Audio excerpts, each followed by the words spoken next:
Yeah.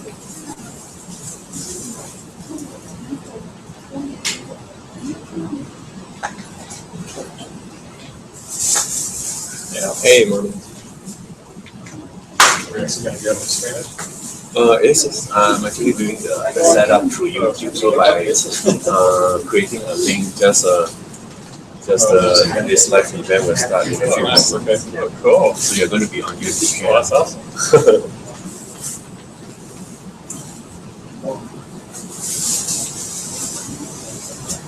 Yeah. Hold on. Sorry. Okay.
So, so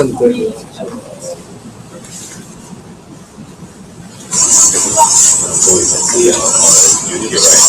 But I think definitely we need to use the one more time. So right now it's okay.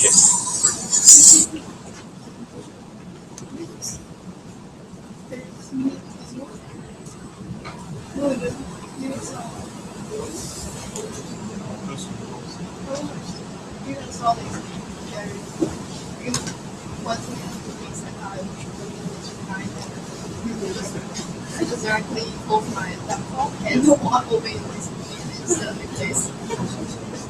Very good.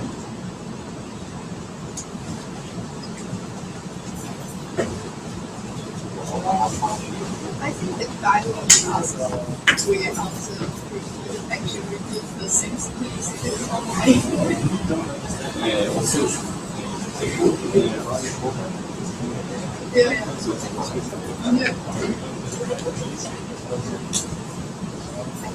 I think they should put a sign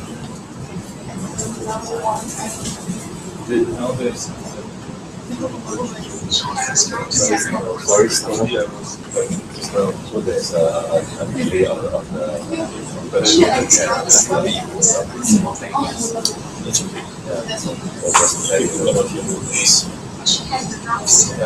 people outside. So that's quite popular. Okay.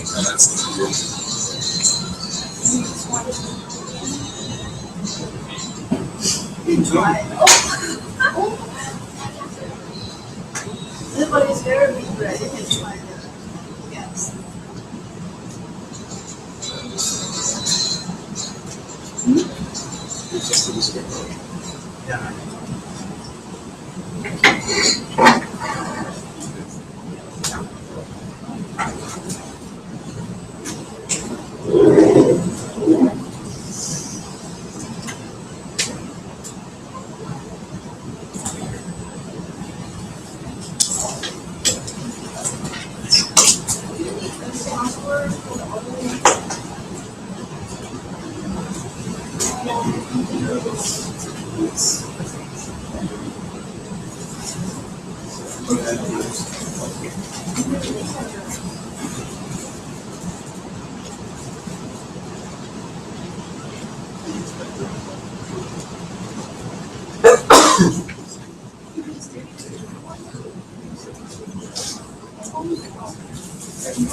Yeah, if you present, it's not necessary. Okay. If you present, try to stay in the camera. Yes.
如果你上了山到平台，然后往那个往前走，有一个往前走。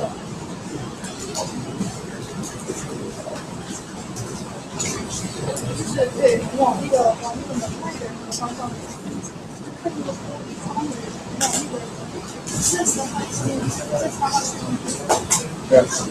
在，对，在插到这边，上面标记上去的，对对对，好，对，是，然后出来电梯。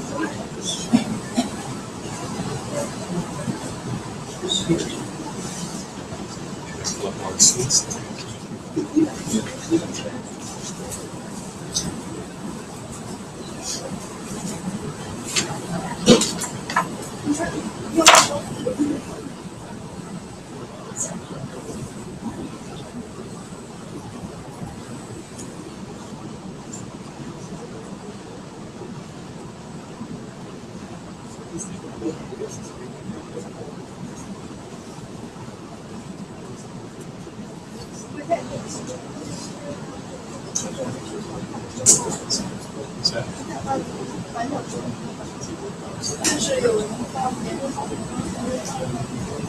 的老师是但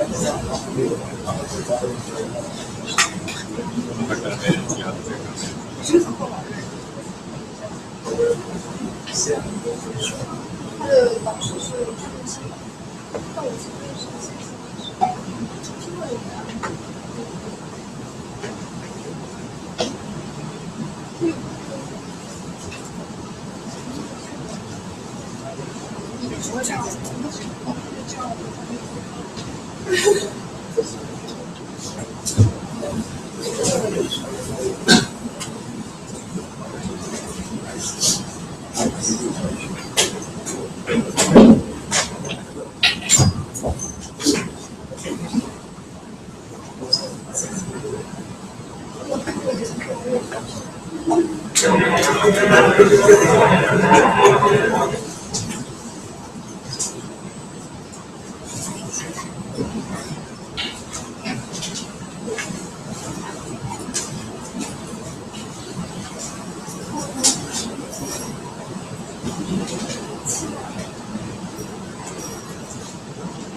Good morning.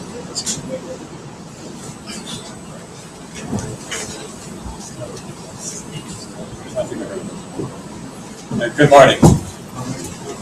you hear me back there? Or? Not so well? Okay. Anyway, welcome to ADSC's workshop on deep learning. Thank you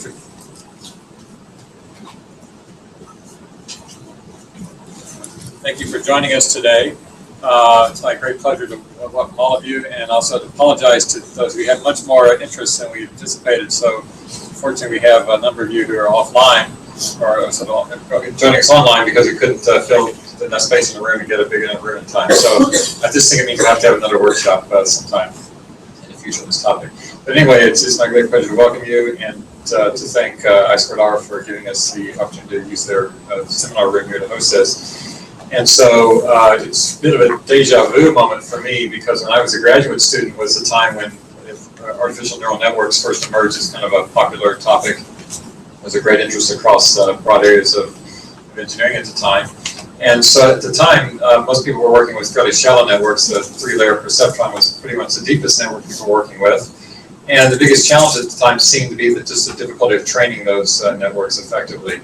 So even though a lot of the ideas behind deeper neural networks, some of the deeper networks have been proposed and were studied at the time, nobody really figured out how to use them effectively. And so a lot of the interest in it kind of died away for a number of years. So for me, it's quite interesting to see, maybe, I don't know how many years later, to kind of see the interest in this return.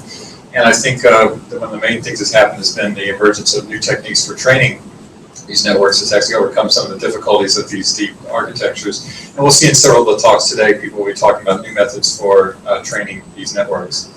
Now, in terms of the application areas, part of the reason I think that their interest has surged in recent years has been the remarkable performance improvements that deep learning has offered in the area of automatic speech recognition. So it's quite fitting. I'll have my colleague Mark Michalski-Johnson here and a couple other talks to talk about the applications of deep learning to speech recognition, where it's had a huge impact already.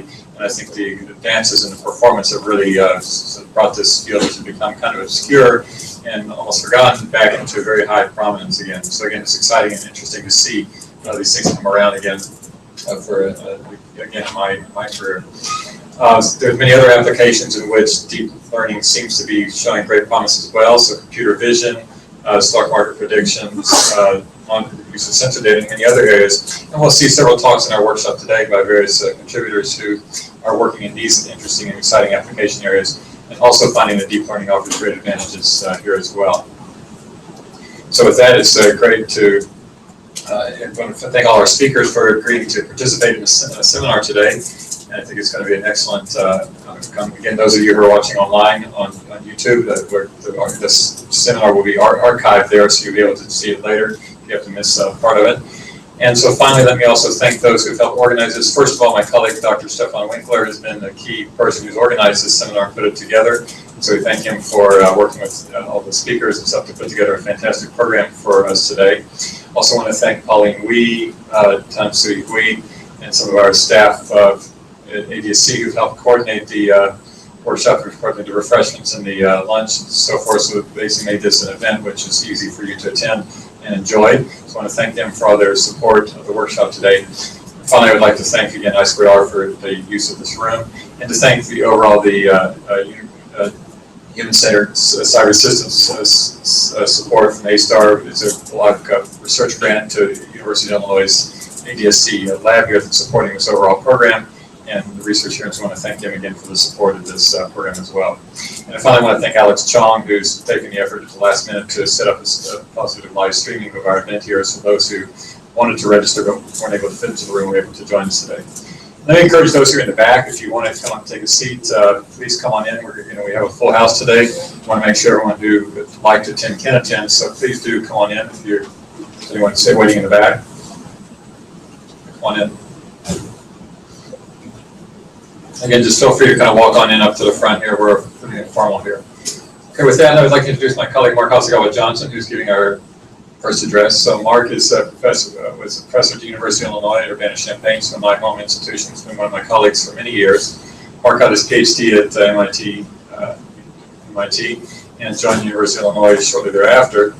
He's one of the leaders in automatic speech recognition in the U.S. A lot of his work steps a little bit outside kind of the normal bounds of typical things. So he's worked on, for example, prosody. He's worked on topics that he's working with both joint visual recognition of essentially lip reading of language speech and other kind of interesting topics. So again, it's great to have Mark here and talk about some of maybe these kind of newer emerging topics in speech recognition, where he's long been a leader in working in some of these topics. So with that, I think I would encourage people to come on up front and to take our chairs here.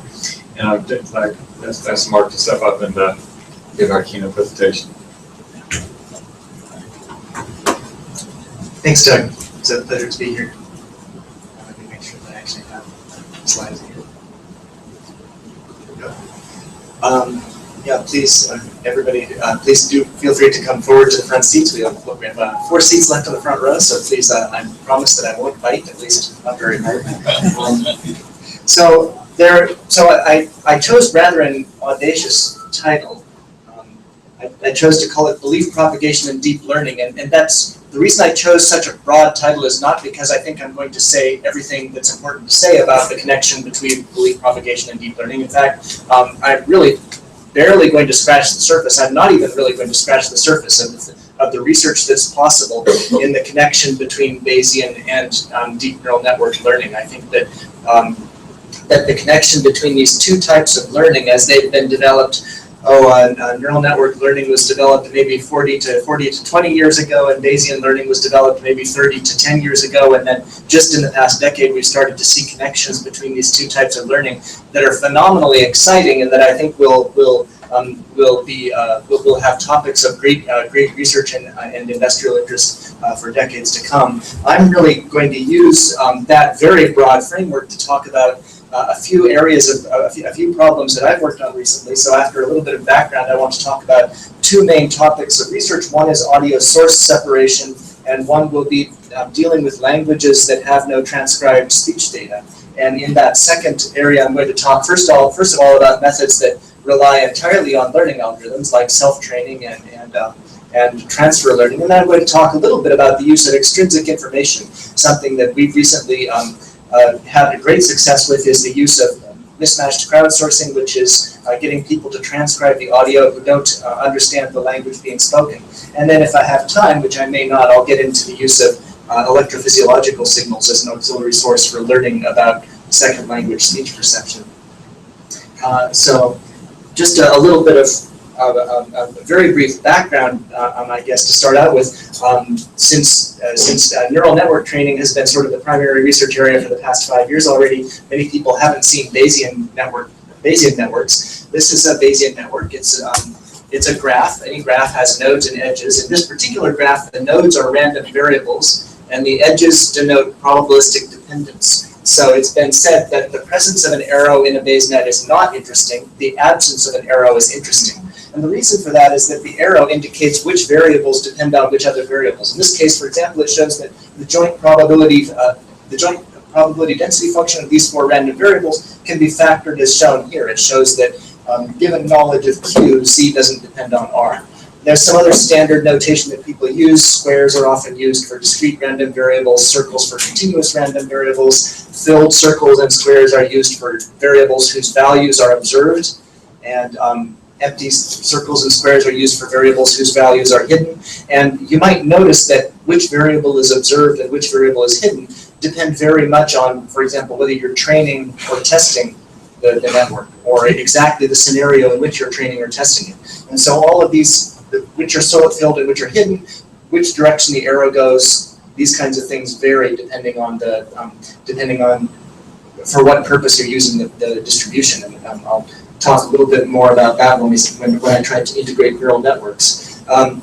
Belief propagation in particular is just over this graph is just a dynamic programming algorithm, right? It's a way of computing posterior distributions given the observed variables in a modular fashion. So, for example, in this graph, we could do belief propagation by, if we wanted to calculate the posterior distribution of x given r and c, we could do that in 2 steps. First, we could accumulate the posterior distribution of q given r and c, and then we forget about r and c, and q just takes this PMF and passes it down to x. X then computes its posterior by summing over the posterior of q. Right, so we have this dynamic programming algorithm that chops the graph into 2 halves. First, we deal with this triangle, and second, we deal with this triangle. Second, we deal with just these 2. Right, so we can cut the network into 2 halves and do message passing in the graph in order to efficiently compute the posterior distributions. So, right, what's it good for? There was a period of time when we were actually in the mid 2000s when we were actually trying to build large vocabulary speech recognition systems using general purpose belief propagation toolkits. So, for example, the graphical modeling toolkit developed by Jeff Bilms at the University of Washington is a general purpose toolkit for taking graphs of the form that I showed you on the previous page with thousands or even tens of thousands of random variables and doing belief propagation over networks of that size. Kevin Murphy has a toolbox that does exactly the same thing in MATLAB. It's telling, I think, that Kevin Murphy's toolbox has a part of the toolbox which is specialized for hidden Markov models, and that it's the HMM specialization of the toolbox that gets more downloads. And I think the reason for that is that for a particular problem that you have to solve over and over again, often it's useful to write special purpose code. Right? So for speech recognition, we have a number of special purpose toolboxes designed specifically for ASR. But even when you're designing such special purpose code, I think it's useful to keep in mind the factorization of the probability densities in this way. So for example, the Baum-Welch algorithm was published before this generalization. The Baum-Welch algorithm is just belief propagation for automatic speech recognition. We've used, in some of the work that I'll show you today, we've used EM learning of finite state machines, which is in fact a form of belief propagation. The RBM pre-training of deep neural networks is a form of belief propagation. So it's useful to be able to abstract away from the individual algorithm to this general class of algorithms, I think. Let me talk then about a few specific algorithms. Here's the current industry standard architecture for automatic speech recognition expressed as a Bayesian net. It's usually not expressed as a Bayesian network, but here it's expressed as a Bayesian network. So this particular architecture was proposed by Mario Mori and his colleagues in 2002. It's still called the HCLG architecture. It divides the problem of tracking where you are in a large vocabulary speech recognition problem. It divides that into four sets of discrete random variables. What we usually consider the hidden Markov model state is the H. This is whether you're in the first or the second or the third substate of a particular triphon. Right? It's just, this goes 1, 2, 3 basically. The C variable is the context dependency transducer. This is the transducer that determines. So let me start the other direction actually. Let me start with G. G is the grammar history. This variable actually encodes for a trigram. This would encode what is the current word that's being spoken and what was the immediately previous word that was spoken. That's the amount of history that you need in order to keep track of the trigram language modeling probability. L, the lexical transducer, then tells you which phoneme you're on as you step through a word. If you're reading the word cat, you have 3 phonemes, so you have to keep track of whether you're in the first or the second or the third phoneme of that word. Given that information then, in order to find the acoustic implementation of that, we need to know what is the context-dependent phoneme. So we need to know not just that you're producing a K, but we need to know that an A follows it. And it would be nice to know what was the phoneme that preceded it in the previous word.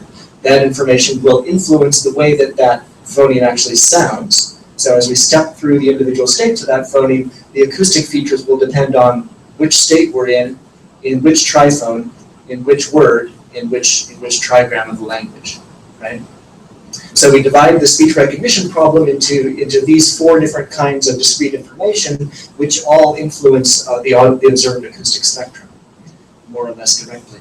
Of course, it's extremely useful in development to divide the task in that way, but it's not terribly useful pedagogically. And the original mathematical analysis of hidden Markov models by Baum in the 1960s, you can still recover this analysis, and in all of the research that I'll describe today, we recover this analysis by using the OpenFST toolkit to compile H, C, L, and G into a single state. Right? So we just have one state network that goes from left to right through a large finite state graph of many million different a cardinality of many million different possible settings of the Q variable, right? And depending on which of those several million different possible settings of the Q variable, you have some posterior probability distribution for the X variable.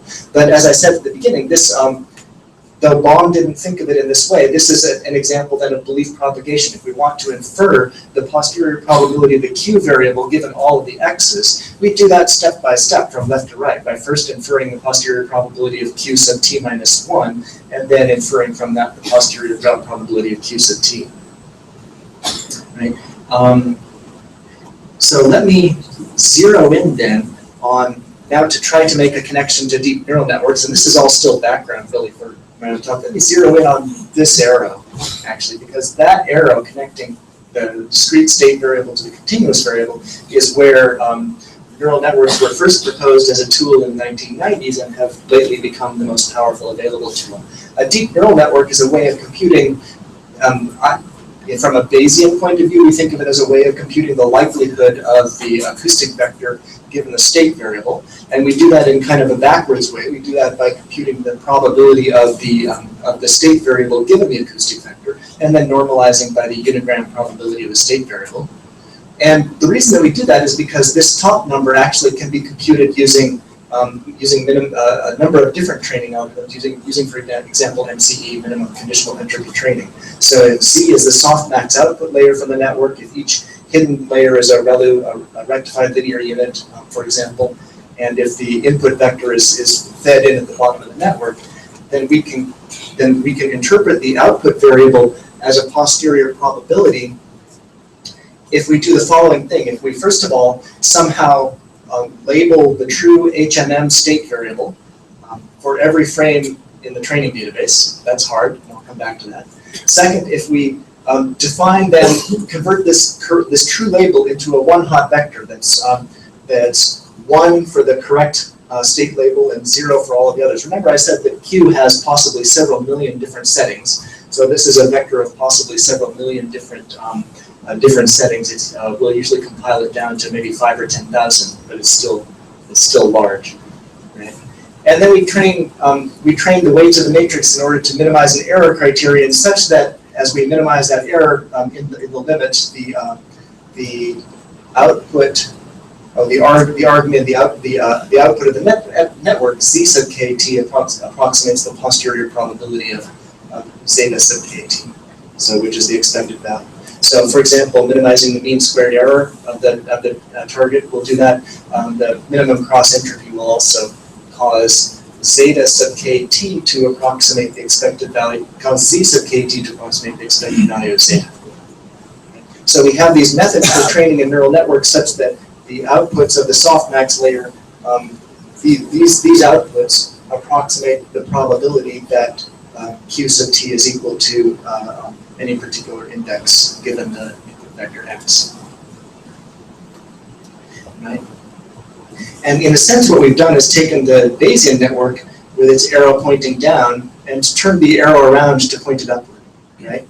And we've done that by this simple Bayesian normalization trick, by dividing by the unigram. All right, and then what I want to talk about for the rest of the lecture actually is work that I've done on particular subjects. How do we find out what the ground truth is? And what's ground? So for speech recognition, there's some fairly standard tricks. I attribute this to Saidi et al., but it probably goes back before that. We use a good existing speech recognizer to do forced alignment on the training database to align the correct HMM state for each frame in the training database. And then we train the DNNs, and that gives us an even better speech recognizer. And so if necessary, we iterate this process. And fine, where does the good speech recognizer come from? In the tasks that I want to consider today, we might not have a good speech recognizer. And what I'm going to address first, how do we determine ground truth for other applications like speech enhancement? Okay, since I'm going to start talking about my own work, let me encourage, do we have 5 brave volunteers from the back who can come and grab some chairs up here? I promise I won't bite you.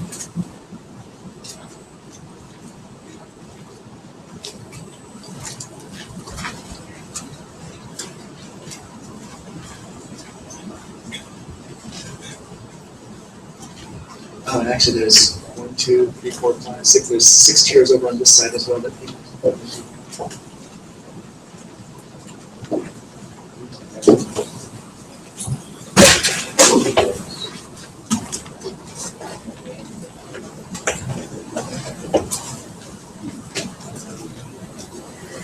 good.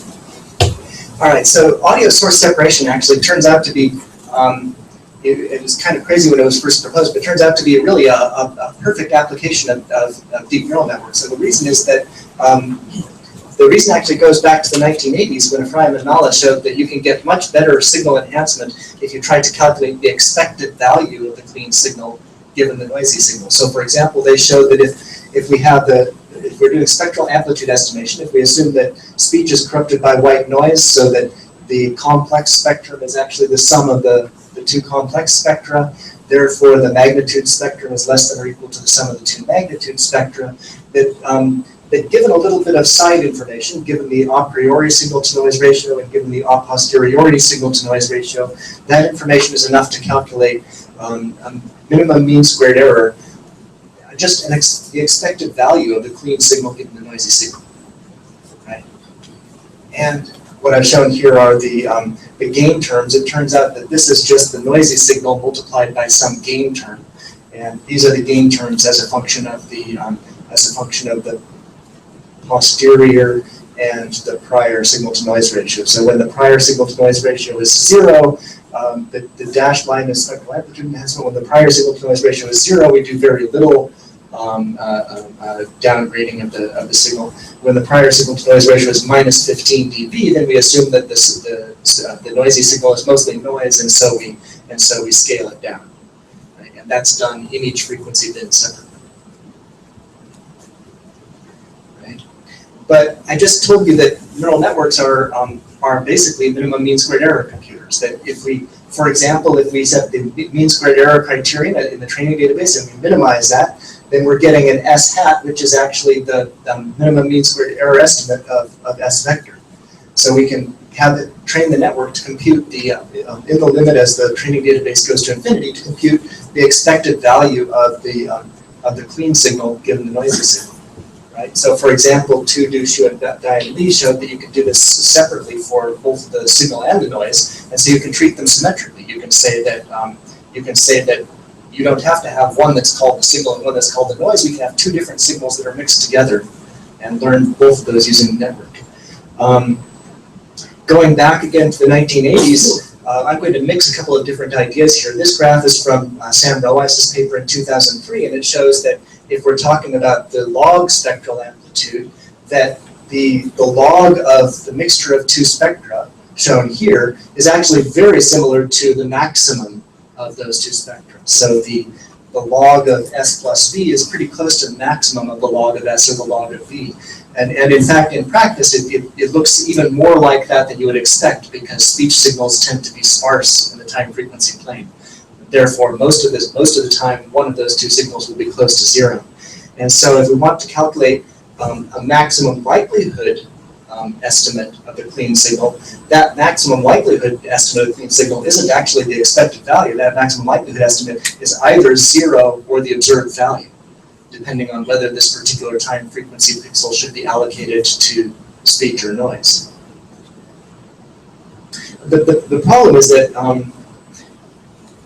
so the way that this has been used is by Narayanan and Wang and Wang and Wang from Ohio State University are the two different papers that propose different methods initially for doing this. We calculate an ideal binary mask, which is in the training database, it's either 0 or 1, specifying whether the speech signal is larger than the noise or smaller than the noise in that time frequency pixel.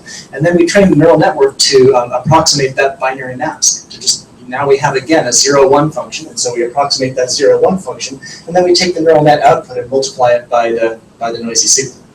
This is, in the training database, the target is either 0 or 1. In the testing time, the target is somewhere between 0 and 1, and so we get a soft masking of the noisy signal in order to construct the reconstructed audio signal. That tends to work well, but it has this problem that for listening, in fact, the ear actually is more sensitive to the mean squared error. So we kind of would like to do something like minimum mean squared error. But we don't want that MMSE to do things like create a signal that's larger than the noisy signal, or create a signal that has negative amplitude, or other kinds of strange things that can happen if we're not a little bit careful. There have been a number of interesting ways proposed to combine these two advantages, the advantage of maximum likelihood and that of MMSE. I want to talk about the method that we published, which is to include this masking as part of the neural network.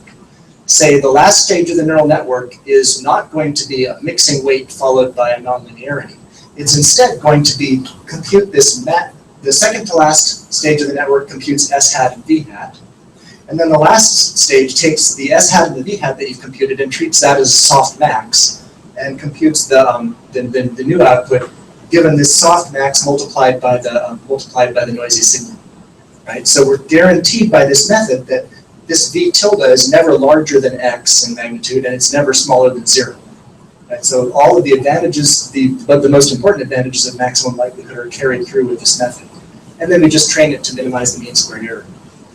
We get a network that looks something like this. I'm sorry, the notation from the paper is a little different from mine, but the second to last layer computes the output signal using just MMSE regression, right? And then the last layer does this masking operation. It's a deterministic last layer that does this masking operation such that the entire network, all the way back through the layers, is trained by a criterion that, which is the difference between this Y tilde and the correct second audio signal.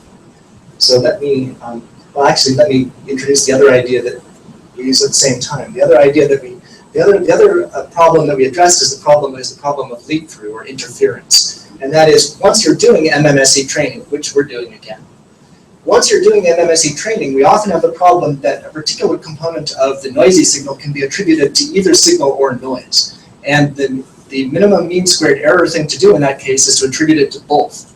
To say, this particular time frequency, this particular sound could be either signal or noise, so let me put it in both the signal and the noise. And that sounds bad. You get a lot of leak through of one speech signal into the other speech signal. And the way that we avoid that is by training the network to maximize a posterior probability that includes this diversity prior. We say we want to maximize the KL divergence between we want to maximize the KLD between the separated sources in the correct order and the separated sources in the incorrect order. So this KLD is, we have the likelihood of the observed data given the network output. We assume to be just a Gaussian. We assume that probability density is Gaussian with unit covariance. And then the KLD between that distribution and the reversed distribution gives us kind of something that encourages diversity. We want this to be as different from this as possible. So we want the correct second signal to be as different as possible from the network's estimate of the first signal. When that diversity is added in, we get a pretty simple form that includes 1 minus lambda times the data likelihood plus lambda times the diversity information. Right? Lambda times a penalty for differences. So some of the signals, here are some pictures, for example, of separating a speech and speech mixture.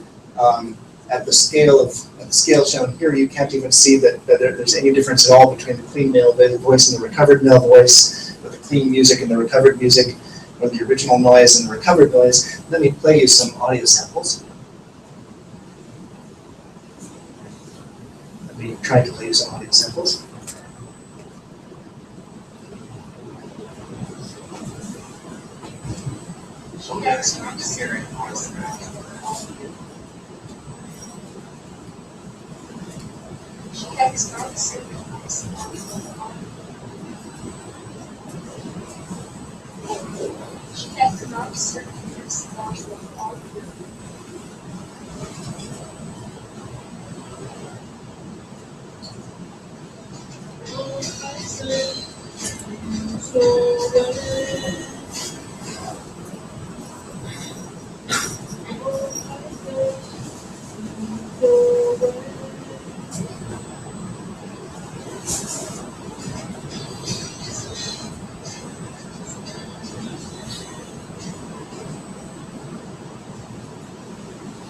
So these are the separation results for the recurrent neural network. The ones that you heard at the beginning were the mixture of speech and then the separated speech using non-negative matrix factorization, and then the separated speech using the recurrent neural network. Let me play just the beginning word again. Here's the mixture.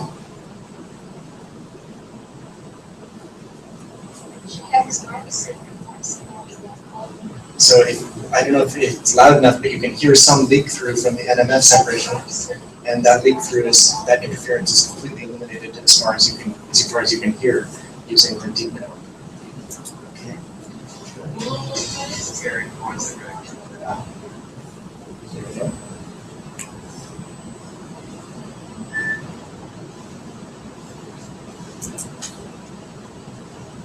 The only thing that I want to emphasize further then is that diversity prior, trying to encourage the two signals to be different, is specifically targeted at improving the signal to interference ratio. This is the standard source separation metric that tells you how badly are you allowing one signal to leak through into the other signal. And so when we go from the DRNN to the DRNN plus discriminative training, we get a significant, fairly large improvement in the signal to interference ratio at the cost of a small degradation of the signal to artifact ratio. That is to say that there are some invented noises that are creeping in because of this diversity prior.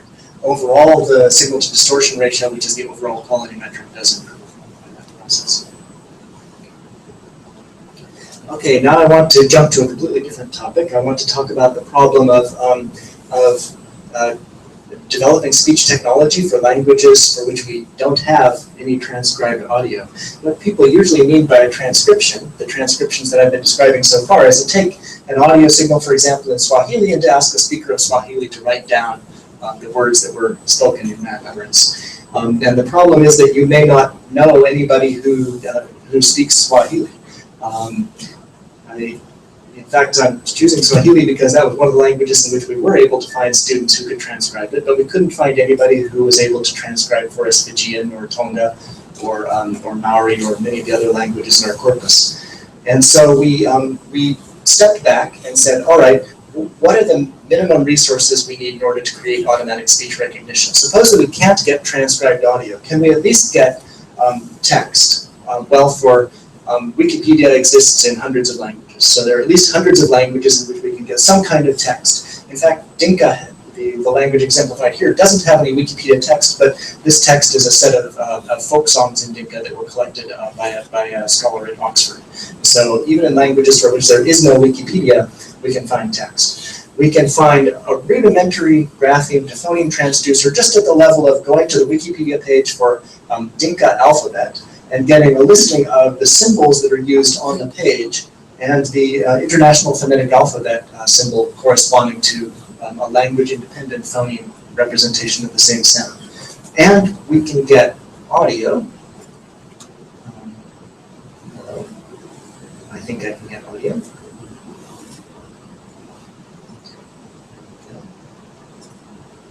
We can get audio, for example, in these 70 languages from the Special Broadcasting Service of Australia. They publish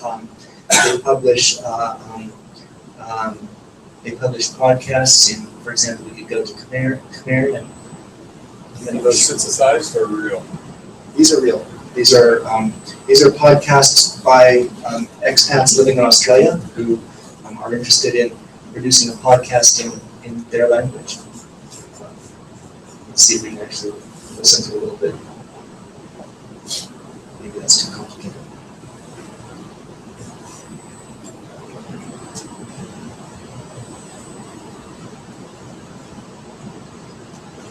Celebrating 40 years, SBS Radio.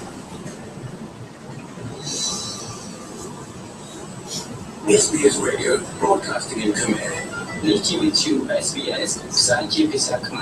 So they have their bumper at the beginning describing what's happening in both English and in Khmer, and then they just have a journalist or a volunteer who's living in Sydney or someplace that is accessible to the SBS and who's willing to create a podcast talking about current events or talking about how to raise goats or talking about how to travel to Australia, whatever is of interest to. Many of them are about politics, many are about entertainment and sports, the usual sorts of things. All right, so what we have then is and what they don't have is transcriptions. We have audio, we have hours of audio in at least 70 languages, and it's probably hundreds. We have text, so we can compute a grammar. We have some kind of G2P. The quality varies quite a lot, and that matters, but we have some kind of dictionary, mapping from the text to phonemes. We have knowledge of the phonemes of the language. There are other sites where you can go to find thousands of languages to find what the believed phoneme inventory is for that language. But we don't have our information about how long the phonemes are, so we can't compute an HMM, transition probability matrix, below the phone level. And in particular, we don't have transcribed audio, so we can't train the DNN to find the likelihood of the acoustic vector given the HMM state. We can do a variety of types of unsupervised learning because we have lots of untranscribed audio. So let me start out by talking about unsupervised learning. For example, can we just train the likelihood function using other languages? And the answer is no. Here are phone error rates for ASR that was trained on 6 languages and tested on Swahili. And in our experiment, this is a little bit different from other results, but in our experiment, actually training on 6 languages simultaneously made the phone error rate worse on each of those languages individually. So we have monolingual systems for Arabic, Cantonese, Dutch, Hungarian, Mandarin, and Urdu, and on each of them individually, the phone error rate is a bit less than what's shown here. But when we train on those 6 languages and test on Swahili, the phone error rate gets much worse on Swahili. The monolingual system for Swahili has a phone error rate around 40%, trained on 40 minutes of audio, tested on 40 minutes of audio. And the multilingual system, the mismatched system, where it's trained on other languages and tested on Swahili, is around an 80% phone error rate. So here's the difference between the phone error rate of the monolingual Swahili system and the multilingual system trained on other languages.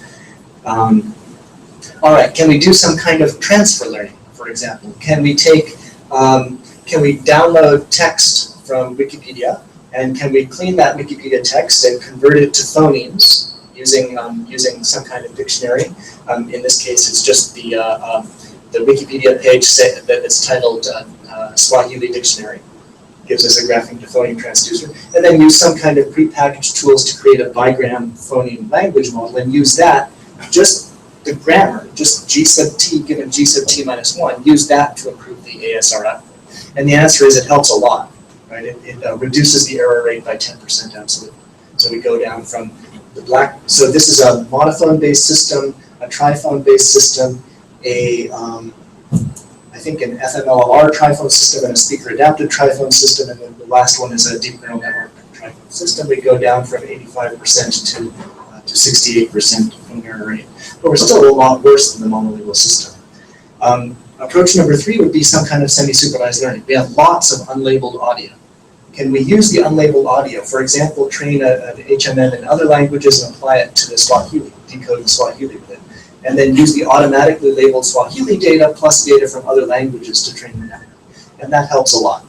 That reduces the error rate from 65% to 60%. But it's still not nearly as good as 40%. So the next thing we tried was something that I think has not been tried before, and that is to get transcriptions from people who don't speak Swahili. This is a challenging task. We found that, for example, you can't play a native speaker can listen to 5 seconds of audio and write down a reliable transcript. A non-native speaker can really only listen to 1 second of audio. So people write down what they think they heard, member pamoja. We get a variety of different things that people are writing down in response to this 1 second of audio, and we try to align them in order to figure out what was actually being said. So here's an example from Hindi, where the phrase something like Kiya Jayega was transcribed by 4 different people who don't speak Hindi. When we first do a minimum string edit distance alignment using the original English alphabet symbols, we get nonsense results. We get vowels matching consonants, where this vowel obviously matches this E or this EE or something like that, but it's not showing up. We get C and H showing up in different columns. And so the first step is to improve the alignment is to change the symbol set. So the CH becomes a capital C, the EE becomes a capital E. This is sort of a pseudo-phonemic transcription. It's taking the phones that are really obvious in the digraphs of English and giving each of them their own unique symbol. And then the second thing we do that's also shown here is to require consonants to align with consonants and vowels to align with vowels. That's a simple enough thing that has tremendous impact. And then the third thing we can do is, that I haven't shown here is to do a kind of weighted voting where lines that better match the consensus transcript get additional weight. And that additional weight can then change the consensus transcript. And then the fourth thing we do is some kind of data filtering where we calculate the string edit distance between each pair of transcribers, and the transcribers who are too far away from the rest of the crowd get eliminated. We just assume that they weren't paying as much attention on this particular waveform, and so we won't pay as much attention to their transcript. So with that sequence of steps, we wind up taking the non-native transcriptions and converting them into what we call affectionately a sausage. I think the technical name is a confusion network. It's a kind of phoneme lattice where all of the edges are from one node to the second node. Each of these nodes represents conceptually a time in the waveform, and the edges from one node to the next node represent a probability mass function. These are shown here as negative log likelihoods, I think, but represent a probability mass function over the different phonemes that could have occurred in this slot. Sometimes we have possible deletions where there might have been a phoneme here or there might have been nothing here. Sometimes we have different possibilities. That this might have been a j or it might have been a y. This might have been an a or it might have been an h, and so on. How good are those sausages? The answer is it depends on how you measure goodness. So if you take the most probable path through the lattice, the one best is actually not very good. So if we take the baseline with with a multilingual phone set, the error rate can be as high as 100%.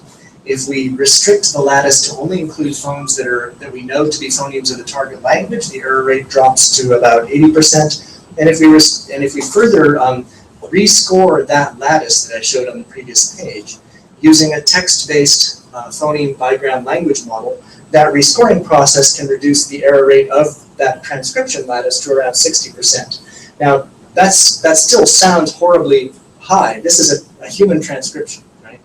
So essentially what we're saying, if you have non-native listeners transcribing what they hear in the audio, we can get a transcription whose one best transcription is on the order of 60%. That's not something that you want to write home to your mom about. Guess what? I got lots of people to write down what they heard, and they were right about half the time. But we can do better if we allow for a short list of possible transcriptions. So this sausage structure that I showed you has not just one edge at each place. I showed here 2 edges, but we can go out to 3 or 4 or 5 or 6 or 7 or 8 edges at each place. If we go out to 100 edges at each place, we've got every possible transcription listed with its probabilities. But suppose we go out to a short list of, say, 4 edges per spot. If we go out to a short list of 4 edges per spot, then we've got an error rate that's down around 3 or 4%. So the one best transcription is quite poor because English speakers can't distinguish the sounds of Hindi. But the 4 best transcription is actually quite good because an English speaker can distinguish the sounds of Hindi to within about 3 or 4 phonemes. And that's what we're saying. You can't tell the sounds of Hindi, but you can tell them to within 3 or 4 correct phonemes. And that's what we can get by taking the sausage and proving it at about that level. And so then we use that to train automatic speech recognition. Here's the standard workflow for training an automatic speech recognizer. If you have a deterministic transcription, if you know the true underlying, if you pretend that the thing that the Swahili speaker wrote down was actually true, then you say that transcription is a sequence of phonemes and you have to go through those phonemes from left to right in the training data. Then we'll just do this by plugging this in as the G transducer, the G level of that base network that I showed you originally. And then during test time, we take the known transcription and eliminate it. Instead, we use a language model, a bigram language model, or a trigram over all of the possible phone sequences of the language. All that we're doing with the probabilistic transcript then is taking that left to right one single chain transducer and replacing it with a sausage structure. Right now we have different possibilities at each place in the transcription. This could have been an A or it could have been a deletion. This could have been a phoneme B or it could have been phoneme C. And then the rest of the training is actually exactly the same.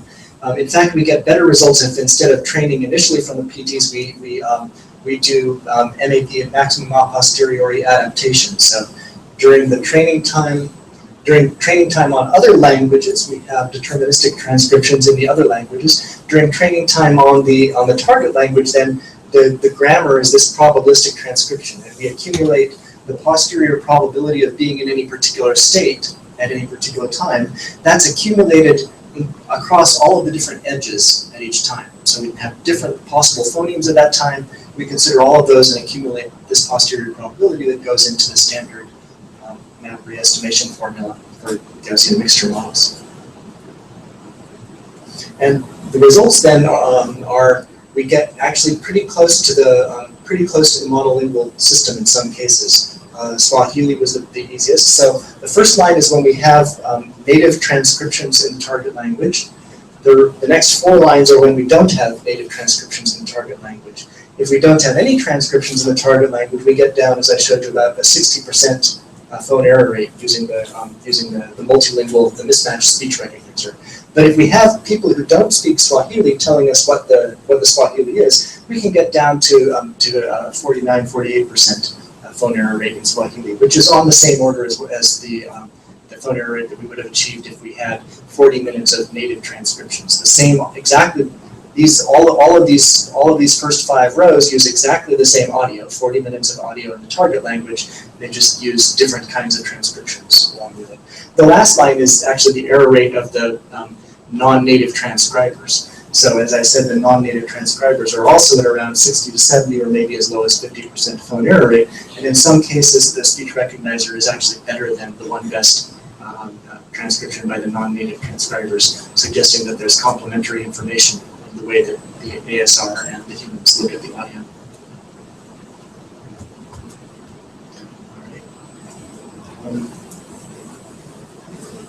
Okay, I guess I have a little bit of time to talk about then another source of extrinsic information that we can bring to bear.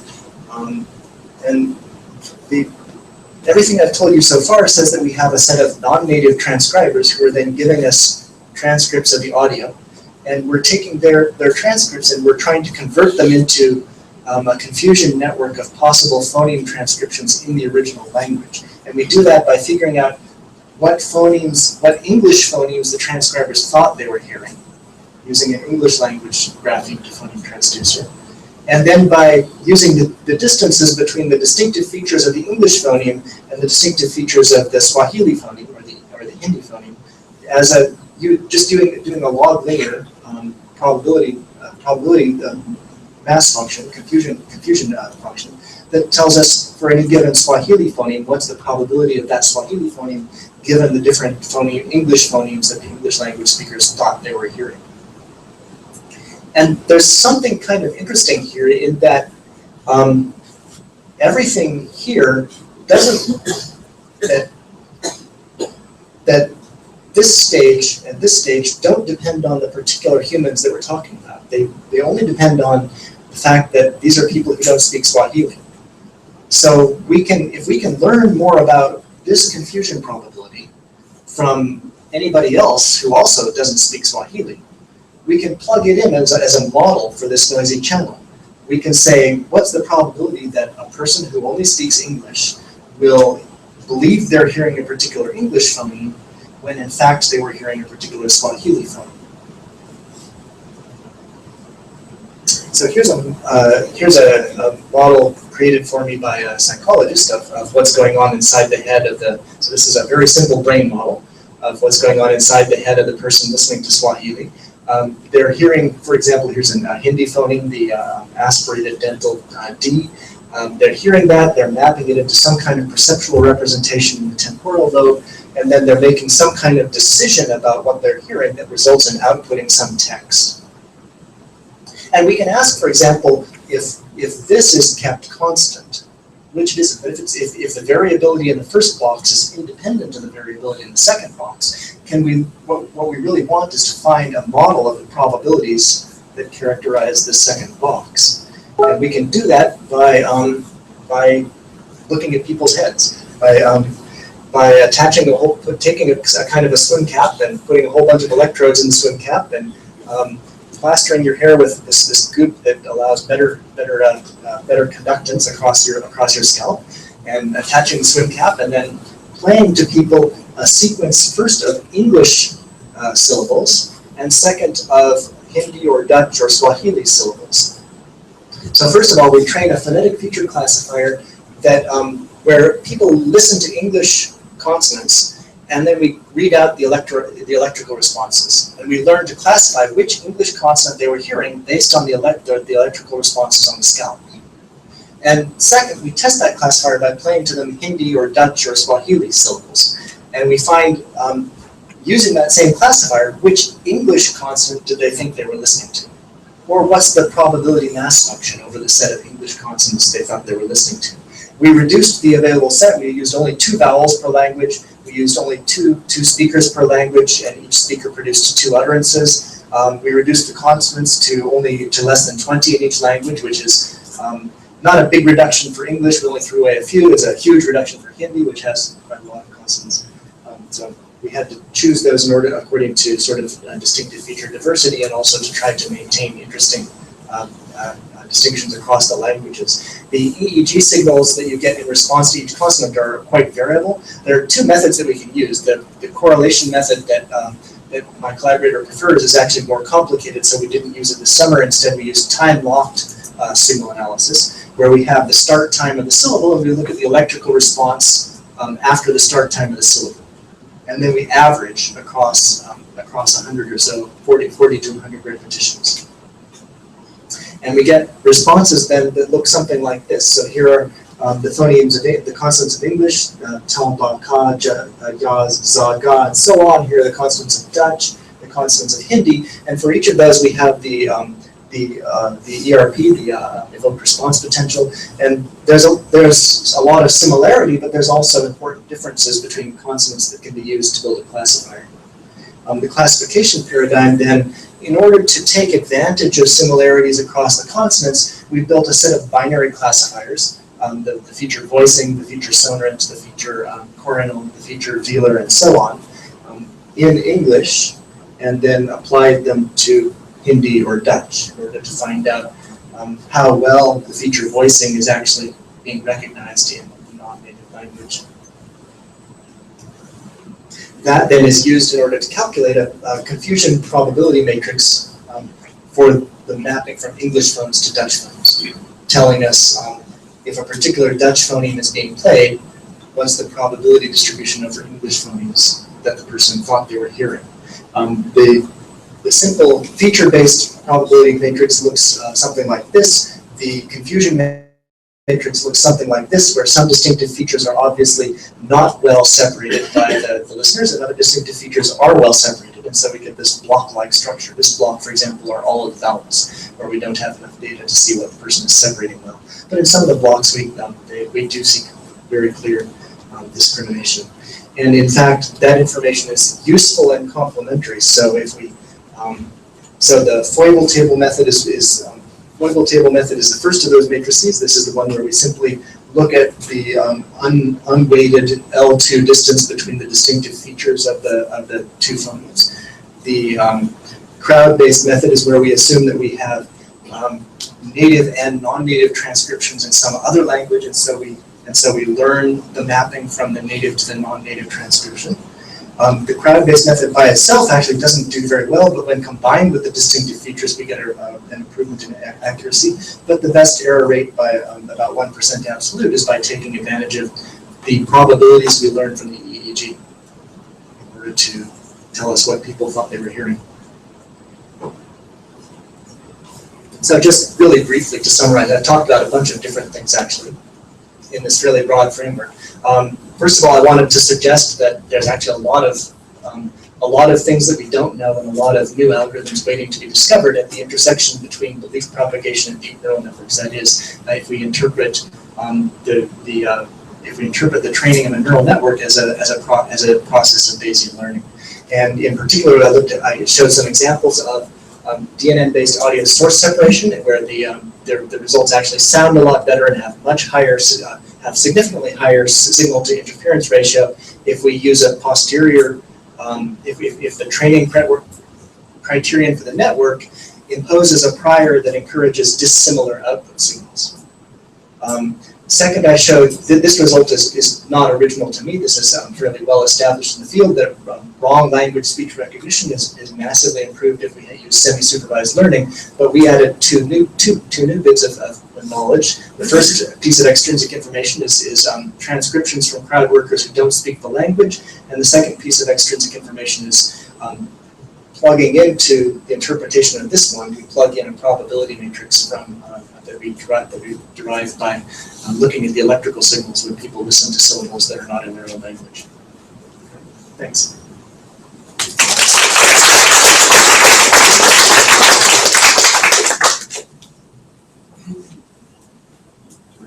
We have time for a couple of questions from Mark, so please feel free to. Hey, Mark. Hi. About the transcription, you English listener to transcribe the Swahili or what? Do they always come up with the words that they think of? Sometimes they could be something that they couldn't. They use English words or they use IPA. They don't use IPA. Usually they write it down as a nonsense syllable. So I don't have. What do they really write down? What they really write down looks like this. So these are actual transcriptions for example Swahili audio. But these are the IPA. No, these are just letters. These are just English letters. So they just write. Actually, the capital will be added afterward, but they just write down. It sounds like Ende Pamoya or Member Pamoya. Some of them would write down actual English words, but most of them were actually encouraged to write it down just as nonsense syllables. Just write out what it sounds like using standard English orthography. So this is not the IPA. So this is not IPA. You do another level of G2P to. Yes. Yeah, we do another level of G2P, actually converting this to IPA phonemes by using a G2P that's trained on an English dictionary, and then converting from the English phonemes to the non-English phonemes using the confusion matrix. And just now you also mentioned some bigram, trigram. Are they trained on the English or trained on the target language? The ones that I talked about the most were trained on the target language, where we take text in the target language, convert it to phonemes in the target language using a Swahili G2P, for example, and then train a language model on that. So you do need some text of the target language. We do need some text in the target language, but the only thing that we've forbidden to ourselves is text attached to audio. We say we have Wikipedia and we have SBS, but SBS doesn't have transcriptions.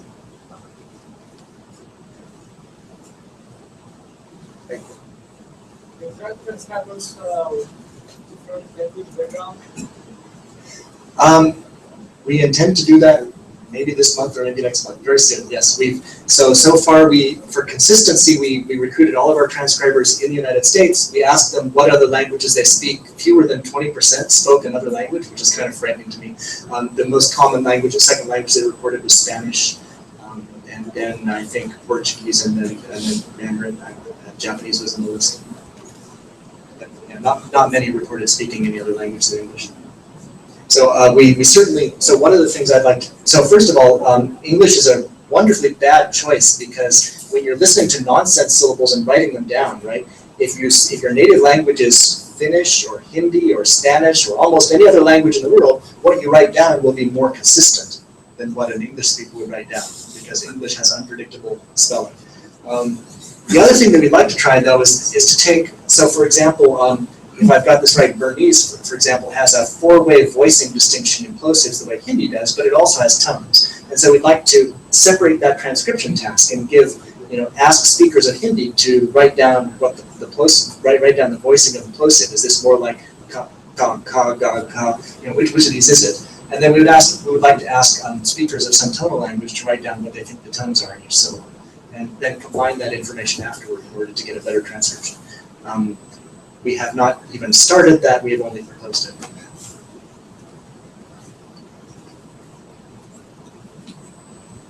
So You introduced a whole bunch of new ideas and approaches here. Can you sort of rank order them in terms of how significant their improvements have been? Which are the key ones and which are the ones that are just more? So I guess I talked about two broadly different areas. One is the audio source separation, where using a recurrent neural network makes a big difference. And the two additions that my group added to that are incorporating the softmax as a layer in the recurrent neural network, and then training it with this prior to encourage the two separated signals to be diverse.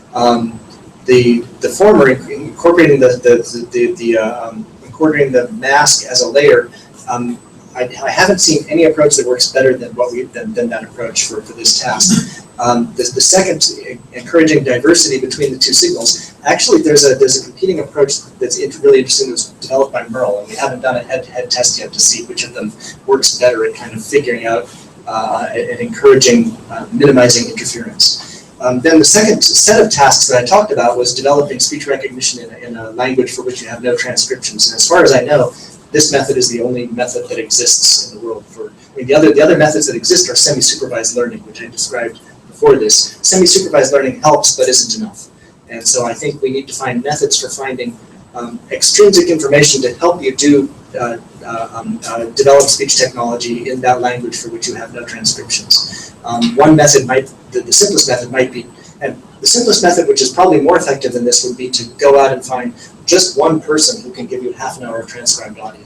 That would be helpful, but it's probably not enough. So I think this method then helps to fill the gap to create systems for languages for which there currently is literally there is no technology available that will create an automatic speech recognition in Maori. There just isn't. Can you share your perspective on unsupervised versus supervised learning in that? I would say that we can't survive without both of them. We can't survive without either of them. Supervised learning is, of course, much more accurate when you have supervision available, but a lot of times you don't. And so it does help in every experiment that we've run. It does help to use. If you have a lot of audio available for which you don't have transcriptions, it helps to use it in some way. It doesn't help nearly as much as if you had transcriptions, but it does help to have the audio, even if you don't have the transcriptions for it. So yeah, I think that it's necessary to use both.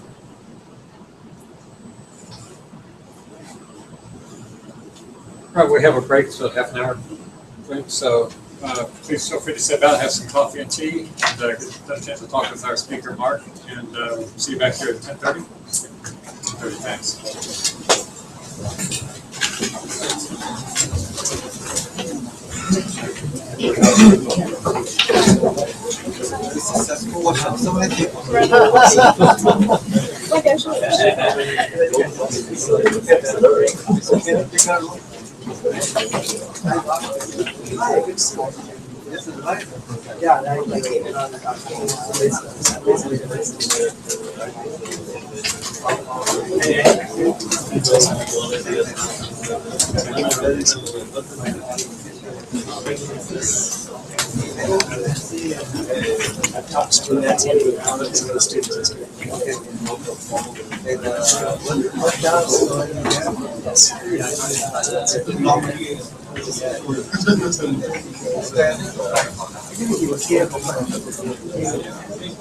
He was did the master and then he went out some startup.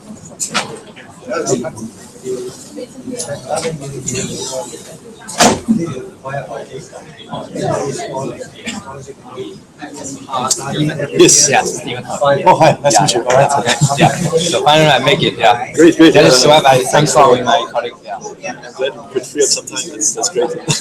Sorry to reply you late. I took a trip in China over the summer. Okay, yeah. sure. Yeah. I was away myself, so yeah. summer is always a bit tricky. Okay. How long have you been here? EDC? At EDC, 4 years now. 4 years now. Oh, Quite a while. yeah. I just joined SMU last year. Okay. Yeah, I used to NTU for. All right. Really? Yeah. Okay. Also as faculty? Yeah. I graduated from Hong Kong and I joined. So it's a different style at SMU? Yeah, very different environment. It's very much. I think NTU has different things, and SMU is more business style, research, and more US style as compared to NTU. Okay. So it's funded relatively new. Right. A different location too. Very central, right? Have you been there? Yeah, of course. Yeah, some lectures I go sometimes. Oh, really? Yeah. I guess it's nice if you. Hi, Stephen. Hi. I'm Chi Yes. from Jiaoqi. Okay. Yes. Nice to meet you. All right. Thanks for inviting. Yeah, thanks for coming. Thanks so much. Hi, I'm Jiaoqi from US. Stephen from SMU. Oh. You are from NUS. NUS. Yeah.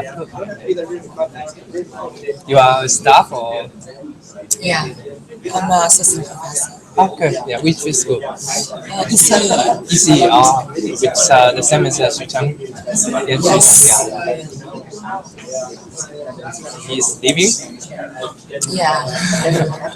Who's leaving? Fucheng? Really? Oh, where is he going? Yeah, he will join the staff company. Yeah. Oh, I see. So not staff company, it's not IT company. Interesting. He was very successful as a faculty guy.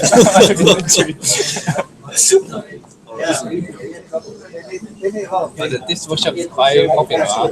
Yeah, we didn't expect it. Just rent a bigger room.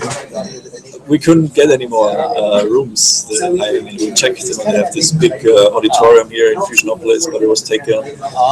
Some theaters in Biopolis, but it's all booked. If you do it at short notice, it's impossible. So this room is around 100. I think we have 80 plus chairs now. I see. Yeah, that's the most you can fit in here.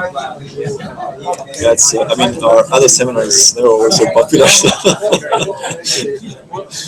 Didn't quite expect the turnout, but it's. Can I connect to this internet here? Well, they have this FP guest. FP guest, huh? Yeah, I think. Turns out not easy to connect. I think you need a. This one, huh? Yeah. With your phone, you should be able to. Yeah. This is now Mark tried, and then you get on a website, and you have to register with your phone. Oh, gee. Then you need to key in the password stuff. I guess they'll send you a pin or something. Yeah, I recorded. I mean, I've been here for a few times. I recorded last time I can access. So phone seems to be okay. That should be the one that's for visitors. I got it. Yeah, I got it. So this seems to work. Yeah. Okay, let me try. Should, yeah. Let me take some coffee. Get some coffee outside.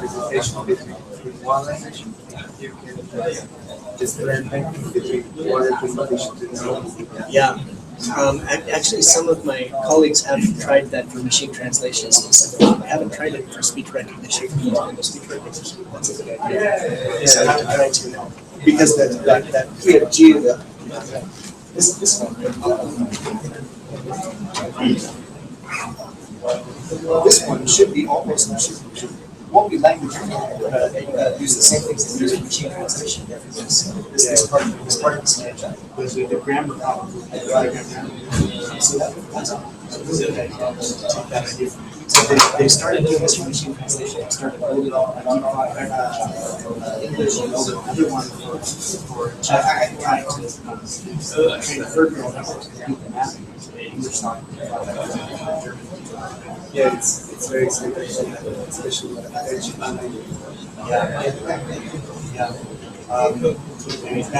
those experiments are brand new.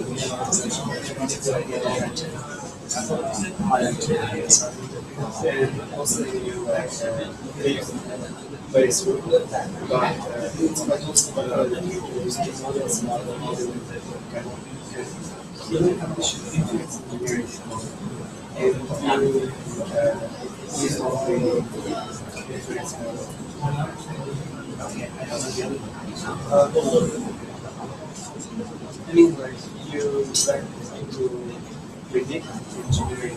So you're a PhD student.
If you're interested in speech, I think like this is maybe you should talk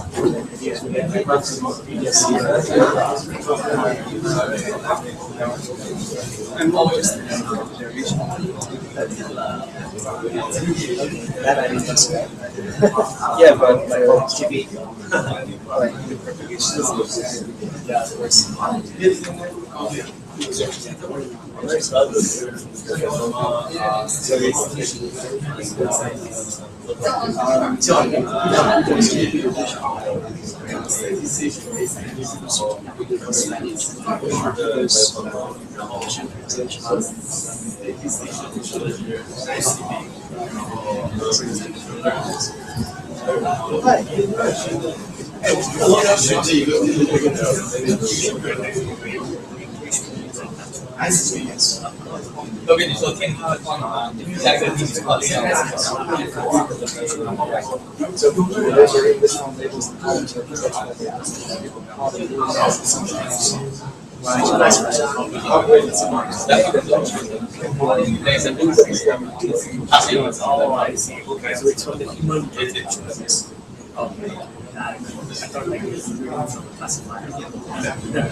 So, but he's supposed to do that from the classifier, but typically you don't have a common concept.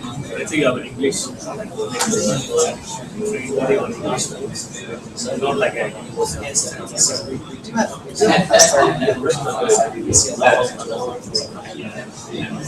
Actually, first thing they do is transfer it to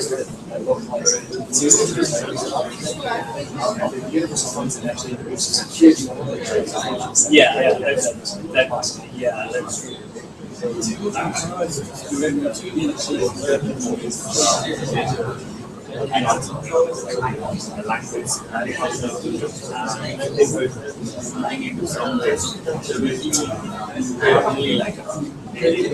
One line classifier. Let's say like analog like one line which is like this thing that okay, yeah, the DNN thing allows you to implement a bunch of languages. They're trying to find like some mention like when you speak out right now something so like it's Spanish or it could be Finnish speaker it's a bit more intelligible or something closer to that. Is there a way of like trying to find some kind of similarity between the language? You want one classifier, let's say N1 classifier. So I'd like to do more. One thing we've done so far was to choose languages based on the degree to which the member of we chose Latin, or we chose Hindi as the language. The reason was because for any given there's a large number of the Dutch license maps to the closest. So you say for each of the uniform approaches the closest and that map becomes very large. So he has a bunch of Indian languages. So it's not outside the Indian languages. So within India, you to keep the broad connection. One actually not Indian. And then the South Indian, like number. Yeah. So basically trying to see if we can find some clustering. Like if you ask at this speaker, Indian speaker to listen to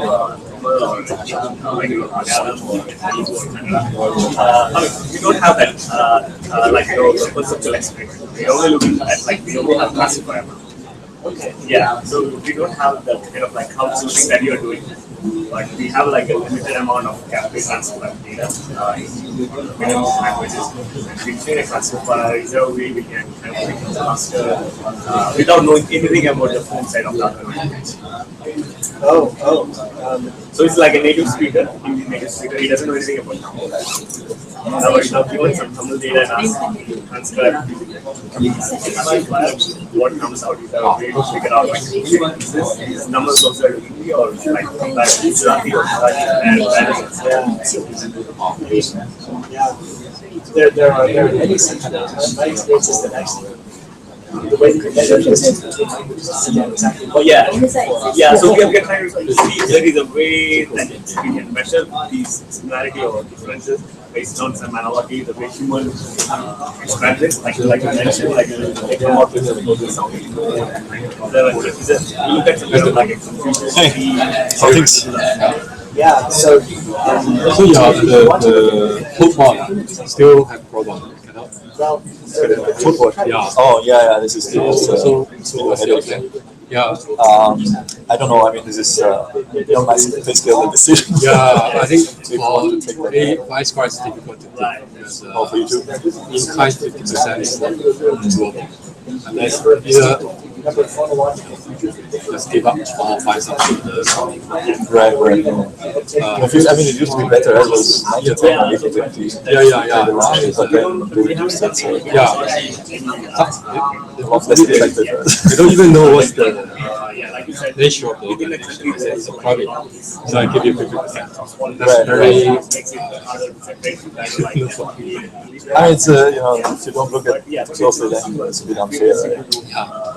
So The research center is very different from the company. Yeah. It's not company. They consider it as a company. So that's different. So yeah, profit, you all those is 40. This is more like public. So any chance of them to promise that again? I don't know. I just heard about it in the bank, so now management is discussing what to do. If it's not good around, I just forget it. Find the way. The Lee Foundation. That's another. Okay. Lee Foundation are more liberal. Actually, So they fund research also? research also. And more like a research and development. You have something which is practical. So they have found pretty fun. Can you do something with the A few years ago, I mean, the FMRI, the problem is it's very noisy. Like, you need to have some kind of like fiber and things going inside. You can't have anything backdating. Yeah, I don't know. So the answer is I don't Small think part. Okay, before joining the FMRI, I was in Finland. Well, we've approached it for workshops or conferences, right? We had Also something like like cameras. Yeah. the problem Yeah, as long as your focus is right, I don't care how it's spent. and like, you know, Spend it properly, then how to bring the mass or something like that. So there was one experiment where Now we have another brand called that reaches person does 80-20s. We're already worried. Really? I heard about this new MOH brand. So it's home care. Okay. Or you can It's also not fully And funded. how do they define it? Who are supposed to count the 100%? Well, they don't tell you, right? They only come with 80. That's trouble. Yeah. So we're thinking we also cannot take a big grant from them because then it's too much There's a lot. co-funding. but I think FMRI gives you more digital. Yeah. So there are Why this is not favorable for anybody, right? Yeah, it's very difficult, right, for research institutes. Unless I think it's the FMRI gives you a special like if you want to get an That's information the like target. one sort of like or something. yeah, Like how it's the not oxygen is in the 30%. brain. Yeah, that kind of you get a lot of special. Probably our Yeah, so for emotions, Usually like it's it's a like bit more like at least powerfully stuff. Yeah, but I think I don't know what kind of things. I haven't looked at that front yet. So you do a lot of One in science. compare to care. Well, I mean, we mentioned to you, right, we are interested in rehabilitation. So that seems to be a good match for the funding call. Areas or what are the categories? So we'll see if we can team up with somebody on the healthcare side. This started already. I didn't catch it. Also, there's an information briefing tomorrow. Oh, yeah, I okay. think there's already some information on the web. I can send you the link if you like. Yeah, I look at the see how I can. Do they need a No, it has to be a company. But you have to have a home care partner. That's not I think so, right? Find somebody. in fact, several recently Depends on the nature of target users. If it's for rehab, actually mostly the state. Also, they were like included. Go to the Oh, okay, so that's even further. ratio, listen to the stadium. And also they have a daycare center for dementia. Dementia was included there's two steps. Sunshine, Salute all our daycare. NTUC also. Yeah. So I think so that's probably very effective. But I think FMRI has a problem that we get bandwidth. CKH also. Bandwidth, but it's very noisy. I don't know how many pockets there are. Whatever has provided in this one. Typical stage. I think this brand is really looking for you to test it out. Yeah, because they have some KPIs in terms of how much staff you can reduce, how much staff time you can reduce. So it's quite focused on that. How big the brand is? They don't say. I guess as much as you want. Really? Yeah. It's not specified. Okay. Big enough. 100% is 5,000. Let's say you have 5 people, but you pay for 4 people. The rest is just use other money to do whatever your stuff doing something Otherwise, you just hire 2 people, you have to pay another 40% more.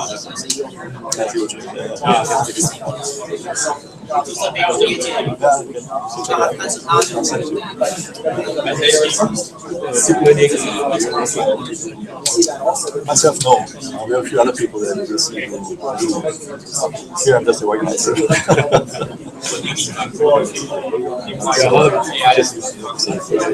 Very successful. Especially I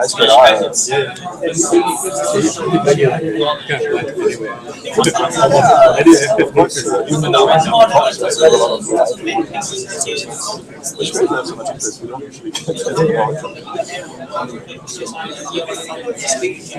get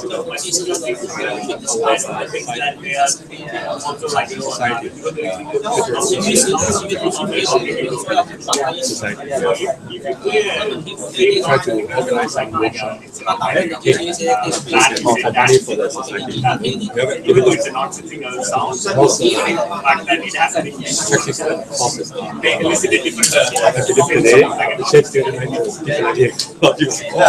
Yeah, so you can pay for it, I'm sure. The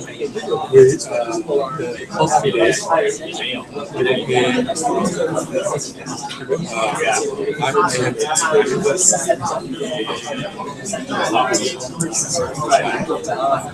I'm sure we could have charged for this instead. Yeah, really one day theory, one day hands-on. Yeah,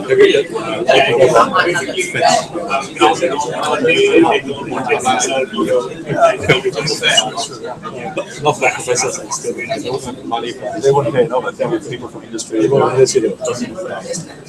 bank now, Insurance actually. No, in the end, I stopped advertising because we had so many illustrations.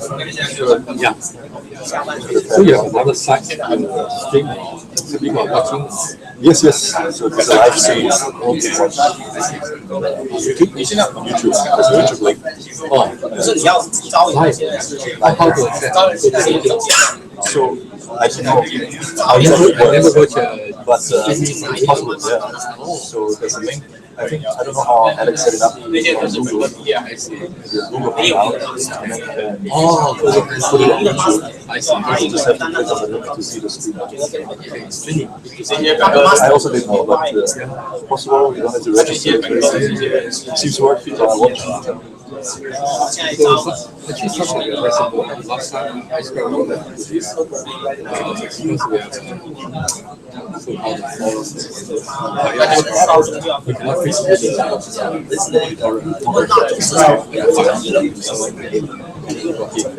The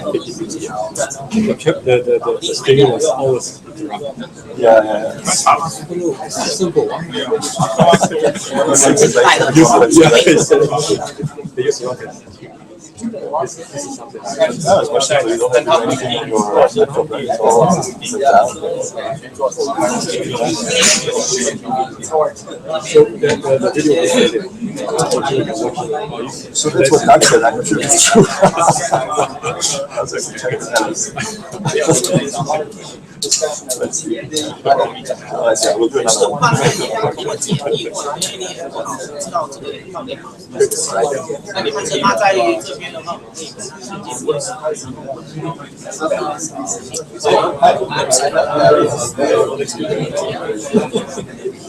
So we will start at 10:30. Yes, I'll call people in.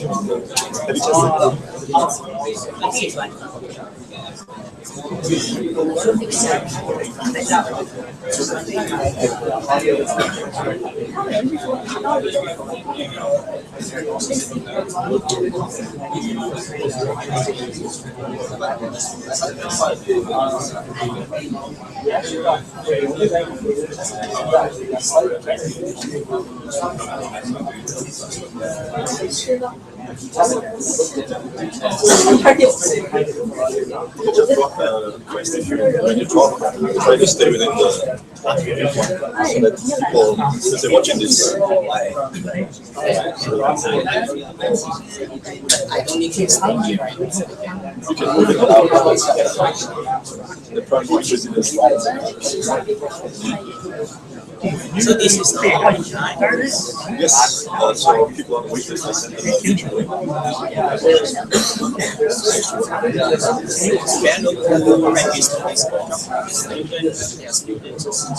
It's a white, there's a lot of white space. Yeah, so researchers.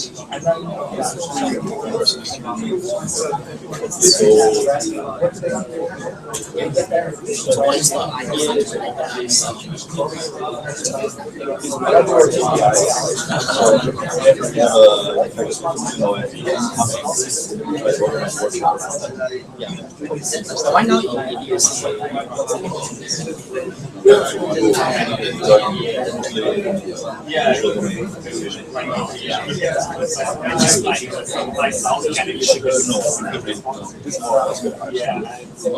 That's why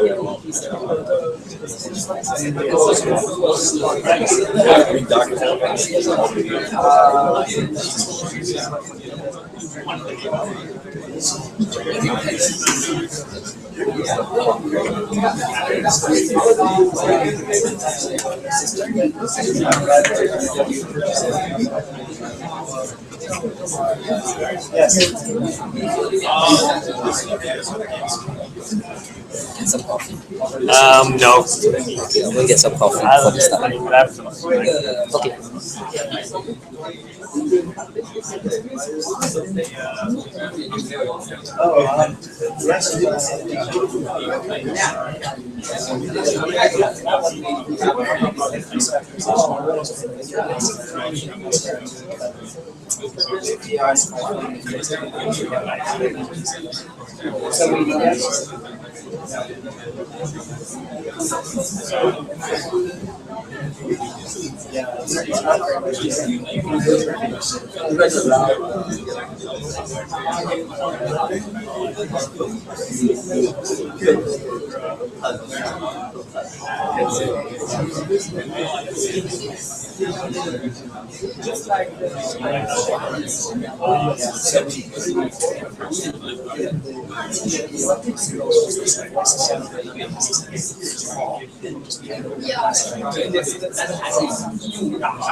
Hello everyone. If I could ask you to take your seats again, I'd like to start the next session.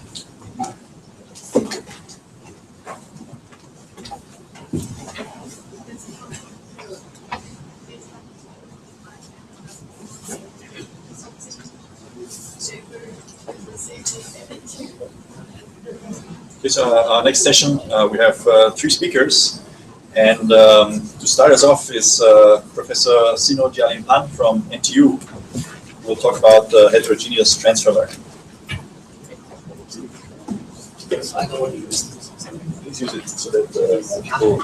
I think it's a bit hard to hear today, and also So, okay. So, welcome to the talk. So, this talk is about heterogeneous transfer learning to deep learning. So, this talk is not about developing a new methodology for deep learning, but exploring how to apply transfer learning. Sorry, how to apply deep learning for transfer learning. Okay. So, first of all, what is transfer learning? So here I use this motivating example to introduce what is transfer learning and why transfer learning is useful. So suppose given this task, our goal is to train a robot to accomplish task T1 in an environment E1 using machine learning techniques. So to use supervised machine learning methods, so we need to have sufficient training data. Okay. So here the training data contains pairs of sensor readings to measure the environment as well as the human supervision. That is the labels. Okay. So with this training data, then we can train a predictive model, and this predictive model can be used in the same environment. Okay. However, there are some limitations of traditional supervised machine learning techniques. The first one is the predictive model is performance highly relies on whether we can have sufficient label data to train the model. Okay. And the second limitation is that the predictive model is domain or task specific. Okay. Which means that when the environment changes, the learned predictive model will perform poorly. Okay. As a result, a new predictive model needs to be rebuilt from scratch, which means that we need to collect sufficient label data again to retrain this model. So in the context of the application I introduced previously, so assume we have already trained this robot to finish a task in this environment. Okay. However, if the environment changed, okay, or we want to train this robot to finish another task T2, okay, or we want to upgrade this robot, okay, and because of the limitation of traditional supervised machine learning techniques, then we have to train this model from scratch. Okay, this is very expensive and time-consuming. Okay, so that's why transfer learning was proposed to address these issues. So the motivation of transfer learning is inspired by humans' ability on transfer of learning. Okay, that is human beings can always transfer prior knowledge in one context to another context that share similar commonalities. Okay. For example, if someone is good at C++ programming, then he can learn Java fast. Okay. This is because these two programming languages are OOP. Okay. And also some skills in playing table tennis can be transferred in playing tennis as well. So in the machine learning communities, so we try to exploit some commonality between different tasks or between different domains, such that a model can be adapted to a new domain and a new task with little or without human supervision. Okay, so here comes to the objective of transfer learning in machine learning. So given a target domain or target task, transfer learning aims to identify the commonality between the target domains and the previous domain, or say the source domains or tasks.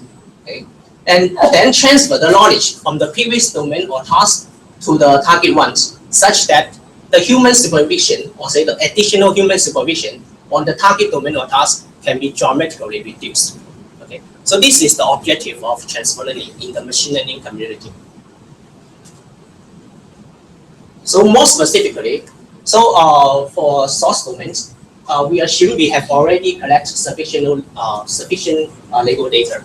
Okay, but for target domains, then we may only have some unlabeled data, or we have a field label data. So the goal of transfer learning is to make use of this source domain label data and a target domain enable data to train a classifier, such that this classifier can still be to make precise prediction on the target domain. Okay. So this solution is more efficient and effective compared to the brute force solution. Okay. So far there are many transfer learning settings, but based on whether the feature space across the source domain and the target domain are homogeneous or heterogeneous, transfer learning can be classified to two settings. One is referred to as the homogeneous transfer learning, and the other is referred to the heterogeneous transfer learning. Okay, so this talk we focus. Sorry. So this talk we will focus on this part, heterogeneous transfer learning. Okay. So what is homogeneous transfer learning? So in homogeneous transfer learning, the source and the target domain are required to at least have some overlapping features. So in the language of probability, that means there are some features that have support in both the source and target domains. Okay. There are many applications of homogeneous transfer learning. For example, sentiment analysis across different domains. So here, different type of products can be referred to as different domains. Okay. So for sentiment analysis, different product reviews, the goal is to predict the overall sentiment polarity of these product reviews. Okay. As you can see in this example, in different domains, people may use different sentiment words. Okay. As a result, there are some domain difference, okay, between different products. And also people may use some common sentiment words as well as, for example, the good, never buy, something like that. So in this case, we still have some overlapping features. Okay. In heterogeneous transfer learning, then the source and the target domains do not have any overlapping features. Okay. In the language of probability, which means that there is no any features that has support in both the source and target domains. Okay. So we don't have any overlapping features here. So the applications of homogeneous transfer learning include sentiment analysis across different languages. So suppose the source domain is the product review in English, and the target domain is the product review in German or Spanish. Okay. So the focus of this talk is the heterogeneous transfer learning setting, okay, which is more challenging in transfer learning. Okay, so in heterogeneous transfer learning, there are three more settings. The first one is that we assume some label data is available in the target domain. Okay, and the second setting is that we assume some feature correspondence between domains are available or can be constructed. Okay, for example, we can use the in market lingo sentiment classification. We can use some translator to translate a word, okay, between two domains. Okay, and the third setting is some instance correspondence, okay, are available or can be constructed. Okay, so instance here referred to as the whole product review. Okay, here the feature just refer to a single word. Okay, so in this talk, we will focus on this setting. We assume some instance correspondence between domains are available or can be constructed, okay, to transfer the knowledge across different heterogeneous domains. Okay, so far there are many approaches have been proposed for transfer learning. So based on what to be transferred, then these approaches can be classified into four categories. Instance-based approach. Okay, the motivation of instance-based approach is there are some difference between the source domain and the target domain. But some instance in the source domain can be still useful after reweighting for the target domain. Okay, and the motivation of a feature-based approach is that we can try to learn a new feature representation for the source domain and the target domain data, such that with this new representation, the difference between the source domain and the target domain can be reduced. And the parameter-based approach, his assumption is that some structures captured in the predictive model in the source domain can be used as priors to learn a more precise predictive model in the target domain.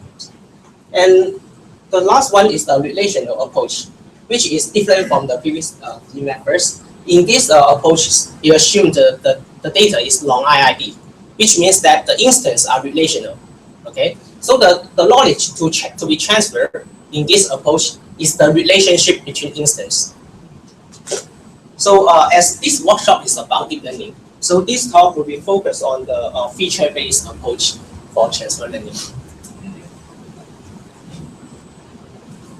Okay, so for feature-based approach to heterogeneous transfer learning, the methods can be further classified into two groups.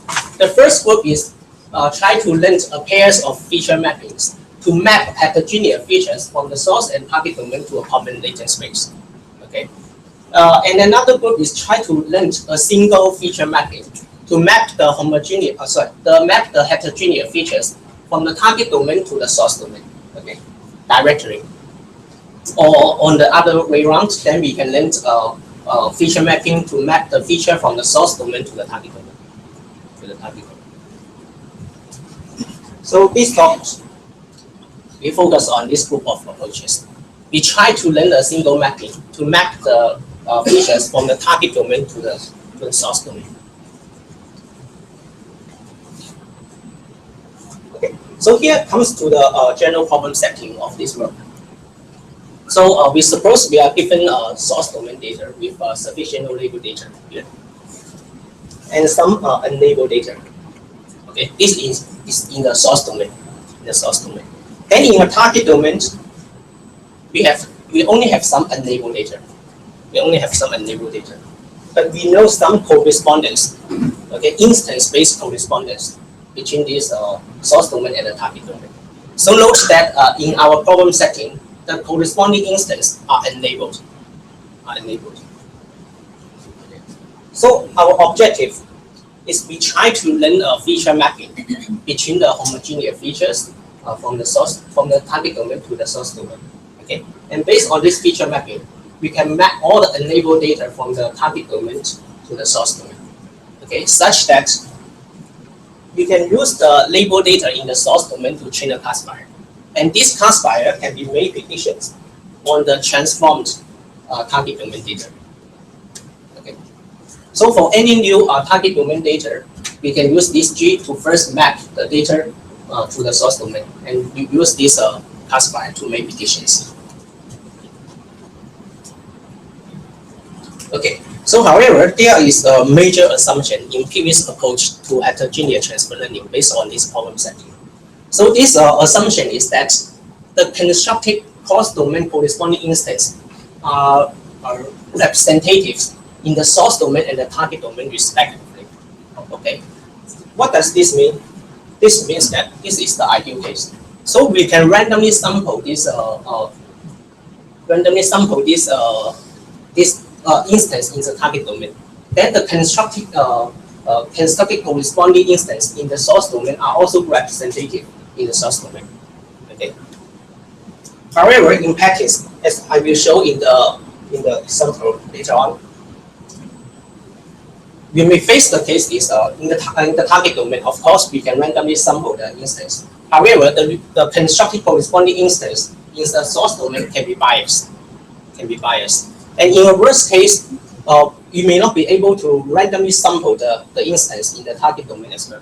So in this case, the corresponding instance in the source domain and the target domain are both biased.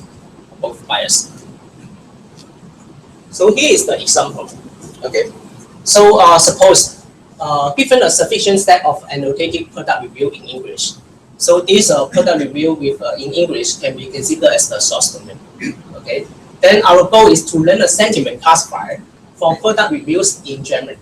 Okay, which can be considered as a target domain. Okay. So in this case, at the beginning we don't have any corresponding instance. Okay. So we only have some label data in the English domain, as well as the unlabeled data, and we have some unlabeled data in the German domain. Okay. So we can first randomly sample some product reviews based on the distribution here. Okay, and then we can use some translator, okay, to find their translated product reviews in English. Okay. However, there is no guarantee that these instances are representative in the corpus of English. That's why in the target domain, the corresponding instance may be biased. And in the second example is that suppose we are given a sufficient set of annotated English review in the book domain. Okay, so these are reviews on books. We can consider this as the source domain. Okay, and our goal is to learn a sentiment classifier for the DVD domains in German. Okay, so the DVD product reviews in German are considered as the target domains. And in addition, we assume we are also given a set of enabled book reviews in German and some of their translated English reviews. Okay, these are considered as the correspondence. So in this case, so as you can see, for the book domain in German, we can randomly sample this instance and then construct their corresponding instance here. Okay, so in the target domain, the corresponding instances are biased. However, even though this one is representative in the book domain, however, our target actually is the DVD domain. So with respect to the DVD domains, these corresponding instances in the target domain are also biased. Okay, so in this example, the corresponding instances in both the source and the target domain are biased. So if the corresponding instances are biased, then the length, the feature mapping G, will be also biased as well. Okay, so how to address this issue? How to length a less biased feature mapping G across domains? Okay, so here we are motivated by the self-taught learning using sparse coding or deep learning methods. Okay, that is to learn higher level features in an unsupervised manner, such that a precise model can still be learned with a few label training data.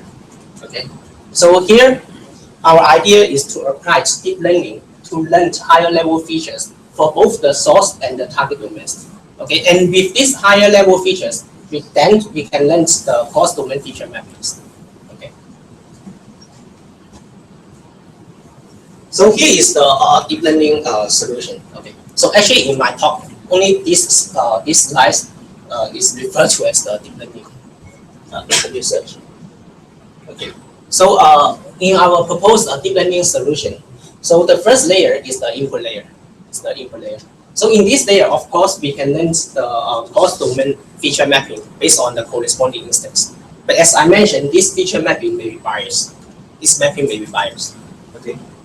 So we applied unsupervised deep learning methods here to learn higher level features for the source domain and the target domain data respectively. Okay. We learn this. After we learn these higher level features, based on these new representations, we can learn this feature mapping across domains. Okay, and this mapping is supposed to be less biased. Okay, because this is learned based on the higher level features, and we can do this recursively. Okay, so here comes to the deep learning architecture. Okay, and after we learned all these W and G, okay, so we can do the feature augmentation. Okay, so for the source domain data, we just do the feature augmentation with all the higher level features as well as the original feature here. Okay, and for the target domain instance, then we need to use this length feature mapping to map all the high level feature as well as the original feature to the source domain. Okay, so we do the augmentation in this way. Okay, after we do this augmentation, then we can use the label data in the source domains to train the classifier, and then use this classifier to make predictions on the target domain data.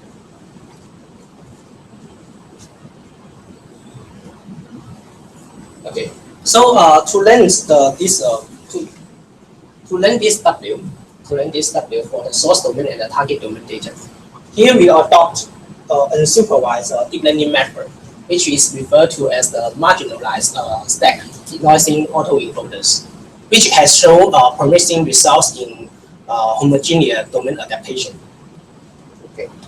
And for the to learn the G, which is the cost domain feature mapping, we propose to solve this optimization problem. Actually, this is just a regression problem with a regularization term. Okay, so this is the loss function, and this is the regularization term. So it can be shown that this optimization has a post-form solution. It's a post-form solution. Okay, so this is all for our deep learning solution for the heterogeneous transfer learning problems. So here we conduct some experiments to verify the effectiveness of our proposed deep learning solution for the heterogeneous transfer learning problem. So we use this coarse language sentiment classification dataset. So this dataset contains Amazon product reviews of the categories: DVD, books, and music. Okay, and all the reviews are written in 4 languages: English, German, French, and Japanese. Okay. So our first, we also compare our proposed method with some baseline methods. So the first one is a long transfer learning method.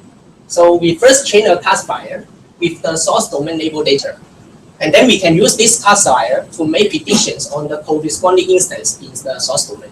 Okay, so we can know the labels of the corresponding instance in the source domain. As the corresponding instance across domains are supposed to have the same labels. Okay, then this label can be propagated to the corresponding instance in the target domain. Okay, then we use these labels corresponding instance in the target domain to train a second classifier. And we use this classifier as the target domain classifier. Okay, and the second baseline is a multi-view learning method. It's a kernel CCA. Okay, because we have the corresponding instance, we can apply kernel CCA on the corresponding instance to learn the feature mapping, to a pair of feature mapping, to map the source domain and the target domain data to a latent space. Okay. And the third baseline is a heterogeneous transfer learning method. Heterogeneous transfer learning method. And the last baseline is a multi-model deep learning method. Deep learning method proposed for image and text classification. Okay. So in our first experiments, we try to verify this scenario, okay, where the corresponding instance in the source domain are biased, while the corresponding instance in the target domain are representatives. Okay. So to conduct these experiments, we use English product reviews in English as the source domain, and the product review in one of the other languages as the target domain. So in this way, we can construct the cross-domain task. So here is the experimental result.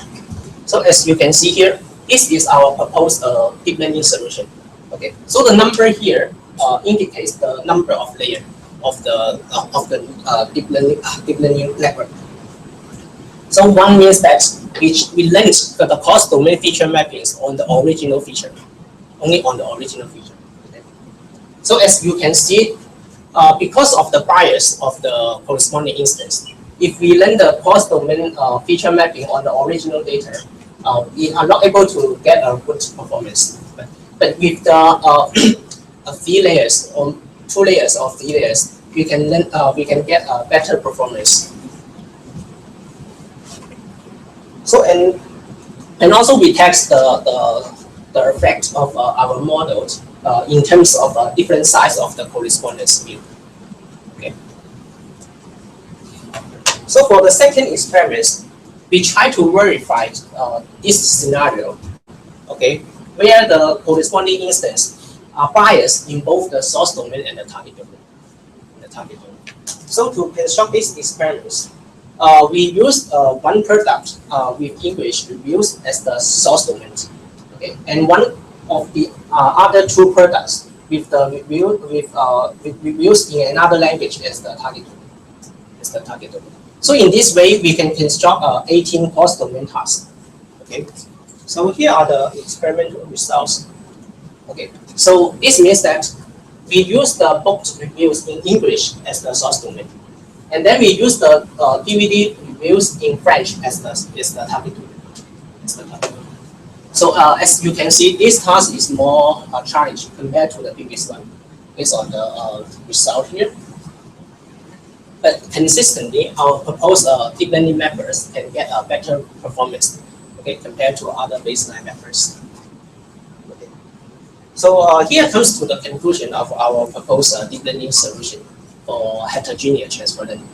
So this is our first attempt to apply deep learning for heterogeneous transfer learning. So as you can see, from a methodological point of view, the proposed method has some issues. The first one is the feature mappings G as well as the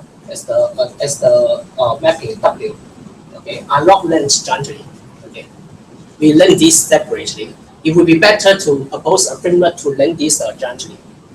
And the second issue is that it may be more interesting to replace this cross-domain feature mapping by a neural network.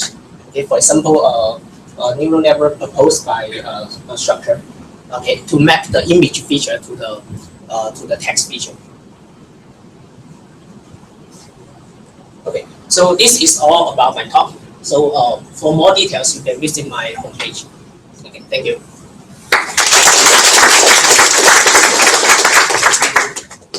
We have some time for questions, I think. I guess I didn't quite understand how. So you described the problem of bias in the mapping from the target back to the source, and then you described learning a mapping at each level of the DNN. But how does that mapping overcome the bias? Okay, so our assumption is that based on the original features, they are biased. But if we can learn higher level features, and with these higher level features, they may not be biased. So you just change the feature representation. Okay. On the original, because the higher level features are learned in the target domain instead of separately. So you have because we have more unlabeled data, then we can try to learn such and bias representation. Yeah. But of course, we don't have any theoretical result on this. This is like many deep learning methods is based on intuition. Yes. Yes. Question about the mapping. What's the impact of the confident mapping to the accuracy of the because I think between two different domains, when you find the mapping, there maybe not 100% correspond. Maybe only 50% or % of the corresponding feature. And what's the impact of the this? Yeah, you are asking this question. So we vary the size of the correspondence. Okay, so if we only have a few correspondence, of course the performance will be lower. Okay, so this is the curve. Yes. What if we look at the process in a continuous way? Like, so far you have the source domain, the target domain, and you have the mapping. But this is starting in a sense. What if it's continuous? If suddenly in the source domain we acquire new knowledge, so we somehow account for this fact to transfer knowledge into target domain? Not yet. Right now, the knowledge transfer is only based on the corresponding instance. We don't consider any other knowledge to be transferred in this framework.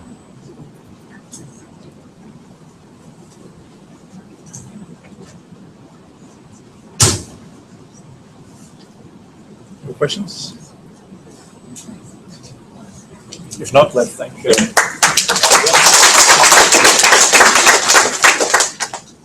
Okay, thanks so much. And next talk will be given by Professor Ji Chao from NUS, and she will talk about visual attention.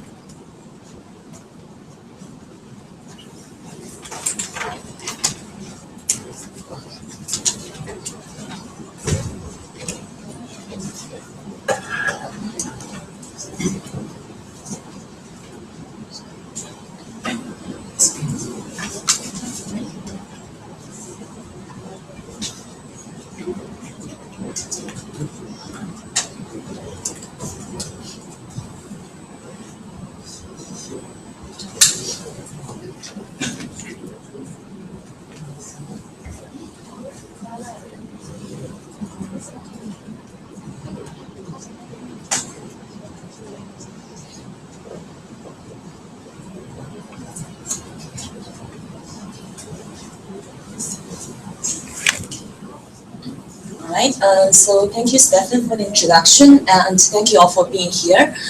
It's my great pleasure to share our recent works on attention with all of you. So my name is Xu Zhao from NUS. Okay. So the topic today is visual attention in humans and computers. We in fact study and use deep neural networks quite intensively from our research works. Yet I decided here to to introduce works in a slightly different flavor from other speakers, which I believe will give a very comprehensive view of techniques on the machine side. So here I try to suggest that experimental paradigms and knowledge from human vision, or in general cognitive and neuroscience, integrated with the conventional computational methods will promise new opportunities. So I would like to start with acknowledgement to all these very important people that actually contribute greatly to the works that I'm going to describe. So our work at NUS, our lab at NUS is called VIP, for Visual Information Processing. So we study both human vision and computer vision. For example, we study visual attention, that is the where to look problem. We try to understand and predict where people look at in natural scene complicated images. And so here in all these efforts, we try to use the integrated psychophysical, computational, and some of the neural approaches. We try to understand the neural mechanism of selective visual attention. We try to build machines that mimic human behaviors and suggest clinical suggestions. And here in this talk, I will try to highlight our recent effort called Silicon, for saliency in context that features in big data and deep learning. Okay. So as I mentioned, I will be trying to talk something on the human side, and I will be introducing our human efforts using a number of data sets on selective visual attention in natural scene images. So all these data sets are motivated to address new problems that was not addressed before.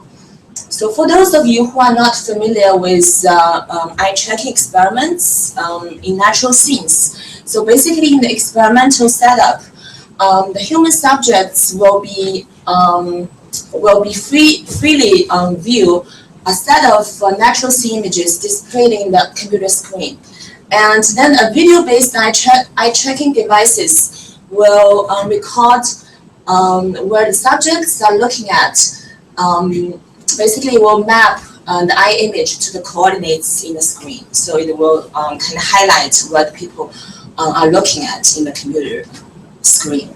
Okay, so for example, in the new data, here is a glance of the new data sets that we have. For example, we build a new framework and corresponding data sets to characterize relative importance of different objects and semantics in natural scene images by explicitly having multiple objects in context. And we also study saliency in crowd, in web pages and in scenes. But here, so all these data sets are available online in our web page. So here I would like to talk a bit more detail in one of these works called Silicon. So this is the first large-scale eye tracking data set. Note that conventional eye tracking data sets are in the scale of several hundreds images, and there are around 10 to 20 subjects reviewing all these images. But for our data set here, it's so far 20K images with 60 subjects each, and it's still ongoing. So that's a larger scale data set. And what makes large-scale attentional data sets difficult? As many of you know, we have huge annotation data sets for a number of visual tasks like recognition, segmentation, and so on. So people use Amazon Mechanic Turk to collect annotations for millions of images easily, right? But the challenge for attentional data set build is that we have to rely heavily on customized gaze tracker to accurately locate where people look at in an image.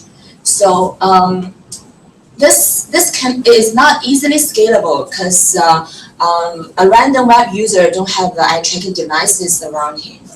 And we have to schedule experiments and invite subjects. Usually these are the poor undergrad students at NUS. And so it takes a lot of time for the experimenter and for the subjects to collect the eye tracking data. Right? So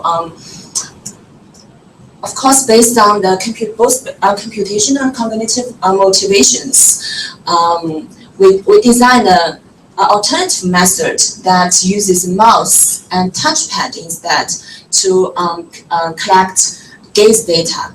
Apparently, this general purpose devices allows crowdsourcing using, for example, Amazon Mechanic Turk to collect the data. So here is an illustration of our stimulus. So as you can see, it looks blurry, and the subjects are instructed to move their mouse to where they want to look at in a natural way. And only where the mouse is at is reviewed in high resolution. So this stimulus encodes visual acuity drop-off as a function of retina eccentricity. So it exactly mimics the function of retina visual acuity drop-off in our human visual system. And we don't explicitly ask them to do any tasks like clicking and so on, just try to make it as natural as eye tracking experiments. So we actually have an online demo that I can briefly show it here. Should have it.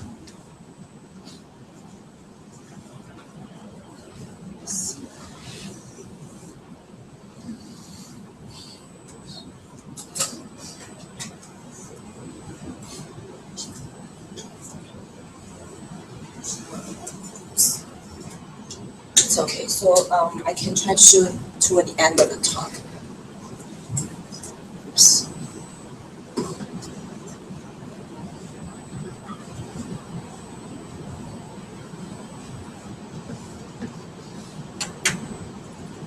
Stocks.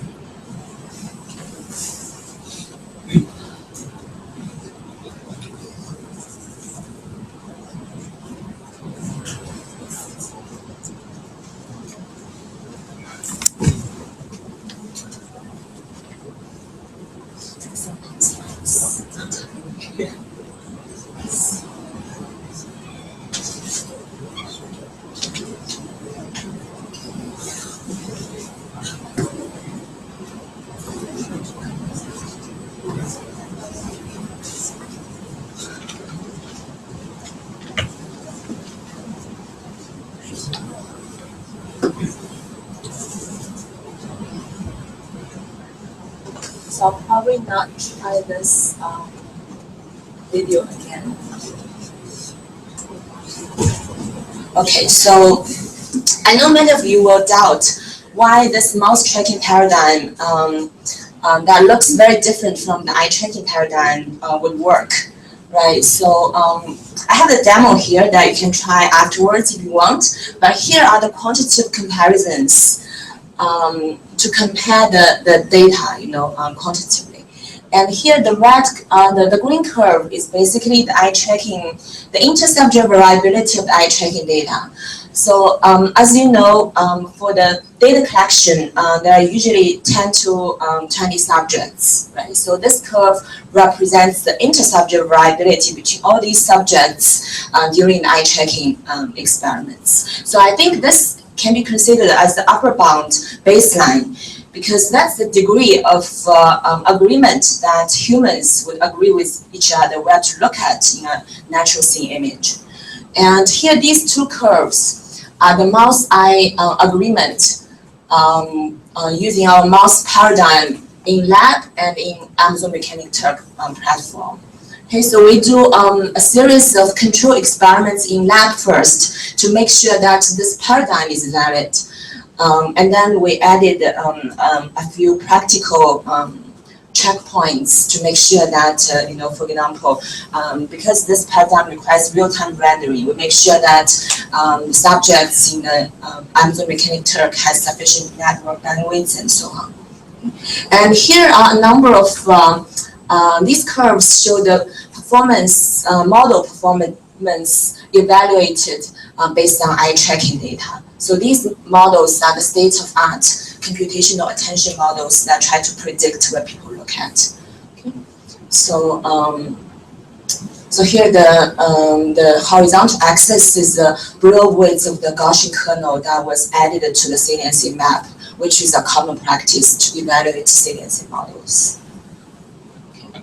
And further, we evaluate whether the mouse data are valid as evaluation methods, as benchmark data. Okay, so here are the model performance evaluated using the eye tracking data, and here are the model performance evaluated against all the mouse data in different data sets and in lab and in AMT. So as we can see, the ranking and the patterns are quite consistent. So this basically demonstrates that we can feel quite comfortably using all these large-scale data as evaluation for saliency models. So in fact, we have been quite successfully applied this data set as a benchmark.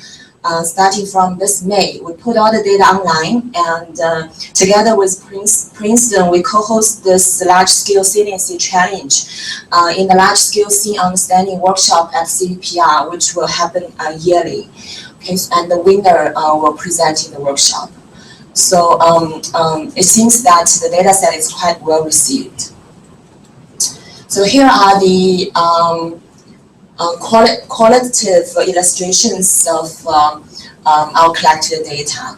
So I don't want to try it again, but in fact we built this so-called silicon.net web page where we put examples of the data here that you can freely explore.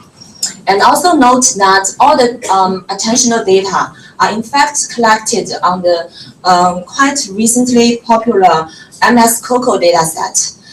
That stands for Microsoft Common Objects in Context dataset. So, of course, then the dataset has a number of annotations like categories and so on. So we can, so we made this part of the web page that you can freely explore based on categories.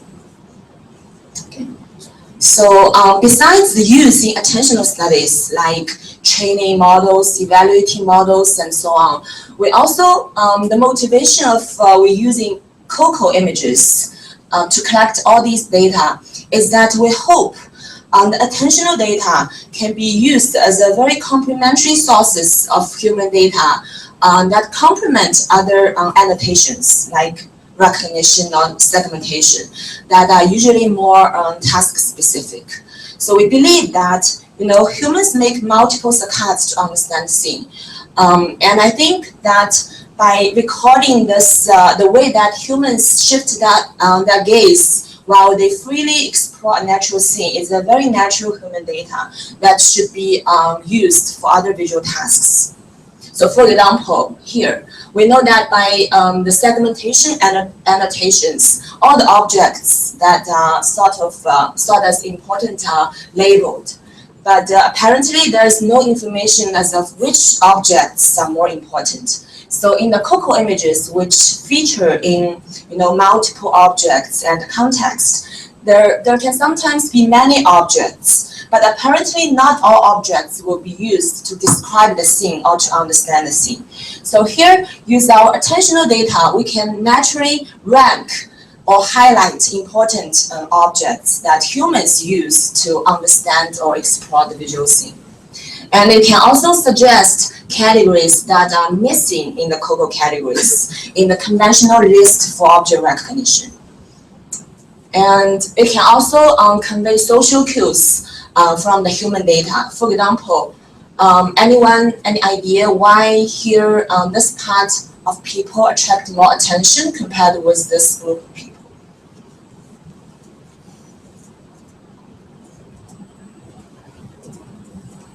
So this attention map is generated by human being, right? Right. How many people waiting for each? It's 60 people. 60. 60. 60. Car behind? Goes there closer together. Huh? Goes there closer together. Closer together. So I think I should show this figure in a larger scale, with, similarly as the subject see. But in fact here, if you zoom in into it, you will see there's two beautiful ladies sitting here. Whereas this side, I guess, older men, and, you know, so it can naturally convey some of the social meanings or preferences by humans, which I think is a very valid cue to model for computational vision. By the way, how do you correct this attention maps? So using our mouse tracking paradigm, as I showed before. So here are several missing categories in the COCO dataset, which are quite of interest to the dataset team as well as to people in recognition. So face category is not annotated because COCO annotated the whole person, whereas humans look at faces very strongly and rapidly. And text and picture as well, because I think evolutionary wise, these two categories are designed for people to look at, so they attract human attention naturally. And humans look at food a lot, and also windows. So when I talk to neuroscientists, they believe that regions like windows or doors, they attract attention because humans or primates, they will think that these regions contain a lot of information. So that also has some, neurological reasons for that. Okay, so in the last few slides, I will briefly talk about our deep learning models to predict attention in natural scenes. So I won't talk in details about the models, but I will try to highlight the problem here in predicting where people look at. So conventional models, as you know, based on conventional features, will highlight contrast, okay, like edges, contrasting colors, intensities, and so on. Whereas humans will naturally look at the semantic objects. So this so-called semantic gap has been a long-lasting problem in attention prediction. So in the last 10 years, there have been efforts trying to fill this semantic gap by adding object detectors. For example, people add face detectors into the saliency model that used to have only low-level channels. And apparently this will highly boost saliency model prediction, especially for scenes with faces. However, as we know that there are many categories around us. For example, we find that people look at faces, we can add a face detector. We can further add pedestrian detectors, possibly. And how about animals, vehicles, text, food, and so on. This list will go on, and apparently we don't have this many reliable detectors to be incorporated. And of course, it's not a very scalable way or a neural plausible way to do. So here is how deep neural network comes. So we use the deep neural network, leverage the semantic power in the higher layers of the network to do saliency prediction. So here I hope it will work because I want to show some demos. So we have, in fact, you can freely go to this web page where we have a live demo that you can input any arbitrary image to try.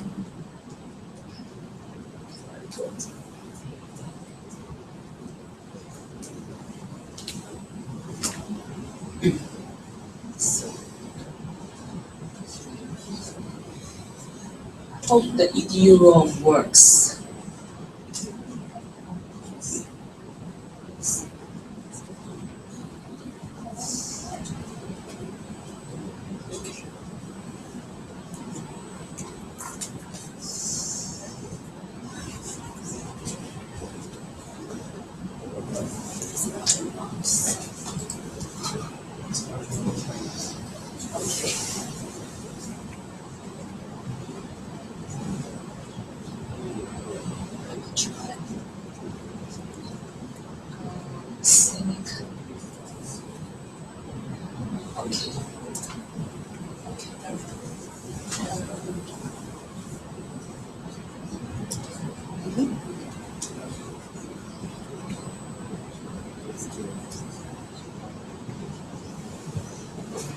Okay, so for example, for images like this, the conventional models will highlight the textures or the lines in the background.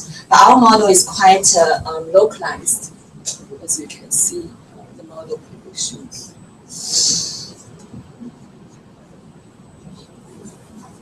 To make it smaller.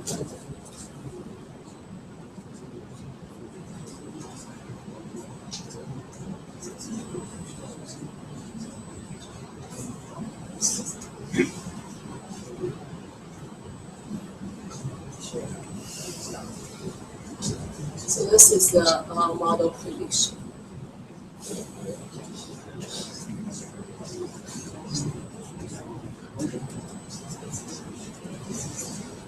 And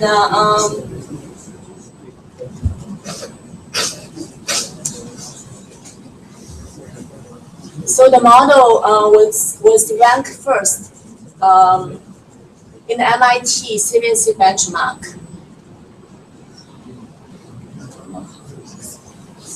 So here is basically 300 natural scene images where the MIT team actually keep the human ground truth light tracking data to themselves to overfitting, to the testing data. So this is a common way of doing this benchmark or challenge.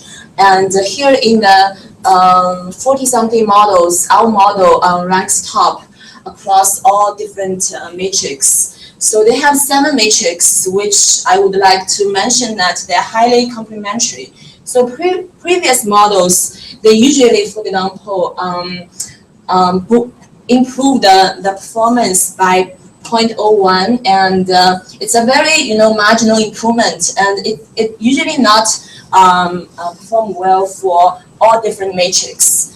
For example, we know that AUC-based matrices are quite tolerant to false alarms. So, for example, this model or some other models that they rank high in AUC-based methods will rank low in other matrices. But here, if you look at all these numbers, in fact, our performance is almost in the middle of the second best and human performance. Okay, so I'm not a particular fan of numbers, but here I just try to show that it's indeed, a very big leap toward human performance.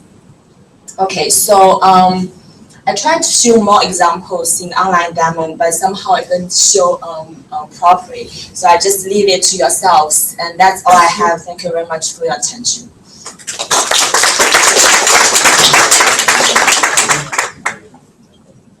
Any questions? Yeah, actually, thanks for the talk. I'm quite interested in the network structure of the salient comp and what kind of train data you feed into the network. Yeah, so I would say that the tricks here that made our network very successful is that we use we particularly optimize the saliency matrix using our human data. So that means that you also apply the similar structure to AlexNet or GoogleNet and use your own saliency data to train this network. Yeah. So we try to Yeah, in ensure- fact, the data part is not the key here. So if you notice, when we published this model, the data effort, the silicon mouse tracking paradigm was actually also ongoing in parallel. So we actually didn't use that part of huge data to train the silicon model here. It's not very dependent on the number of data used. And of course, if you use more data, you can try to adapt or tune more parameters. So it's a trade-off. And the other thing I'm also quite interested in is that you mentioned the data set is a context-driven saliency data set. So I think that if you just train the network by feeding the salient patches to the network, actually, from my point of view, is that what kind of context you have convey in this situation. I mean that for context you usually have like a scene layout or something, but that's if Right. Yeah, it can be realized in two ways, in my opinion. One is, for example, you can feed in the whole image, or you can feed in image patches in a hierarchical way, where in the coder scale that you actually encode, context information in the patch. Is this the model based on the hierarchy sparse coding? It's based on convolutional neural network.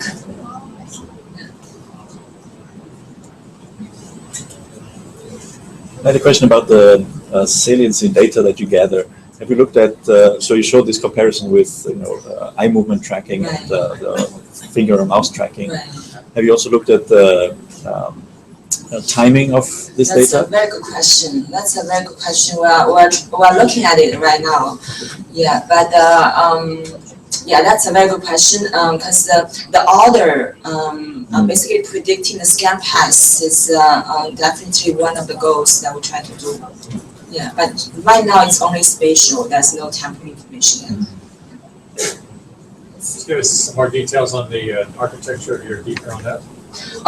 In the results that were reported, for example here and in our paper, we use VGG and GoogleNet, very similar structures as so these are the just the state-of-art best architectures for object recognition that win the ImageNet challenge.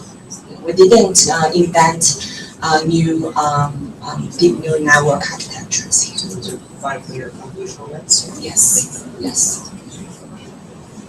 Can I ask, the second best competitor is also using a deep network, but most of their training is unsupervised, I guess, using ImageNet, or is object tracking.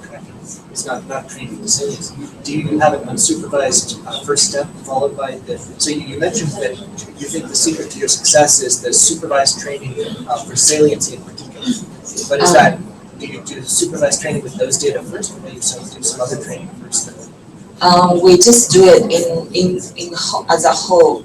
We don't separate different steps. So the second work here, in a sense, is very similar to ours. Is that they also use attention data in a supervised way, which is the same thing as what we do. But they just use the off-the-shelf model for object recognition, and does not,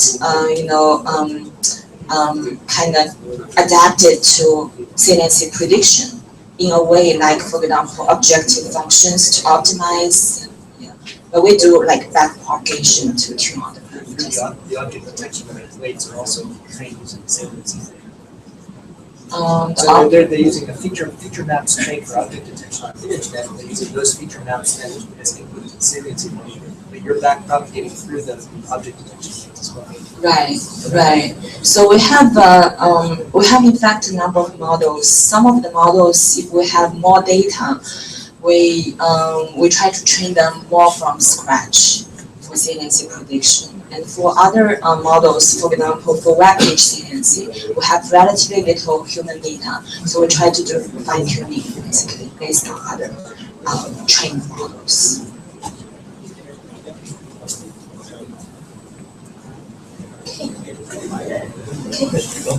Thanks again. Thank you.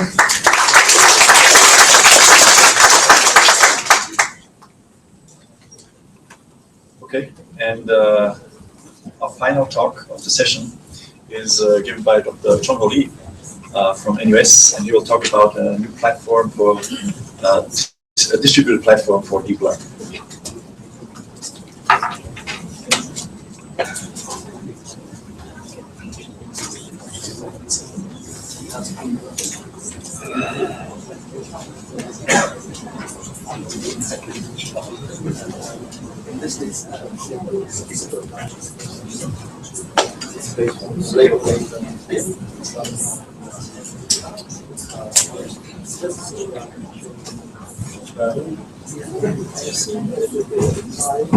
Supervises alien edges to the CNN framework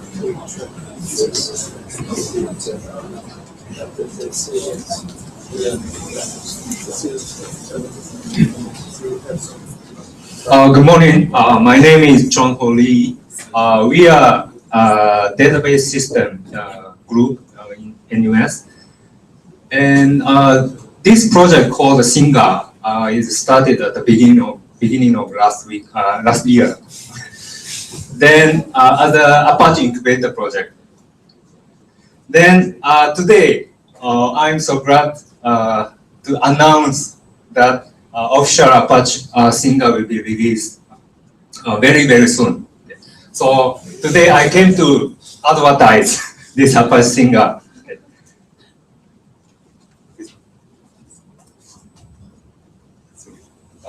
Sorry.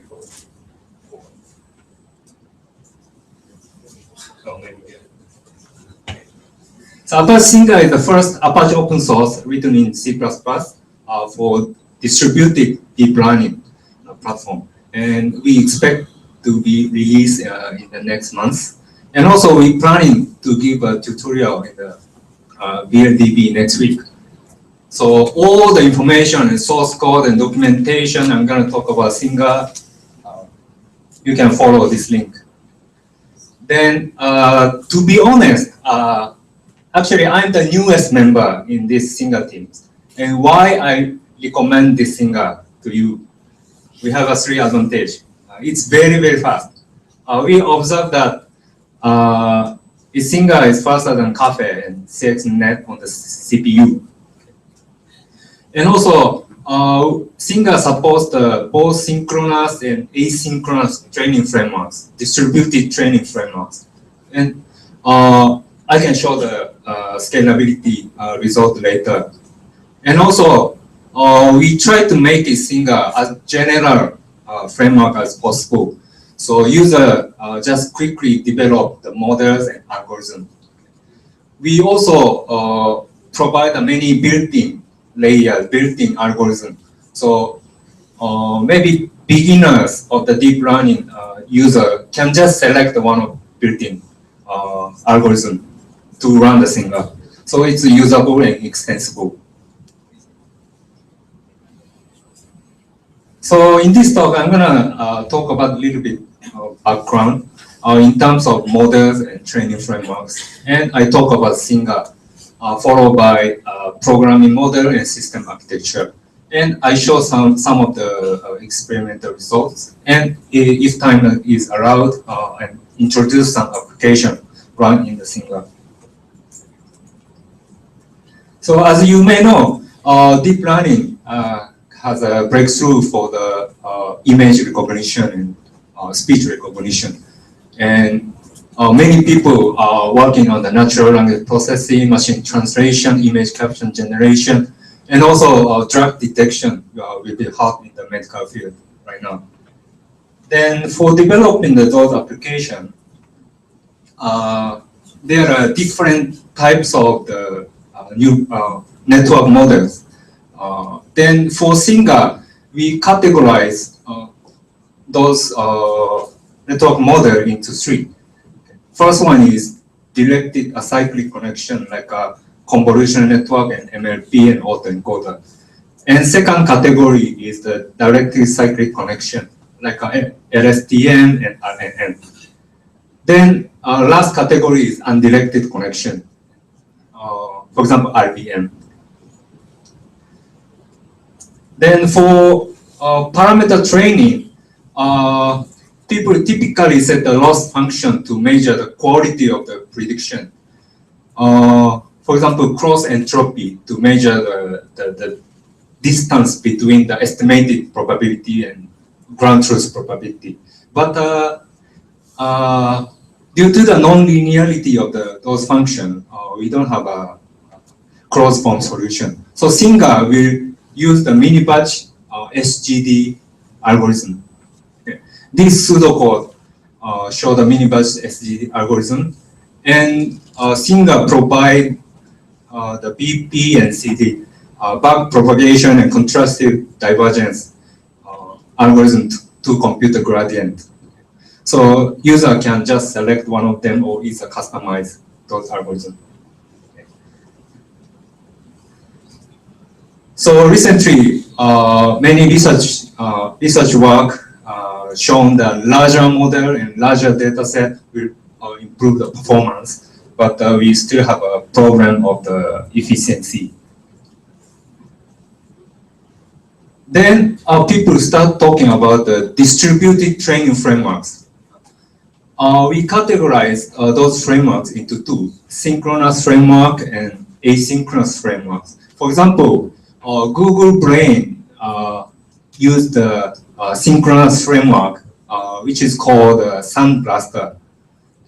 And Baidu Deep Image also used a synchronous framework called Allreduce.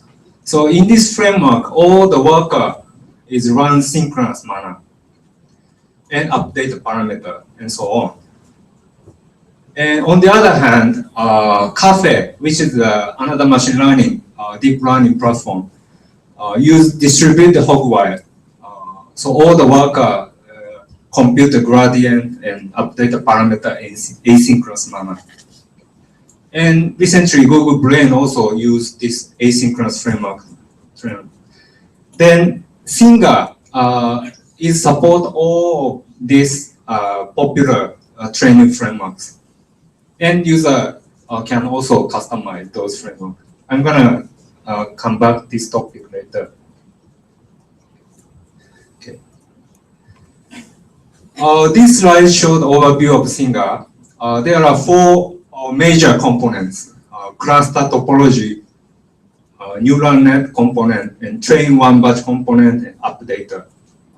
So to use Singa, user just configure these components, and we call the job configuration. So user write this job configuration file and give it to the Singa environment.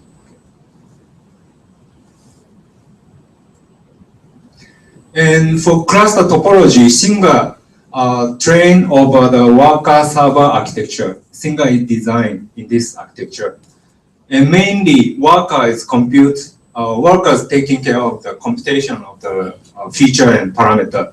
And servers is taking care of the update parameter. So let me introduce how Singa works. First, neural net component here. This neural net component describes how a network layer is connected each other. And for example, layer here, layer class has a two field called the source layer and feature, and two function, compute feature and compute gradient. For example, let's assume user want to configure a network like this with 3 layer with the data loading layer. So for example, hidden layer here, user just configure this file and type name is hidden, type is hidden layer, and source layer is image parser, which is this, and shape, which is the number of nodes, for example, is 3. So in user perspective, just configure this job to design this network. Then, once we create the object of neural net, it's passed to the next component, which is the train one batch. And this component taking care of the how to invoke this feature and gradient, how to invoke these two functions. And this pseudocode is one example, which is the back propagation. So as you can see, each layer obtain the new parameter value and compute feature.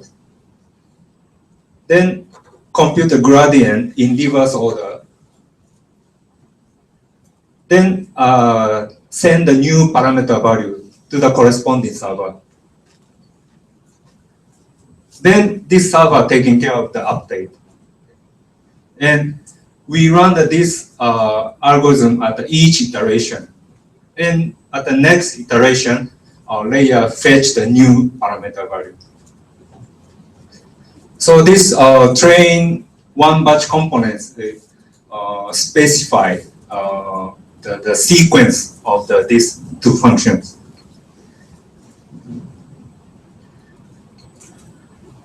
So next, I'm going to talk about the system architecture. As I said, it's designed as a worker server architecture. So there's a two component, worker groups and server groups. And worker groups load a subset of training data and computes a gradient for model replica. And workers within one worker group run synchronously. On the other hand, different worker groups run asynchronously. Then for server groups, it maintains the parameter shard to update the parameter. And it handles the different worker groups. For example, this server group taking care of these two worker groups. Then synchronize with neighboring server groups to update and to share the new parameter value. Then in Singa, we provide a configuration file. So user just simply set the number of server groups, number of worker groups, number of workers per process, the size of worker group, topology of group connections, and do we separate the worker and server? Do we share the parameter in the one process or not? So by just simply managing this parameter, user can test the different types of cluster topology easily.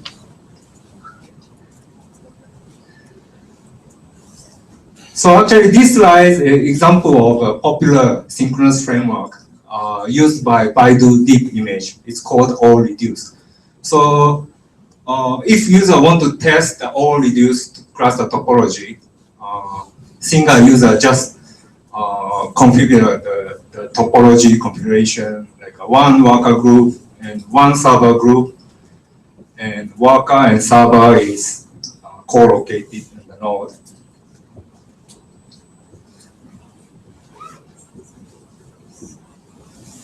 And for example, if we separate the worker and server groups in the different nodes,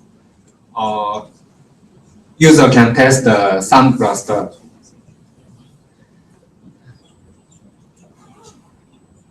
And for asynchronous framework, we separate worker and server groups, but we put multiple worker groups here, two, and one server group. So that user can test the downpour topology easily. And finally, distributed hardware, which is implemented in the Caffe.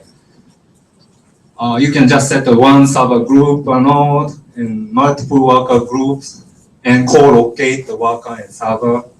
And those groups share the parameter value. So those four popular training frameworks, Singa can easily support those frameworks, and user can customize them extensively. So now let me talk about some experimental result. For this experiment, we use a Cypher-10 dataset. It contained a 50K training image and 10K test images. And this graph shows the training time per iteration of the training. And for single node setting, we use the 24-core server with 500 megabyte memory. Then, as you can see, CXNet and Caffe Singa, all the systems can scale well as number of core increase. However, we observe that Caffe and CXNet has a poor scalability after the number of core become the 8. Then, actually, all the systems used open glass software, which taking care of the matrix computation. Then open glass multi-thread has some communication loss. That's why it doesn't scale well. But Singa, we design as the worker server architecture, so it's already multi-thread. So once we disable this open glass multi-threading feature, and we use the Sunburst topology, we dramatically reduce the time per iteration, and it scales well.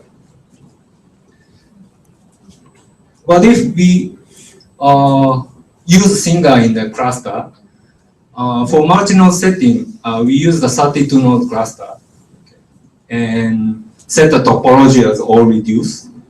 Then we compare Singa with Petam. Petam is another machine learning platform, and it used the Caffe for the deep learning training.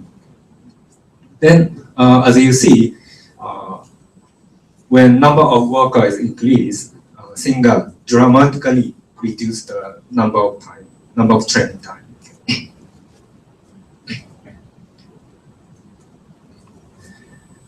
And these results show the for the asynchronous training framework. And this graph shows the Caffe on single node, and this graph shows the Singa on the single node. Then we run this experiment 60K iteration. So this x-axis indicates the training time. Then y-axis indicates the test prediction accuracy. Then both systems scale well. For example, if you see that this horizontal line, and as the number of workers increase, it scales well on the both systems. But we see that Singa is much faster to reach the same accuracy. For example, around 80% Caffe. If we increase the number of nodes, we dramatically reduce the time 30%, around 5,000 from the 20K second. Then I have to note that for the asynchronous training, we see that this kind of fluctuation. This is because of the worker is run the model, train the model asynchronous manner. That's why we see that this fluctuation. But after training, we get the same accuracy and the faster time.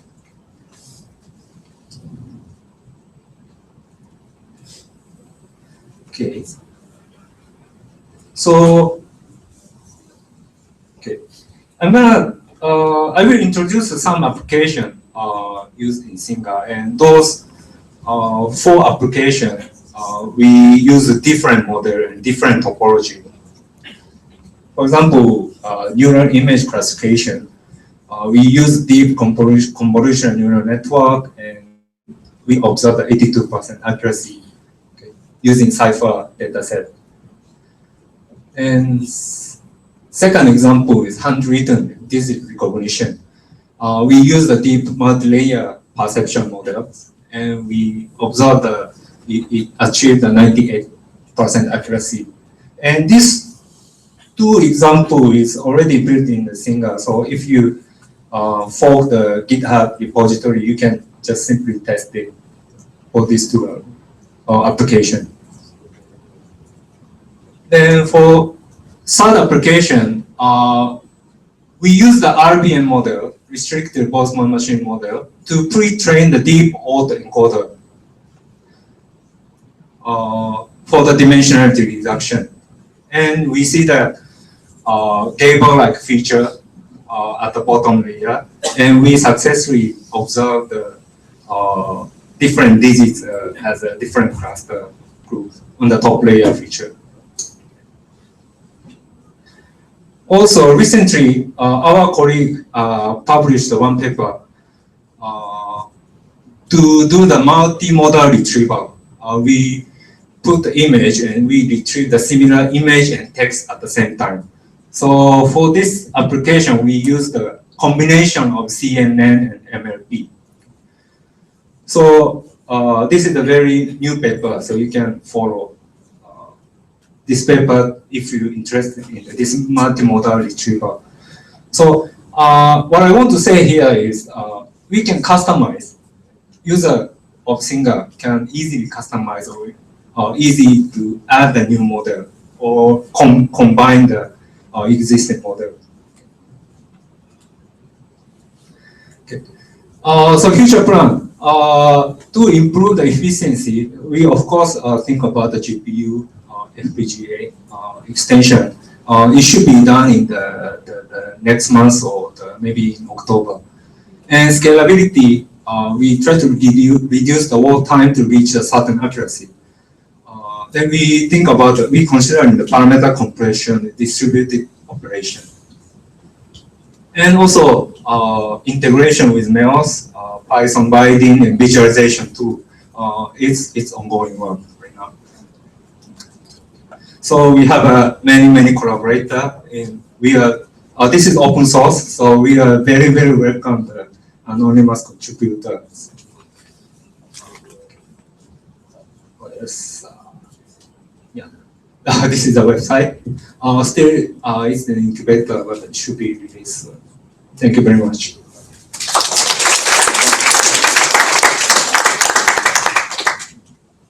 Can you say more about what is a parameter shard? Parameter shard. Actually, we have a core developer here, so maybe. I'm more familiar with it. So the parameter, you mean the parameter shard? Yes. The parameter shard is just the whole model's parameter. So this shard can be in a distributed system. This shard can be distributed over multiple nodes. So it just represents the whole model parameters. So one node might not have all of the parameters. There might be yes. Might be combined. Yes. How do you deal with in asynchronous update? Some of the workers will be computing gradients using parameters that are not current.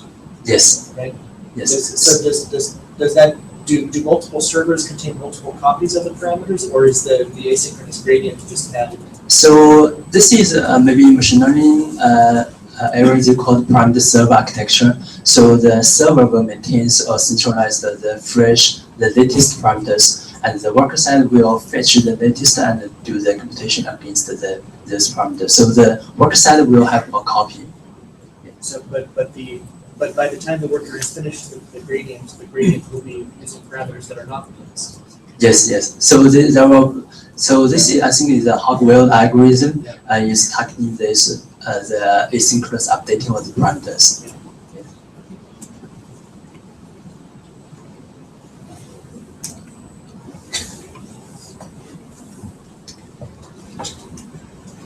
Other questions?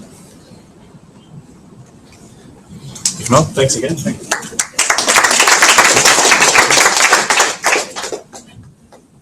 And thank you to all the speakers of the session. So we have a lunch break now. It should be ready outside, I hope. So please help yourself. We don't have a formal demo session, but I'm sure Ti Cao and John Ho would be happy to show you what they've done if you want to come and talk to them. And then the afternoon session will continue at 1:30 p.m. We'll see you back then.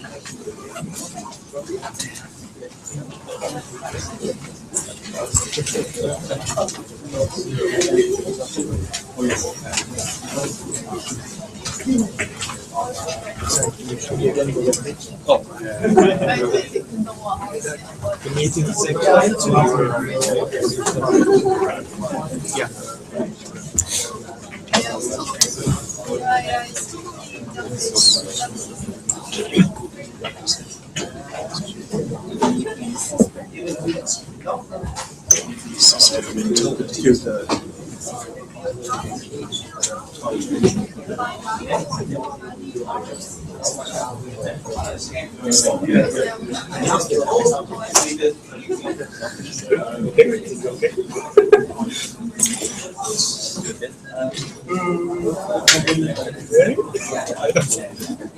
But the camera explain the main applications that are. Yeah, let's go.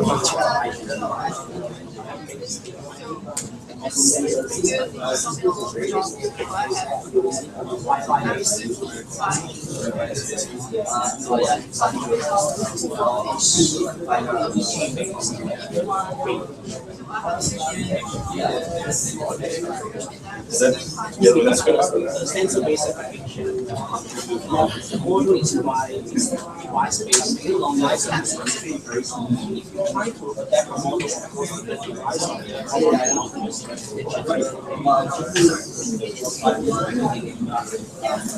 and so which group you work in?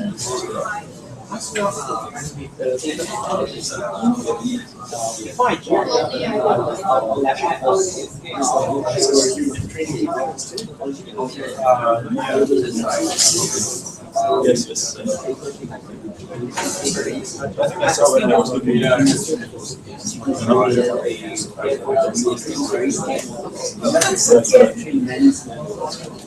we also have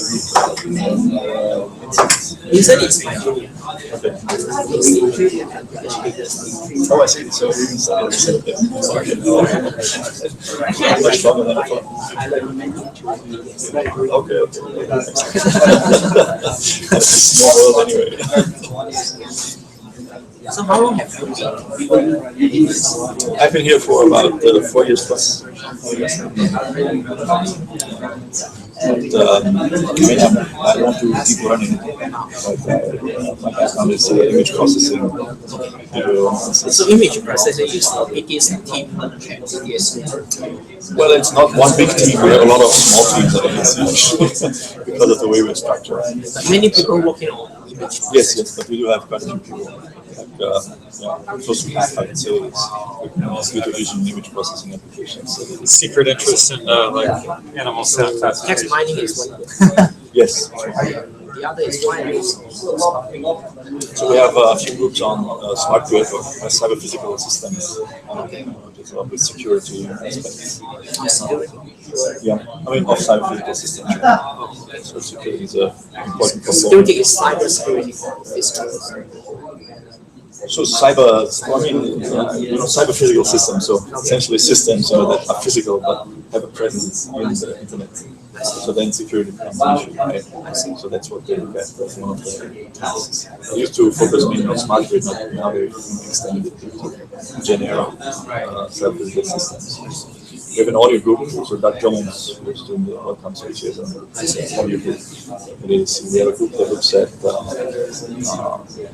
hardware design, transforming, automatically reporting out of platforms, for example. So as I heard, one of your KPI right now is collaboration with MySQL and these times now. Correct, right. Yeah, so we're working with a few groups. Square Arcs.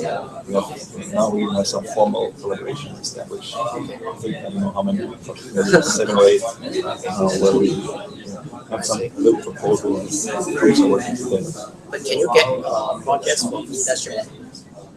We can, yes, but usually we go through the stuff through Square Arcs. Just work with people to support us on this. Okay, so we will keep it up.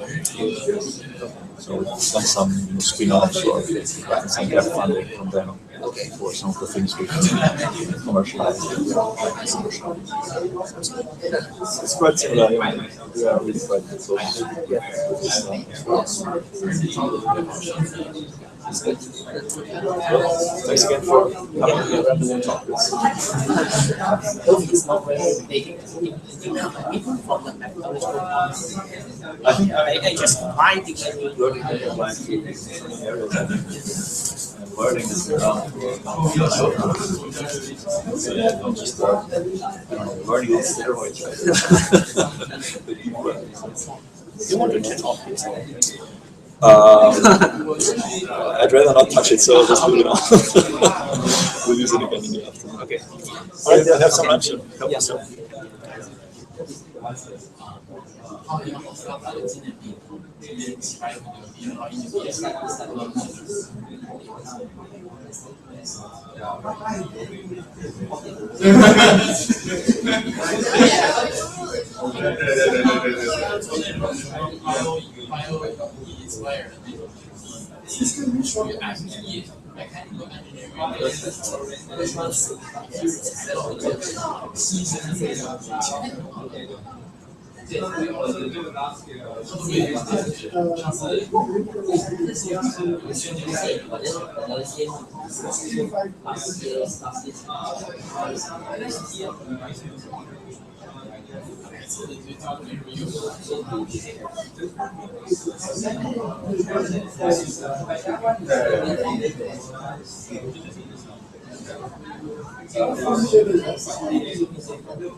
So my last day was last Monday. They will have on the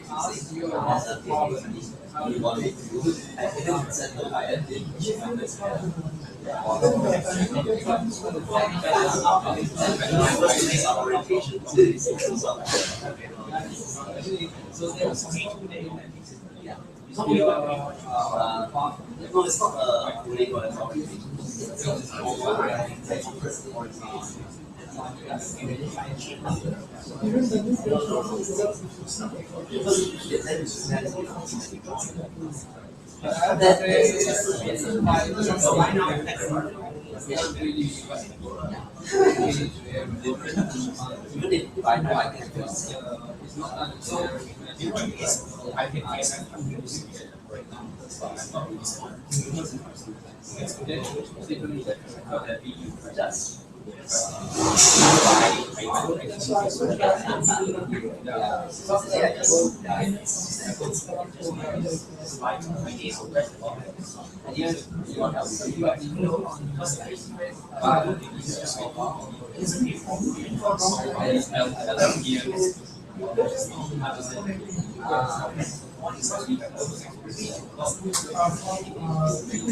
我以为你这个然后一看到白色没有变。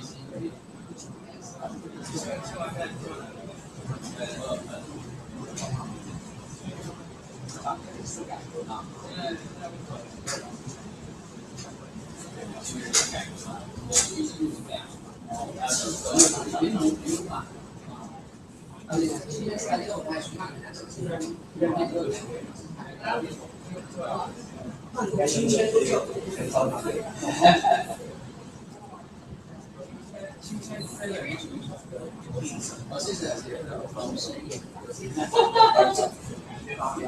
但是其他比较是 secondary。那你错过了，它是2012年也有明年。或者现在12月中挺好。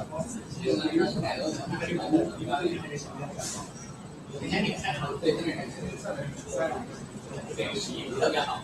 明天半点，相信我的视频我一定还是这样。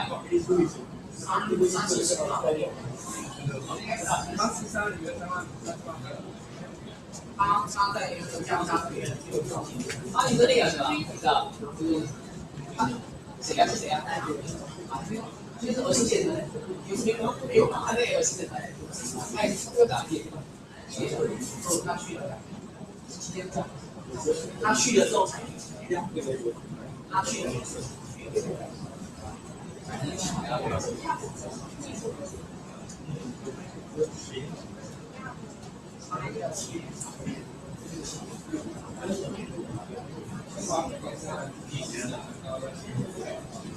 而且他走的那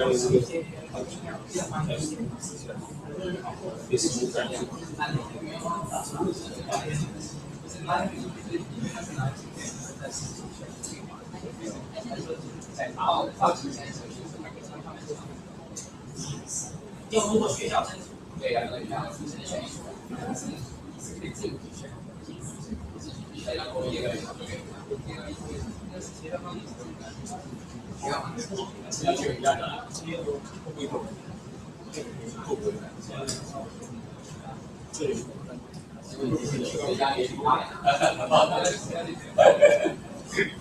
别人就今天拿到那个 professor， 好多学校这个稍微差一点，现在 professor， 现在浙江，我觉得浙大有很远。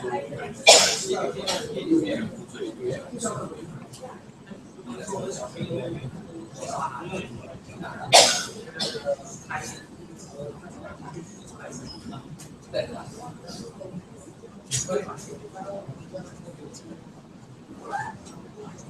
那还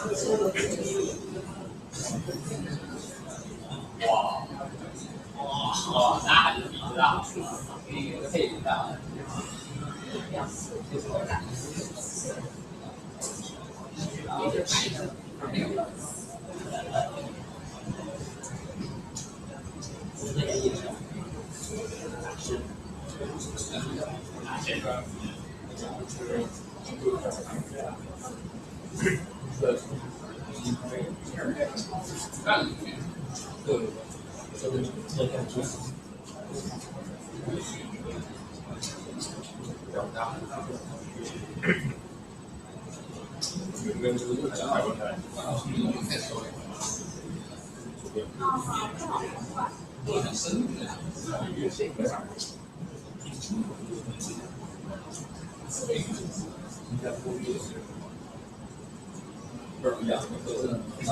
之后还是3个月，对。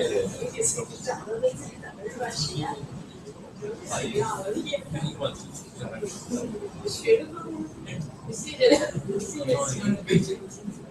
不是这样子还是那边啊，自己写这本，1年2年这一年就是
哦，现在要不要的问题就是兴趣。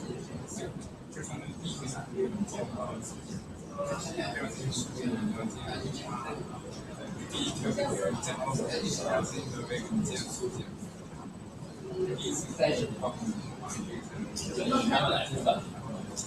我觉得是个技术的，一年。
陈老师说，8个里面是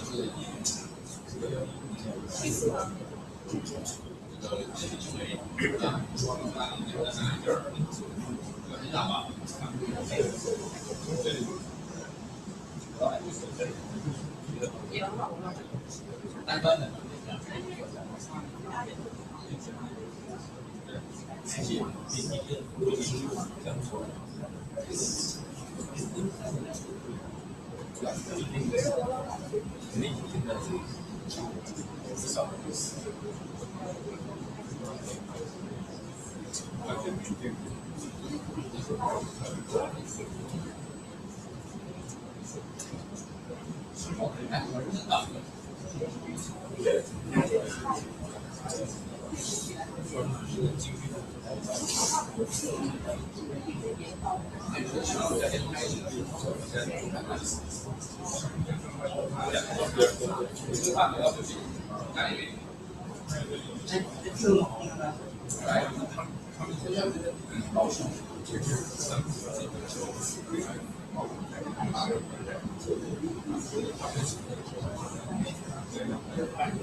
觉得你是吧？我觉得我就是这个，从这里。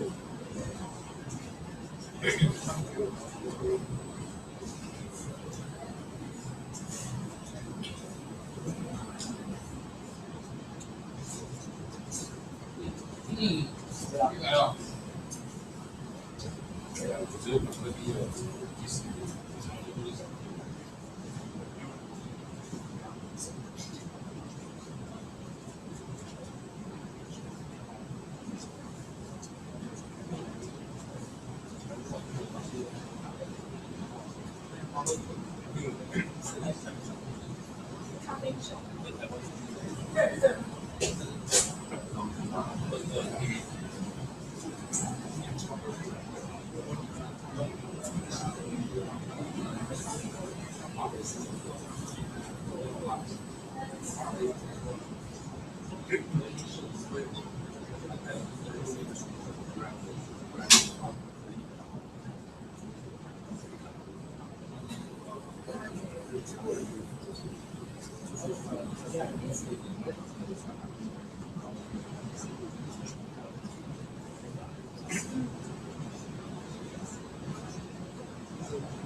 Urging frustration since it's researchers we always tend to.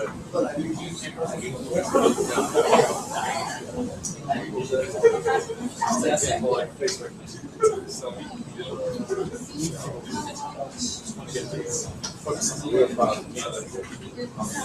So they kind of get these really databases for everybody. Frontal picture, side, right, nice lighting and stuff. Well, not just the algorithms that work on these data sets, but kind of the conclusion that the algorithms get more refined or better on those data sets that further make it work. Variable lighting and kind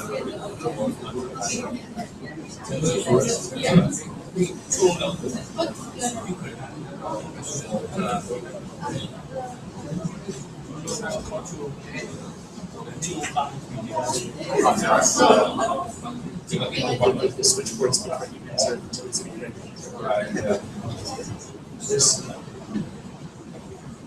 There's certainly this development in computer vision and also to some extent in speech, this kind of counterculture of people who create more and more complicated databases every year. Actually, the chief downstream was kind of like that, right? Where she's using MLR to get something like savings of a much larger set of entities. Yeah. I think computer vision is a better speech in that sense because we do see that where a database that was considered valid 10 years ago is instead of that. More difficult versions of the same problem. Slightly problems that are defined by newer and harder databases.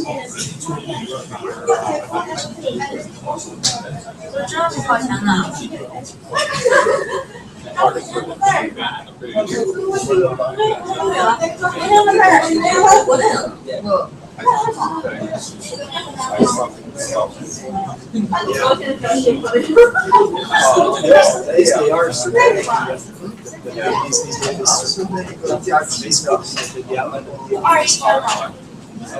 previous database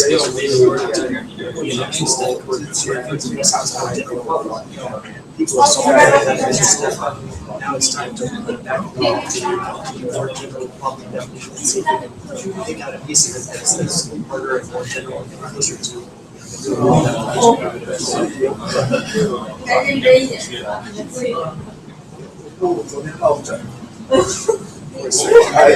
defining reference to some particular set of real world inventing new applications is again a different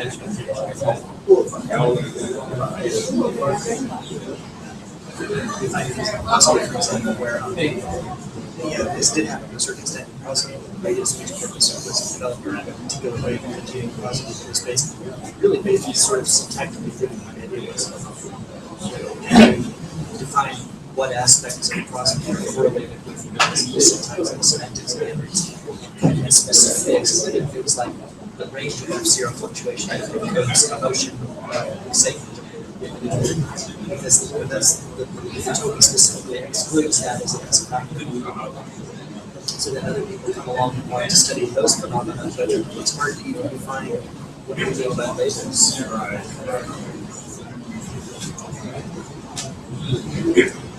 Every time somebody defines a set of motion labels, somebody else comes along and says that set of labels is not understood to be because it doesn't make sense.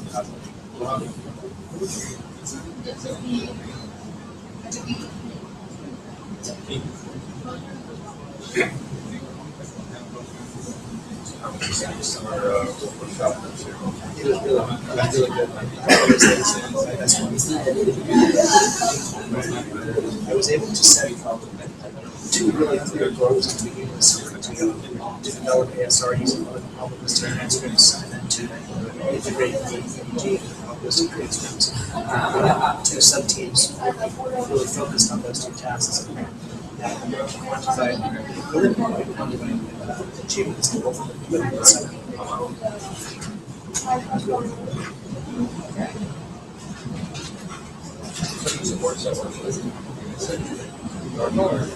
It has this funny history. It was literally the first two were darkness awarded, and then Red Intelligence got it NSF grants that covered it for I think eventually 10 years.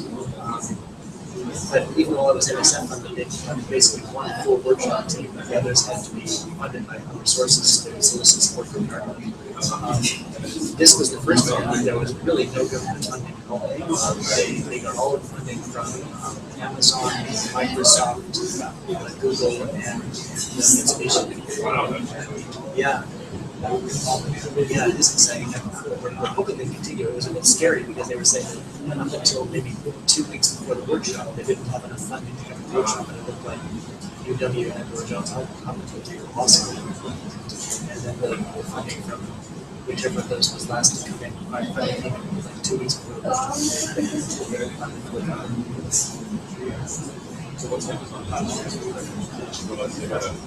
They have a product now. They have this product called the Amazon Echo, which is a little simple that you can put in that show. And to talk to a far field. So you can be standing across the room and say, Alexa, play me some Beethoven. You can say, you can play your Beethoven's Ninth Symphony by such and such. And you say, yes, please. And you start playing it. Say, Alexa, what's the weather going to be like?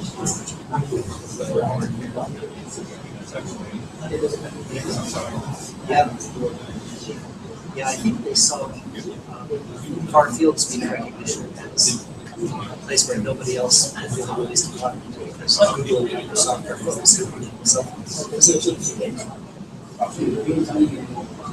so they kind of carved that out.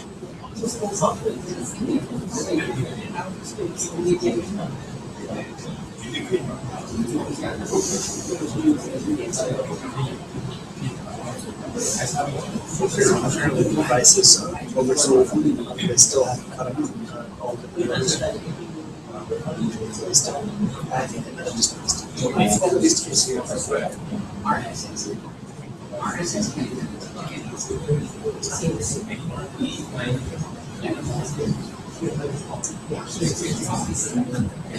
one of my former students is at this thing. He was on speaking in Seattle, so he was contacted by this person from Amazon also on speech recognition. So we all went down and saw Amazon in Seattle. So really, they've taken the Seattle Center where it's facing to us. Okay, but I've been to ground, so you know how around that event within this community was kind of not very much around that area. They've taken that whole, they've taken that like 3 square blocks in that area. We renovated it and built it with these buildings that are kind of uniform in architecture, but they're also kind of urban in architecture, so they could have been buildings that are kind of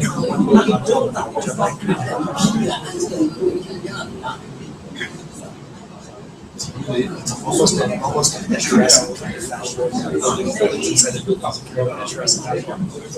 And with that money, you could really have the entire neighborhood that really is beside the neighborhood.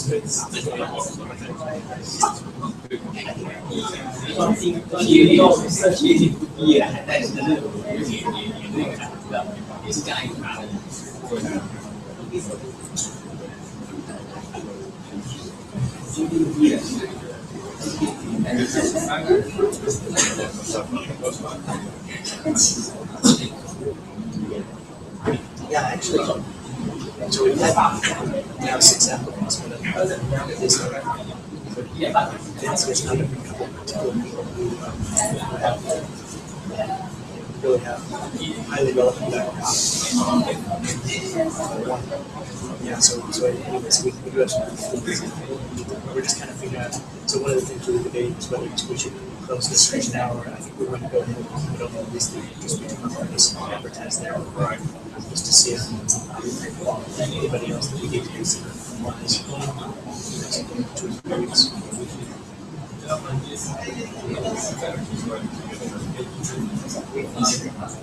She's interviewed both of those two, and I think we need one of them now. we had a market later this week. And then I guess what we found is that we are advertising interest into a deadline of as late as September 30th. And then there are 10 days that we need to review the company by that time. Maybe that's one of the sign.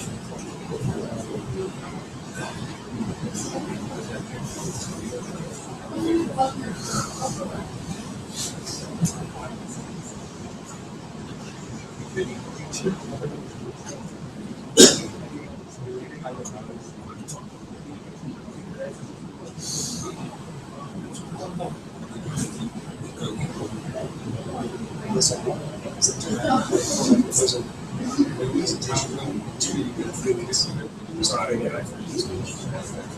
Is that would be a teleconference with the county here in Korea?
Nancy had you 7 people, so I told her, I said, I'm going to be here on Sunday, we get a whole list of people who have students working on projects that are related to AWS or related to this work. One of the people that I taught asked the question about getting people from other languages to help translate this work. She hasn't very ready, but already built a user interface for that. For what I proposed to do. It's really cool. Making progress can happen. It's happening in some projects. Interesting how the proposal showed that because like the intrinsic error rate was improved, language was large, so even performance better, not surprisingly. Yeah. So, to say, you know, if you get a closer match to those characteristics in language, rather than I really believe that. There's a new roadblock we discovered that is that Amazon has just recently stopped allowing people to sign on. They're only allowing people to sign on as workers in the United States or actually minimize fraud. So all of my plans for using Hindi as Hindi native speakers as my more phonetically aware Turkers are now in jeopardy. Well, I need to find another register. Somebody will give you a screen. Yeah, probably. I hope it's soon.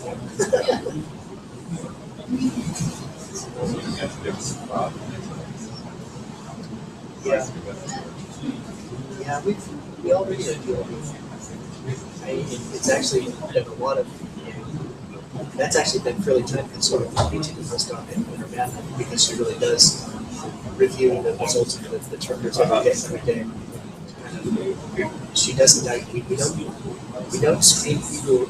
We don't have screening questions where they have to get a certain question right every day because it's really hard to say what we mean by that for our task. Right. And we're supposed to be writing nonsense, so if somebody writes nonsense, so maybe they're invalid. And so in place of that, she just kind of looks really quickly through everything that people have submitted and to see, does it at least look like they were trying.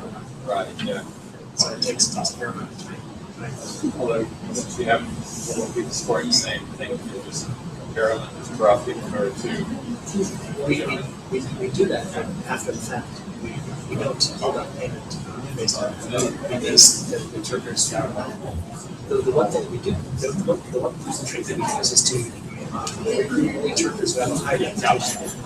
But if we want to do that, we have one that's higher reputation as well. And so that means we have to pay the most of the level. So that's the black box. Maybe if we were to speed up this process, we can do that. But we don't. Also, in order to maintain reputation, we don't want to throw out somebody who appears to be trying, but just isn't very close to the consensus council.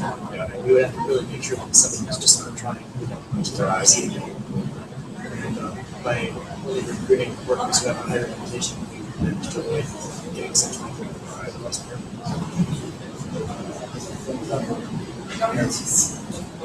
Yeah, I'm really more about economics than I'm Sort of problem you're dealing with. Yeah, right. Quite a bit different from some classes. It's all about reliability, but measured in different ways.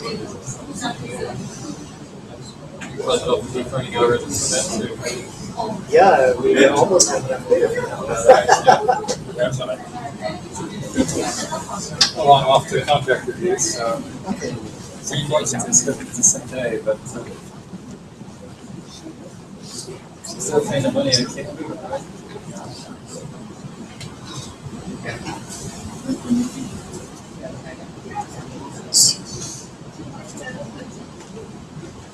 Yes,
或者还没喝完。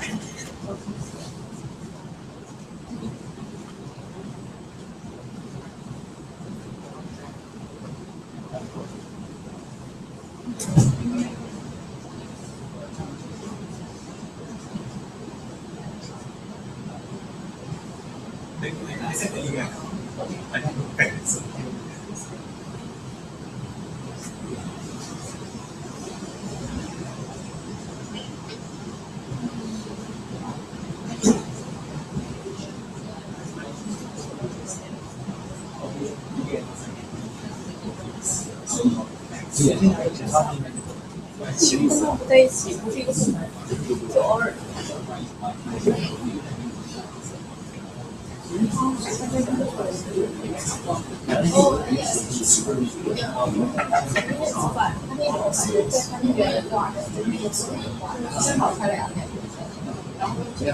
他感觉一个老板，夫妻档，看他有节操到了要家人。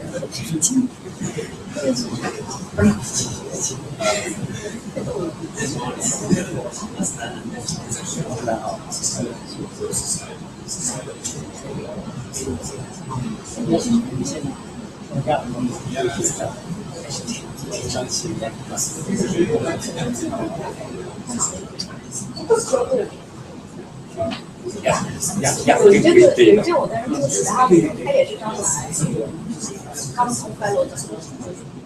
这就是他的，就是澳洲毕业，就是我今年我们俩都不聊，所以不当离就都聊。他人特别好，他人很 nice。上次我们一起去开会，然后发现他心里挺好的，就是他很贴。澳洲毕业。哎，你现在140。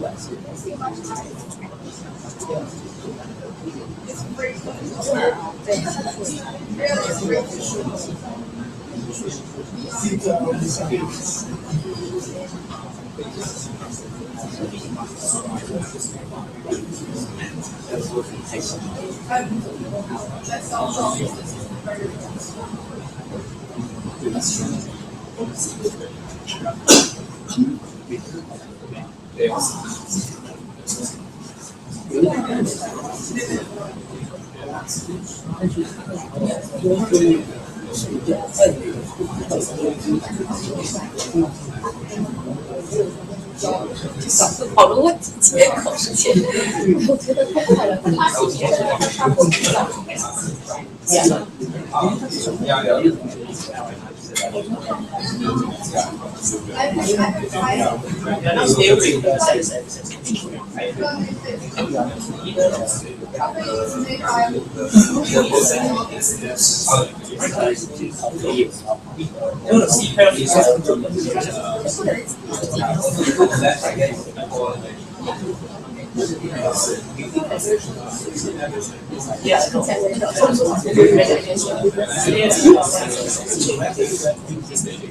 already applied to the 老学究的。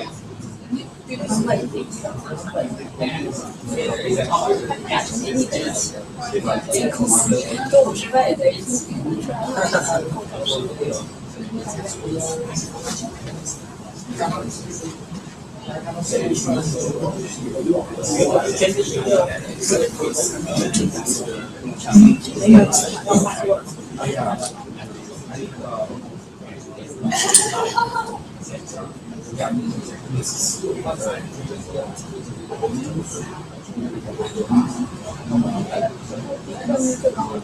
这么好的一个学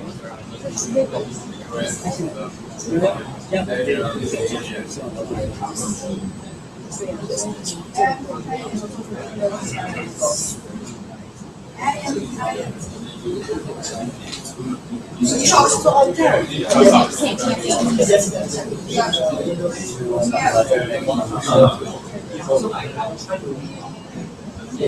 don't think so. I don't know how the hell I think they don't know.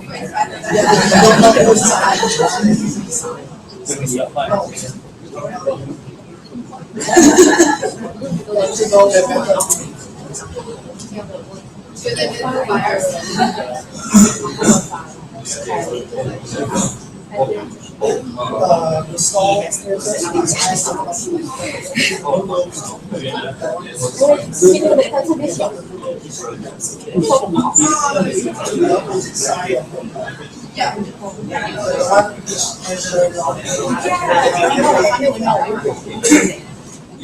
特别小，100。而且当我的时候，希望我能够做很多东西为你学习。多久了2年了。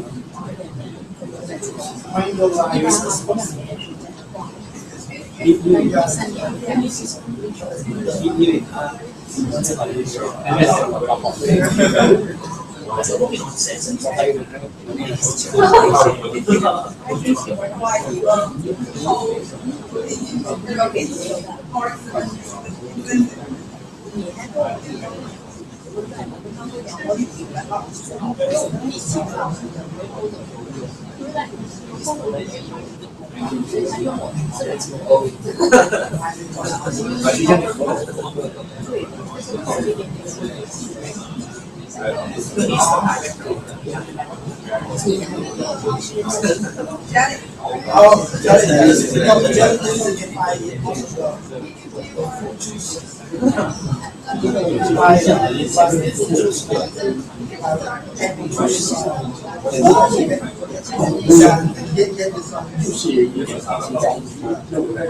我是个一个东西特别深，进入这个学习，别以为你会过去去查，一都是比较上千个那个可能在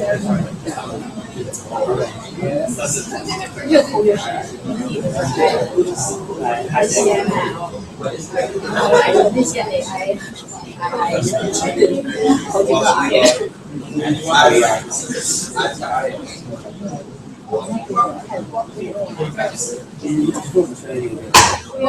主要那个技术还得是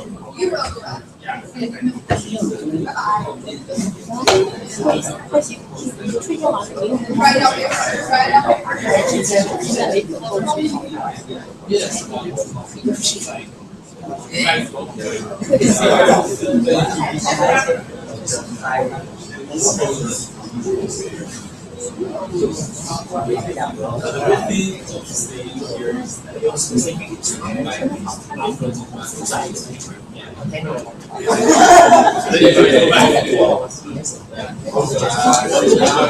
我现在问题是，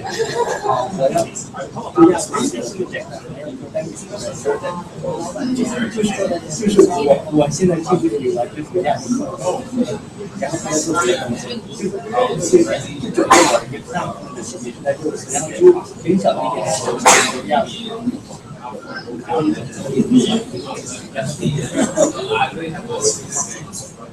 这样的一个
也是感兴趣，就让我谁都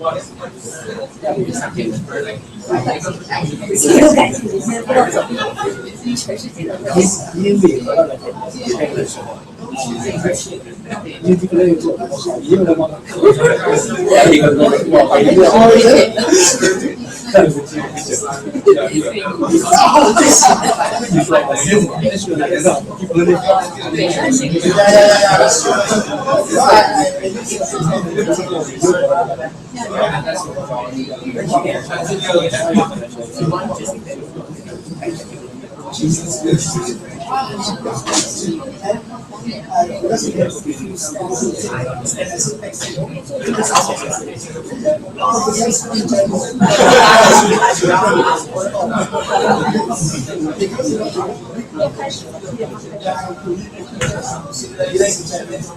then, yeah, the other guys yes, I see.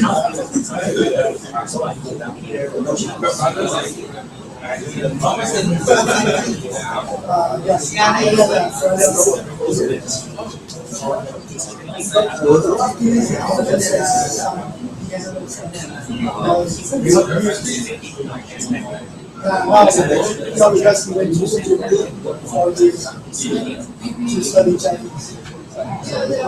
During Chinese. Now, so now he can. It's like they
If you try to test something in English language, try to integrate in English and then I don't need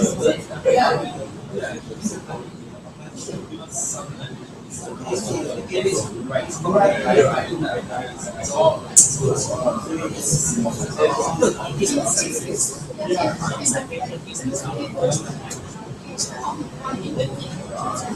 up to you see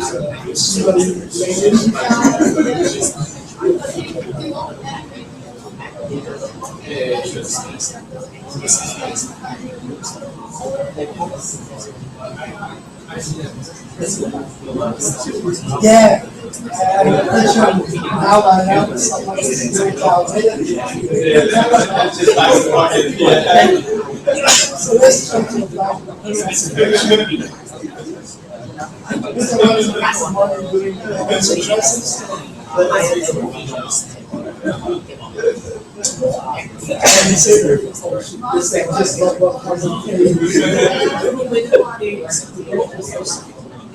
yeah, I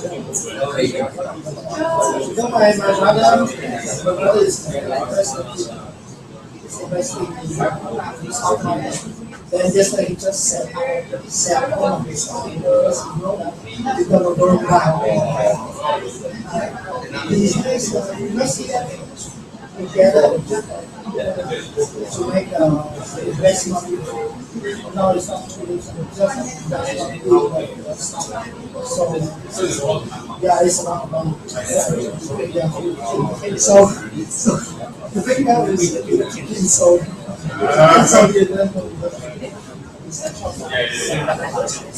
the money you look at people and you say, oh, it's on bread. No, that's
You always find your favorite.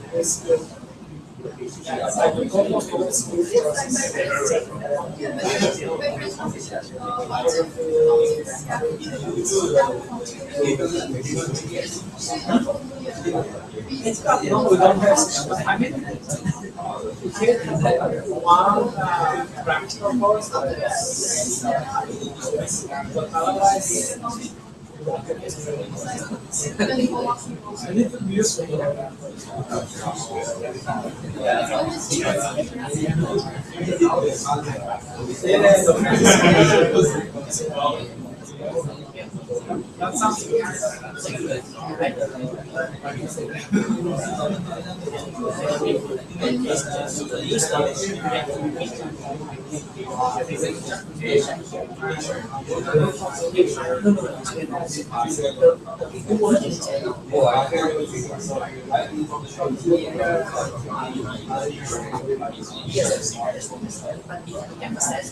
I don't know about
It's basically Alan makes it.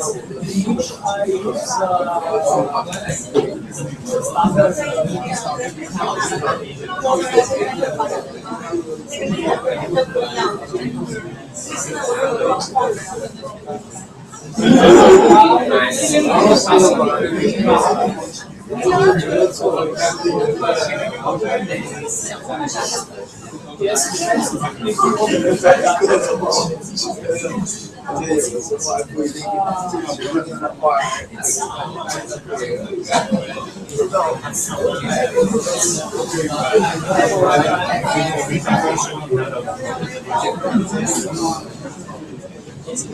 My father did so many how we get it's something from very different.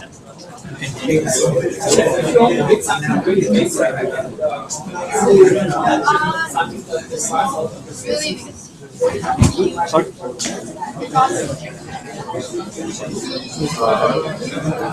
So I'll do the introduction for the Yes, please. Right. Sorry.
Oh yeah.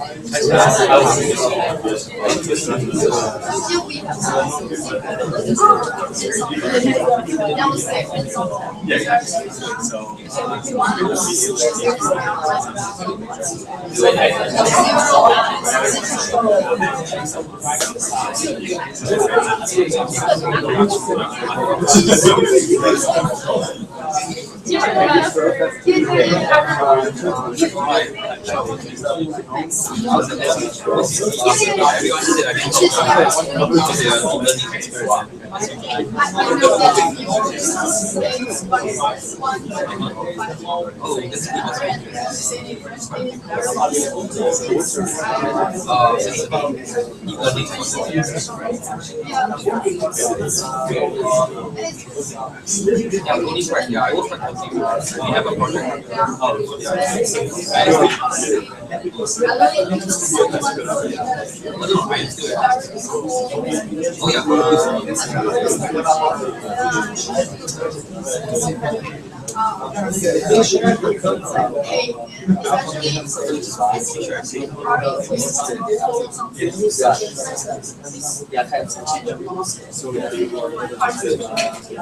Yeah, it was actually difficult and sensitive. So it was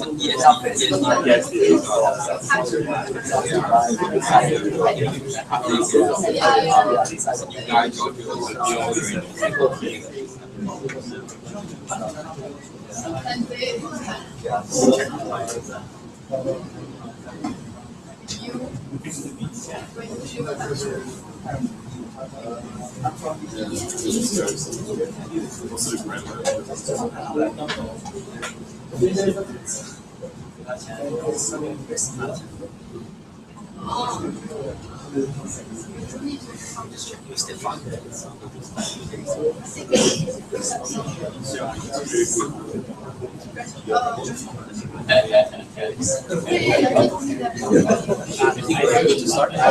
think so.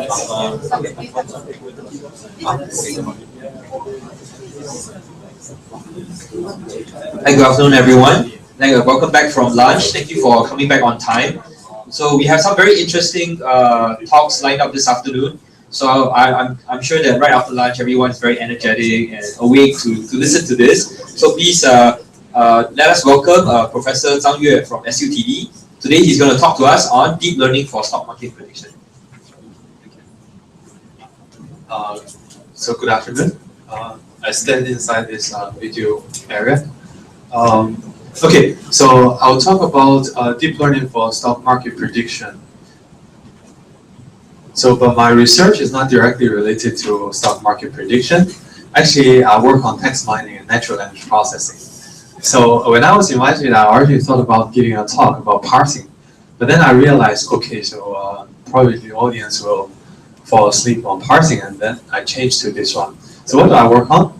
I study machine learning algorithms as a foundation of my research, on top of which I study NLP.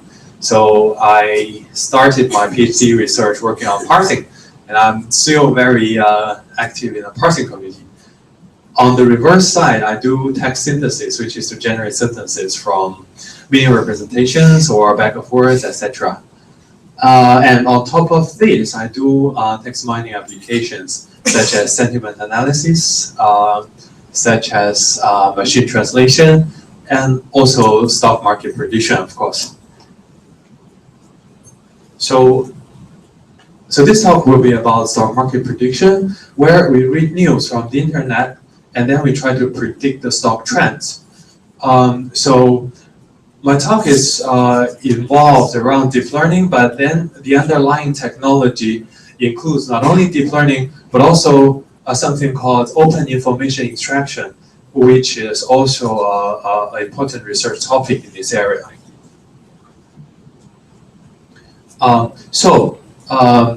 My talk will be two sections. I'll try to keep the timing. So the first half I'll talk about event-driven stock market prediction, and the second half I'll talk about some neural network extensions. I have to introduce the background. Okay, what is event-driven stock market prediction? So first of all, can we predict the stock market? So there has been debate, okay, in the 1950s, 1960s. So there was one theory saying that everything is random, it cannot predict. And on the opposite side, there are people saying, no, the market has an invisible hand, and it has to allocate resources to where it's needed. So we are empirical scientists, and we verify whether it's possible or not by data. So in the 1990s and early 2000s, people have shown over large empirical data that this is possible. Okay, why is it possible? I'll give you some intuitive examples. For example, after Steve Jobs passed away, the stock price of Apple fell. Okay, the reason is that investors believe that a capable CEO, after he leaves his position, the company will have lower performance. As a result, they draw money from the company. Another example is, okay, after Google files its company report showing a grim earning, so investors will draw their money away from the Google company. In fact, I wanted to tell you another story, which is last summer, there was a rumor on Twitter that says Obama syndrome. So after the rumor came out, within 2 seconds, the whole Dow Jones fell significantly. I mean, which shows that, okay, algorithm trading is quite dominant in Wall Street companies. Okay, so how do people do algorithm trading? By text mining.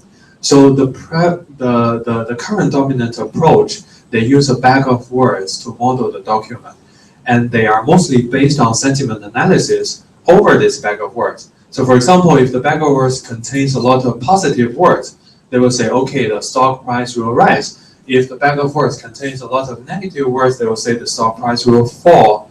So And there has been some work in both the accounting, finance, and the computer science communities by using named entities and noun phrases to improve over this a naive bag of words model. However, so why do I mention event-based stock market prediction? Let's look at the examples. Okay, Oracle sued Google. So this is a negative word, sue, right? So people using the old method, people will think, okay, the stock price is gonna fall. But the stock price of Oracle is gonna fall or the stock price of Google is gonna fall. Their method cannot distinguish them. Another example is Microsoft buys Nokia's mobile phone business. So some company purchases another company's business, which is beneficial to which company, a bag of word model cannot tell. Okay, so we propose to use events to represent what's happening over news. Okay, so what is an event? This is related to open information extraction. So basically, we try to capture the most important information about an event by defining a four tuple where the subject is contained, the predicate is contained, and the object is contained. Okay, and also the time, which is used to align the event with the stock market trends. So for example, if Oracle sues Google, then O1 will be Oracle, and P will be sue, and O2 will be Google. So from this event, we can know clearly, okay, who is the actor, who is the company being sued. So we can get a better idea of the structure. And okay, how do we extract the event from free text? We have to use parsers. Okay, so we have an in-house parser called ZPAR. So if you're interested in text mining, you might take a look at ZPAR, which is quite competitive and fast parser. And on top of the parsing result, we do some open information extraction. So basically, we try to define the event tuple based on the syntactic structure of sentences, which are automatically parsed. So the parser performance on news data, especially financial news data, is quite okay. So after we extract those events, we have to do a generalization step. Okay. So far, nothing is related to deep learning yet. Okay. Why do we need to generalize events? Because a historical event will not happen again. So some famous CEO will not pass away twice. So we have to generalize the event so that we can learn from history. Okay. So I will show you our first model, which is generalization based on ontology. So basically, we do some lemmatization. We do some ontology matching to generalize specific event tuple to a more general event tuple. But later I'll show you how to use deep learning to do better generalization. Okay, so after we extract the events and we generalize the events, we have something as our input. So the inputs to our system are these events that are constantly streaming out from the news archives. Okay. So the input to our model are these generalized events, and the output, I want to predict the movement of stock prices for both individual stocks and the whole stock index. Okay, so for computer scientists, we care about accuracies and statistical measures, right? So, but when we try to submit this to financial journals, and people say, no, you're gonna measure the return rather than the accuracy. But since we're all deep learning researchers, I guess this is quite sufficient. So we just do two-way classification, whether the stock price will go up or go down. Okay, so this is what people have been doing in our literature. So how do we train the system? We use historical data, what has already happened, right? So the events and the stock prices after the events to train the data. And for testing, we use some future data to test. So this is the big scenario. Okay, so now, in terms of model, we have to associate events with the stock trends. So there are two kinds of models that we can use. So one is a linear model, which includes like linear support vector machines, which has been dominant in the literature. I mean, even now we're trying to change it, but the most dominant approach is still SVM. But we can also use a nonlinear model like a feed-forward neural network, which is not deep, 3 to 4 layers. The advantage is, of course, we can learn nonlinear correlations between the input features. Of course, when I give the talk to a different audience, I might say, okay, there are underlying connections between different events. For example, if some events, if the price of cast iron increases, then for some company it's cost, for some company it's return, right? So can we capture them? I will show some example later, but this is a quite standard feed-forward neural network. We have 1 or 2 hidden layers, 1 input layer and 1 output layer. The output is a simple softmax with 2 classes, and we use sigmoid activation functions in all the layers. Inputs are real-valued features. So how do we turn either bag of words or events into dense features? So for bag of words, we use something called TF times IDF, which is a standard representation of a bag of words in the information retrieval literature. So you can think of TF as how frequent the word occurs in the document, and IDF means, okay, how frequent the word occurs on every document.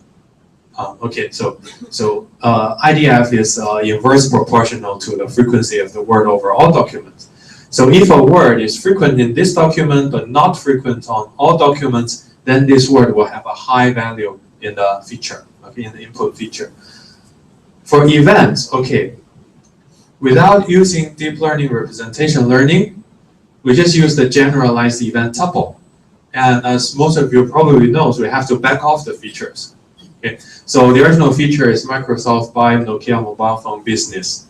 And we do some backoff by deleting arguments or deleting the predicate or deleting both an argument and a predicate, resulting in the different combinations out of these 3. Okay. And we take everything as a feature, just feed it to the neural network. Okay, so what do we predict? So given 1 day's news, we try to extract all the events from this day's news. And we add up all the event representation features as the input feature vector. And the output is maybe the stock price change over the next day, over the next week, or over the next month. We will see later.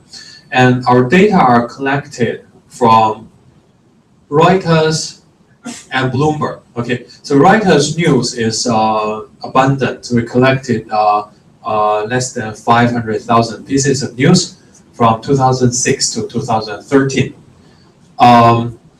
So the Bloomberg news are relatively fewer. We collected 100,000 pieces of news from the same time period. Okay, so but Bloomberg is more financial oriented. So there are fewer news, but they are more relevant relatively. So these Reuters news are also financial news, but they are oriented towards a general audience. So the stock, the individual stocks that we predict are from S&P 500. Okay, so we use 2006 to 2012 for training, and we use the first half year of 2013 for development or validation, and the second half of 2013 for final test. So we measured 2 evaluation metrics. One is accuracy. So basically, for 1 day, if we predict the stock will go up, but it goes down, so it will be counted as an error. But we also calculate some statistics measure called MCC, which is more suitable for unbalanced data. So MCC is a combination of true positive, true negative, false positive, and false negative. Okay, so if over a period of time, so the stock, most of the stock prices will rise, and the accuracy will be biased towards rising, but MCC will still be quite balanced. Okay, so this is the idea. And so this is the overall index prediction results on the development data. So there are 4 bars on each evaluation metric. So where does the 4 bars come from? So there are 2 kinds of inputs. One is back and forth, one is event. There are 2 kinds of machine learning algorithms. One is linear SVM, the other is a feed-forward neural network. So if we do the combination of the 2 and 2, we get 4 systems. And these are the 4 systems. So this is to predict the stock price after 1 day. So this is to predict it after 1 week. So this is after 1 month. So we can observe something. So first of all, if we use the same machine learning algorithms, so the event tuple input outperforms the back and forth input. Okay, so open information extraction is useful. But if we fix one input and compare linear model and neural network, we find that the neural network always does better than the linear model, which shows, okay, there's potential for deeper structures. Okay. Also, you see when we predict the stock trends after 1 day, the accuracy is better than if we predict the trend after 1 week, and even better than after we predict the trend after a month. So there's a diminishing effect of events on stock prices. Okay, so and we also compare the effect of neural network height, so the number of layers. So if we use 1 hidden layer, we can get about 58% on development data. So this is index prediction. If we use 2 hidden layers, we can get the accuracy up to about 60%. Okay, so more hidden layers will give us better result. 3 hidden layers, no, because of the diminishing gradient. We'll show how we build a deep network later. So this is okay, different quantity of data. So should we extract events from the title only, or from the content only, or from both the title and the content? So we made a comparison here. So it turns out that if we use only the title, the results are the best. If we add in the content, the result will drop. And if we use only the content, the result will be lower than if we use only the title. I believe that the reason is because the content might mention something that's not directly stock market related. It is a gloomy day. Someone entered his office and then he found something. Okay, but this gloomy day, etc., might not be directly related to the stock price changes. So if we only use the title, it'll be good. We also compare if you only use the Bloomberg title and if you use the Bloomberg title plus the Reuters titles. Okay, remember that the Reuters news is about 4.5 times as big as the Bloomberg titles. But, so this one is the Bloomberg only result. This one is the Bloomberg plus Reuters result. You can see the additional effect of Reuters is quite limited. Okay, which again, our explanation, our intuition is that Bloomberg reporters, they're already good enough to capture the most important events that happens all over the financial domain. Right? Okay, so those are the index prediction results, and we can't help trying to predict individual stocks. So we chose 3 companies from 3 representative sectors. So manufacture, retail, and internet, etc. So when we predict the stock price movements of the 3 companies, we try to use, okay, news that are only related to the companies themselves, or news that are in the same sector, or news that are from all the news agency. Okay, the results show that if we use news that are only related to the company itself, the results are the best, and we can get about 70% in predicting these companies. But if we use sector news, although companies are related within a sector, we cannot get better accuracies. Actually, we get much lower accuracies on predicting a company. If we use all the news, the results are the worst. Okay, so what's the explanation? Maybe the company-related news are the most relevant again. So we can't help to think, okay, if we can predict all the companies 70%, whether it's good. So we sampled 15 companies from Forbes 500 ranking. According to Forbes 500 ranking, okay, so from the top ranking companies, we sampled 5. From the middle ranking companies, we sampled 5. From the lower ranking companies, we sampled another 5. And then the results were not so good as before. So you see, the performance of our system drops linearly against the company ranking. Okay, the lower ranking the company has, the lower accuracy our system can get. So what's the reason? We analyze the trading volume, etc. All this kind of correlation. We found out, okay, it's the number of news. Okay, it's the amount of news that matters the most. Okay, for those companies, the news about them are very rare, so our system cannot learn reliable models for them. For these companies, every day you can see reports about them, so our accuracies are high. Okay. So this is one analysis on the automatic capturing of correlation between events in hidden nodes. So this is about Google. We found, my student find that one hidden node is deeply connected with the stock price rising, and the deep connections between these nodes and the inputs are like Google purchase some company, Google have stake in some company, and Google partners with some company. So these inputs are all related with Google's active purchase, etc. So another node related to negative stock trends is related to a lot of legal issues about Google. So it turns out that some of the hidden nodes, we do learn meaningful underlying connections between events. But there are a lot of other hidden nodes which do not show human understandable correlations between events as well, of course. So by this particular work, we show that, okay, if we extract structured events, we can get better accuracies than Baker-Ford models, okay? And if we use a neural network, we can learn more things than using a linear model. So this inspires us to dig further into neural network models for a stock market prediction. Okay, so this is another paper. I'm trying to condense 2 papers into my talk. So there are 2 things we can do with a neural network.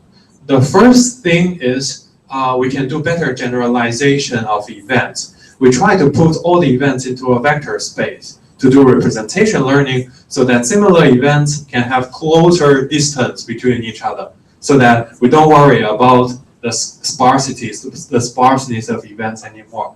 The second thing is for the part of the experiments just now, right? We all predicted the next day stock trend because the influence of each event diminishes according to as time increases, right?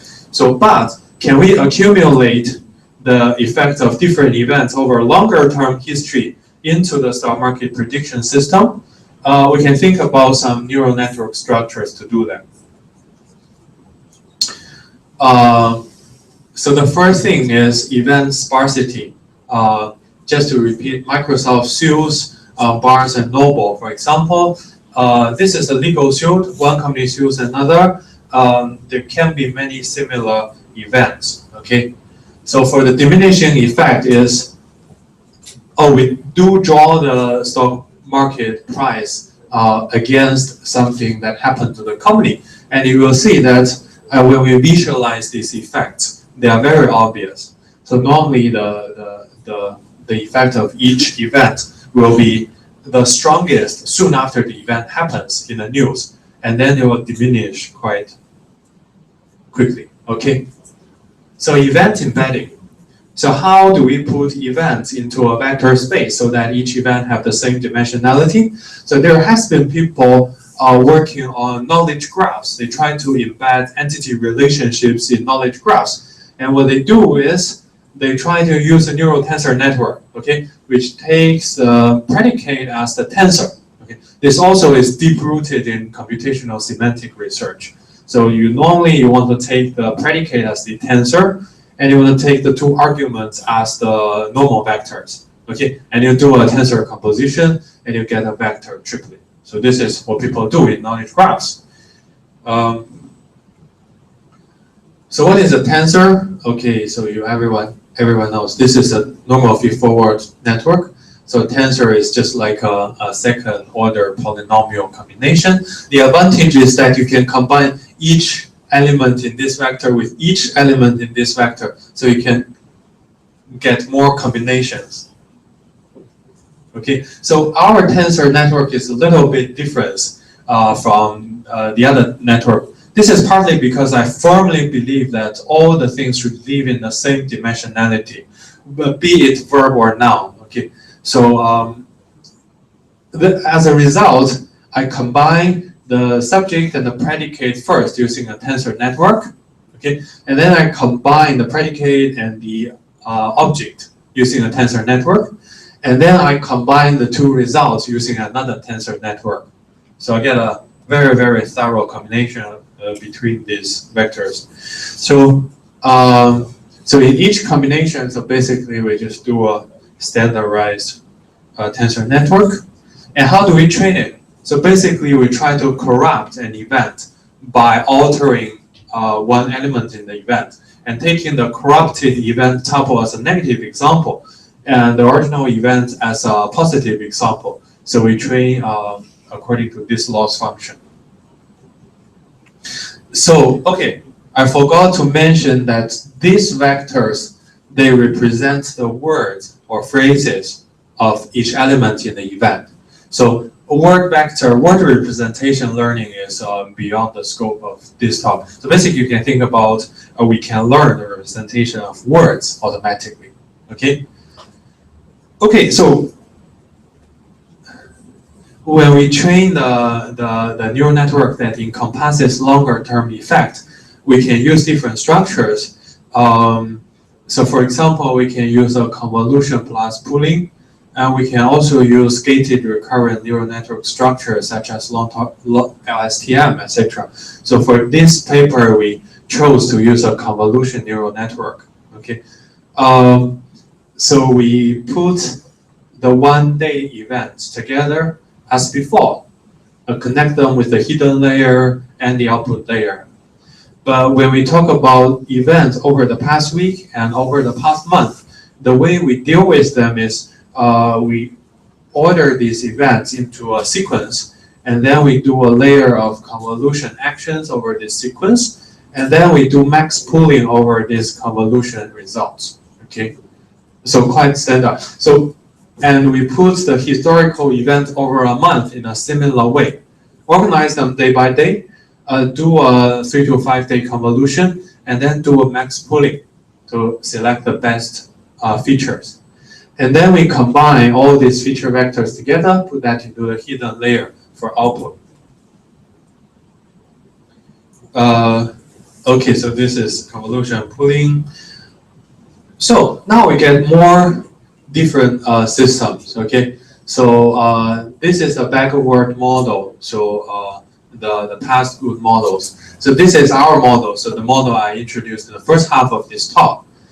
And then, so this is like a discrete event structure with a normal neural network. Now we can also have word embedding with a normal neural network, word embedding with a convolution neural network, event structure with a convolution neural network, event embedding with a normal neural network, event embedding with a convolution neural network. So we ended up with a lot of different combinations. And as before, we did all these experiments again, and which shows, okay, if you use event embedding and a convolution neural network, you get the best results. Again, demonstrating what we just proposed. Okay, and this is index prediction. We brought that 5 points more. Okay, so our recent research shows we can do even better and better. Okay, and about individual stock prediction. Okay, so this is almost the last slide. You can see the lower ranking companies, they benefit even more because there are no news over a certain period of time, but if you keep the influence of historical news, you can boost up the accuracy to a certain level. So for the lower ranking companies, we're now doing over 6% better. For the good companies, we can also get much better accuracies. Okay, over 77%, I think. Okay, so as to conclude, so we showed that, okay, first of all, open information extraction is useful for stock market prediction. And secondly, deep learning is useful in terms of both autoencoding and a convolution neural network to capture the time series. Okay, so thank you. I think we have time for 1 or 2 questions. Yes, actually I had a question because, okay, your training data is 2012, right? This data is 2013. Right? So the general market trend is upwards. Oh, yes, yes. So do you have an idea of how to interpret your results with respect to the upward bias? Oh, that's a very good question, yes. The training data is from 2006 to 2012. The test data is the later half of 2013, where this is a bull market. So in terms of return, we don't necessarily do better than ETF, but we are trying to invest abnormal returns. So maybe we can do better. So yeah, so this is a question beyond this particular talk, I think. Yeah, we can go offline. Yes. Can I ask, what was the time span of your CNN? Time span is 1 month. So that's at the bottom layer is 1 month, and then it's subsampled at each. Yes, exactly. So now we're thinking about enlarging the time span, but I believe maybe the influence of a news over a company cannot span too long. But we're thinking about using LSTM to do a 3 month or half year. Thank you. Thank you. So one more question. Maybe one more. Yes. So the article is based on drops on the following 2 days. Following 1 day, yes. So have you done some numerical or quantitative analysis? Oh, how much of drop? Yeah, this is a good question. This is related to return. So we figure out that training strategy can matter to 3%, but we didn't try to predict we didn't try to do regression. I mean, we just try to predict when to buy, when to sell something. And also the classification, how is the performance of some big drops? Big drops, okay. So that's another interesting question. So if you want to predict whether it can rise by 4% in a day, so you can build another classifier for that. We didn't try that. So thank you very much. Okay, thank you.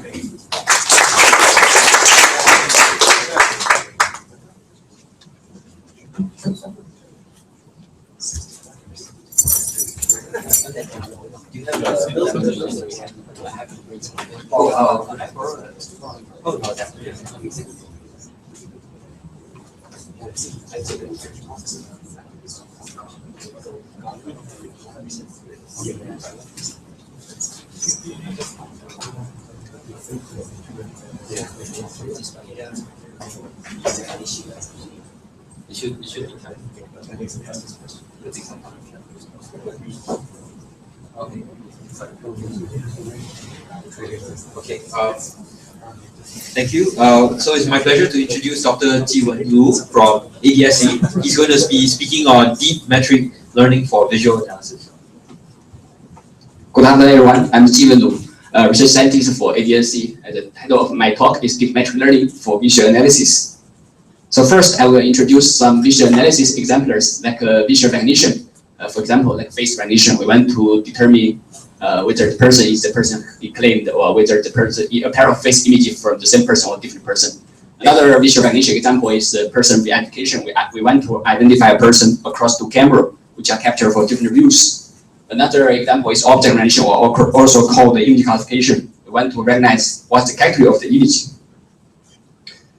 The second visual analysis is visual tracking. We want to track the objects across a video sequence. The third one is visual search. We want to search a similar image from a large database, maybe 1 million or 10 million images, very fast, very soon.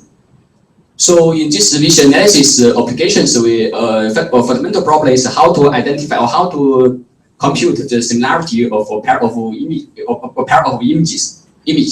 So previously, most of existing methods use the equivalent distance to calculate the similarity of a pair of images, but this criteria doesn't consider the semantic information of the samples. So machine learning can learn a discriminative distance to compute the similarity of a pair of images. So the distance or the metric M is to be learned under many different criteria. There are many machine learning methods proposed in the literature and also in machine learning community and computer vision community.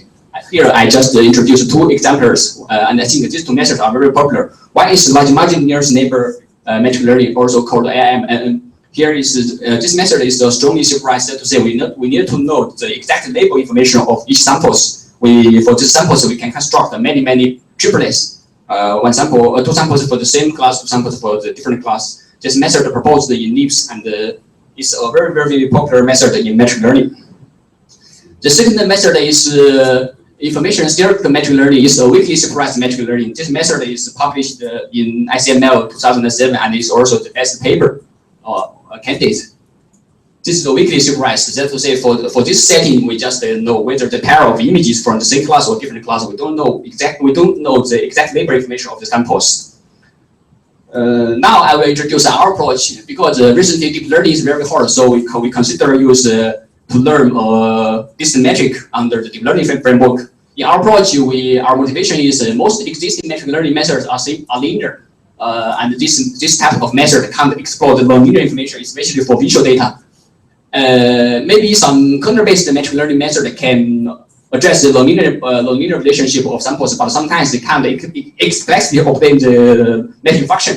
So we consider use a deep model to learn or to model the nonlinear relationship of samples. So our approach, we just developed a very simple deep network, and for this, the output of the first layer is also considered the input of the next layer. So at the top layer of our network, we applied or we designed or applied some criteria to this model, and we learn this metrics. Then we back propagation our network, and then we can learn a set of nonlinear transformations for these multiple layer networks. At the top layer of our network, any criteria can be applied. It depends on your visual applications. So here I just introduced several examples. First is for face verification. So for face verification, we propose a method called discriminative deep machine learning for face verification. And this work published in CPR last year. So what's our idea? Our idea is to give a pair of face image. Maybe they are from the same class or from different class. So we first extract some features, maybe shift feature or LVP feature. Handcraft feature is or a CNN feature can be also worked here.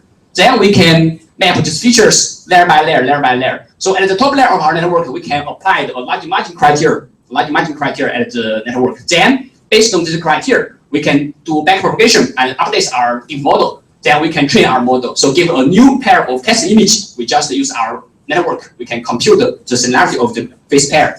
At the top layer, we can determine whether the pair is from the same class or different class. So previously, the similarity of the samples is computed directly, like the Mohammed business. Now they will compute by our network at the top layer. So this is the for face verification. So the object function consists of two terms. One term is the loss function. The other term, the second term is the regulator of the parameter of our network. So here are some optimization. I think it's very standard. The gradient descent is used to update the parameter of our network, and then we also can consider different active function or to do the nonlinear transformation. We apply this approach to face verification in the wild. First, we consider RFW dataset. This is very popular dataset for in the face verification evaluation. And here are some positive sample and here some negative sample. We use the standard protocol to test our method. And here are some features I think is very standard. This is the parameters of our networks because previously face image is usually described as a high dimension feature vector. So we apply the PCA to project into a low dimension in our approach or in our experiments. We map maybe a high dimension face feature into a low dimension before fit them in our network. So previously, if we have three layers, maybe 300, 200, 150 are the number of nodes in our networks. So we compare our deep network in the shallow network metric learning. Shallow metric learning, we just only consider one layer. So here are some results of our method. We can see no matter feature we used, for each feature, our deep metric learning is better than shallow metric learning because we have maybe 2 or 3 layers. We also compare our method with state of the art method because this paper published in CPR last year is now almost 2 years. So at that time, our method is the state of the art is number 2, top 2 in this dataset. After all these 2 years of face recognition, there are many big progress, especially like Facebook or some other research group have pushed the accuracy. We also applied our approach to video-based face verification on a YouTube face dataset, and we also compare with many states of the art. Our method also achieve comparable results on this database.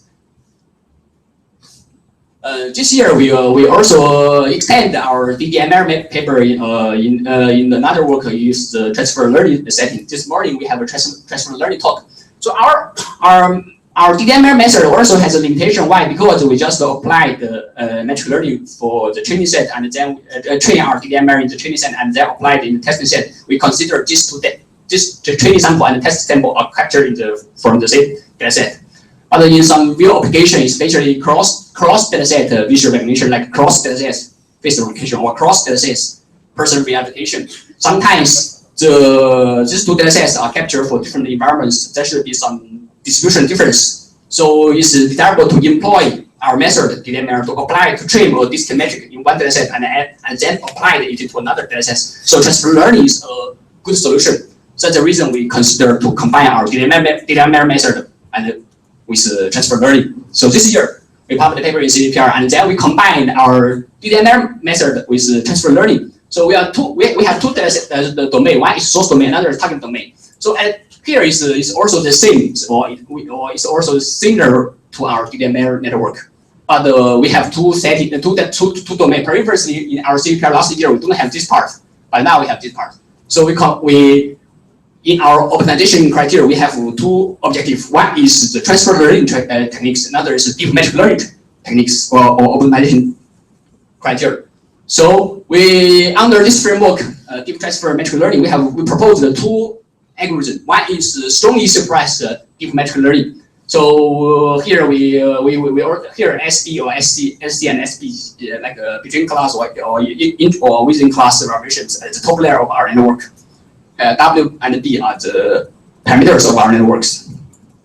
Here is the optimization criteria. So we can see this optimization criteria has an additional term compared with the DDMR. Here is a new term. What's the objective of the term? The term is after the multiple layer of mapping at the top layer of the network, the samples for the source domain and the samples for the target domain will be matched close.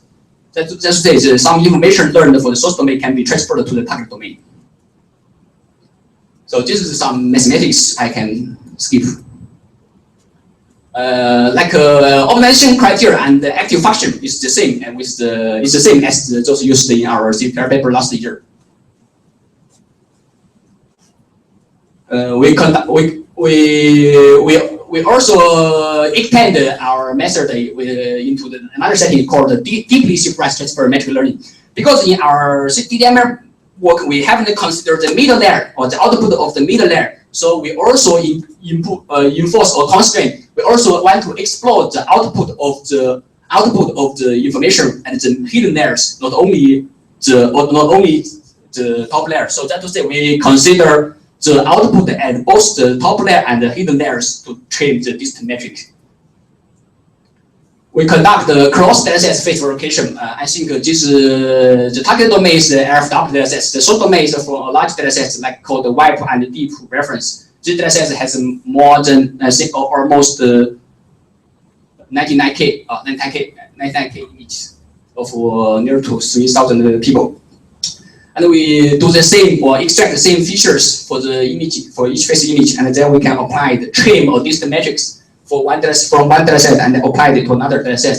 We can get the performance. So here DTMR, if we set beta is set to 0, that to say DTMR is degraded into DDMR. That to say our CPR work this year and our CPR paper last year is the same. But this is just the extension. Here is the extension of DDMR. So we can find if beta equal to 0, the performance is not better, is worse than if we set it as another parameters. So we can find consider the information or consider the transfer information in this setting is better. We also do the experiments with cross dataset person re-identification. For each person image, we extract some features like LBP feature to describe the texture and some color histogram. Then we can trim or distance metrics for this person dataset, and we apply it to person recognition and another dataset. We can find if we consider the transfer information and we can always achieve better performance than without the transfer information. The third example is we applied also applied our deep machine learning for visual tracking. Because for tracking, we also need to compute the similarity of objects. So we updates we applied our here besides this part or the other part on the framework or existing tracker framework. That to say, previously here is just a linear matrix. Here we applied it into our deep machine learning, so we can find, and then we can do object tracking. So we use the particle filter to do the sampling part. I think here is the very standard. I just miss. So here is for the training sample for each objects. We just sample some positive pairs and negative pairs for the target or for the objects. Then we can learn a distance matrix. If our deep machine learning is applied, we can learn a deep network first, and then we can use this network to update or to compute the similarity of a pair of samples. Then for a new frame, we first generate some candidates, and then we can compute the similarity of the candidate and the objects. Then we can determine whether this candidate is the object to be tracked or not. So here is the optimization formula. Here is also similar to our DDMR, but here is the only difference is DDMR part here is just a weakly supervised. In our tracking part, we know the objects, we know the label information of each sample. That's to say, we know the object information, the label information for each object or each background. So here we use a strongly supervised information. We just use the graph embedding criteria at the top layer of our network. So here is the benchmark dataset. I think here is very, very standard, and most of the tracking framework paper just use the standard framework. We do the setting. We first for each frame we generate some positive samples and negative samples. We train our model at each 10 frames and update our model at each 5 frames. Here is the existing trackers. Like here, DMR tracker is our approach. It considers both generative and discriminative information. Some existing trackers like a discriminative tracker or generative tracker we are compared. Because the tracking performance is also developed very fast. In this work, our approach can achieve about among more than 10 trackers is about the top 3 and to 5 in terms of different criteria. Here are some results for illustration. We can find our tracker can also sometimes propose to elimination and scale change. We have some videos, but I think there's no time to show. I just skip. The fourth example we applied our deep machine learning for is for image search. We also have a CPR paper in this year. So for large scale image search, we need to, if we want to do faster search, we must compact each image into a short or a sequence of binary code, maybe 0 or 1. So for original real value features, maybe if we combine it into a hash code, we can do the search very fast. So the most previously hash method to learn the hash code is just a linear mapping or sometimes kernel-based hash method. So we can also apply our deep machine learning framework in this Hashing learning framework. So we replace previous hashing functions or function model into with our deep machine learning framework. And then for each image, we want to learn a series of binary codes. So based on at the top layer of our network, we also applied some optimization criteria. Like for binary code learning, we must know the quantization loss should be as small as possible. Each bit should be as independent as possible. For each bit, we also want to get the binary balance bin. What's the meaning of balance bin? Just to say, we expect half of the bin occurs 1, half of that are 0. So in this case, this bin is very, very useful. So based on this physical meaning, we defined some mathematics or some optimization criteria at the layer or the top layer of our network. Then we can also to compute each part. I think here is also similar to our first work, the DDMR method. So we compare our method with the existing, but here I want to emphasize, for image search, for deep hashing or deep hashing, we can do the binary code learning in unsupervised setting or in supervised setting. So we can say we have two methods. One is deep hashing called unsupervised deep hashing. Another is supervised deep hashing. Here we call it supervised SPH. So we compared our deep hashing is unsupervised with the existing unsupervised hashing code method. We compare SPH with several supervised hashing method. We can find that our method can always or can beat this method at most times, achieve some comparable results for some top method for some case. Here is the results for the CIFAR dataset.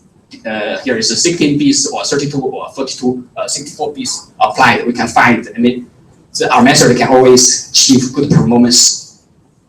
Deep machine learning can be also used for RGBD object recognition. Here we get the paper published in TNM recently. Previously, convolutional neural network is just considered only a single modality for object recognition. But for RGBD, we consider RGB channel and depth channel for different modalities. Then we can here part we just the standard convolutional neural networks parameter. So as to say, for each image we do the convolution pooling. So at the fully connection layer, we need to do some combination. Just to say, the output of the RGB channel and the output of depth channel should have some combination at the top layer of our network. So here we have two terms for multiple model learning. One term is so for each modality or for each channel, we must have some discriminatory information at the top layer. Another part is we also need to consider the correlation part as the output of the RGB channel and the depth channel. So in this part, we also have a so-called multimodal deep machine learning, and then we can train a network, and the network, if trained, give a new image. RGB channel is input for the first layer, first channel.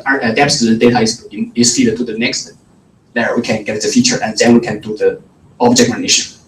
So what's the object function here? Object function is color space and depth space. Previously is in the original space is like this. So after our network or at the top layer of the network, we must have some criteria. This criteria is also similar to our DDMR, but here we consider the correlation of two modalities. So this is the formulation of this approach. We have two channels, so we have two ways, W1, W2 for different channels, and then we need to do the two terms. One is discriminative term for each channel, another is the correlation term of two channels. So we applied this approach for the RGBD object recognition, and we also compared our method with the state-of-the-art RGBD object recognition. Some of them are also employed deep learning techniques. So we can find our approach also achieves very competitive results with some existing method. Last, I will introduce a new method called deep machine learning for image set classification. Most previously visual analysis application just based on for the recognition or checking for single instance. But for image set classification, just to say we want to recognize the objects for a set of instances. For example, the typical application for this problem is object recognition or image set classification. So what's the setting? We want to recognize a person for a set of images. The image are captured for different the image of our face image. the set of face image for the same person, but captured for different pose, intonation, expression, or some occlusion background.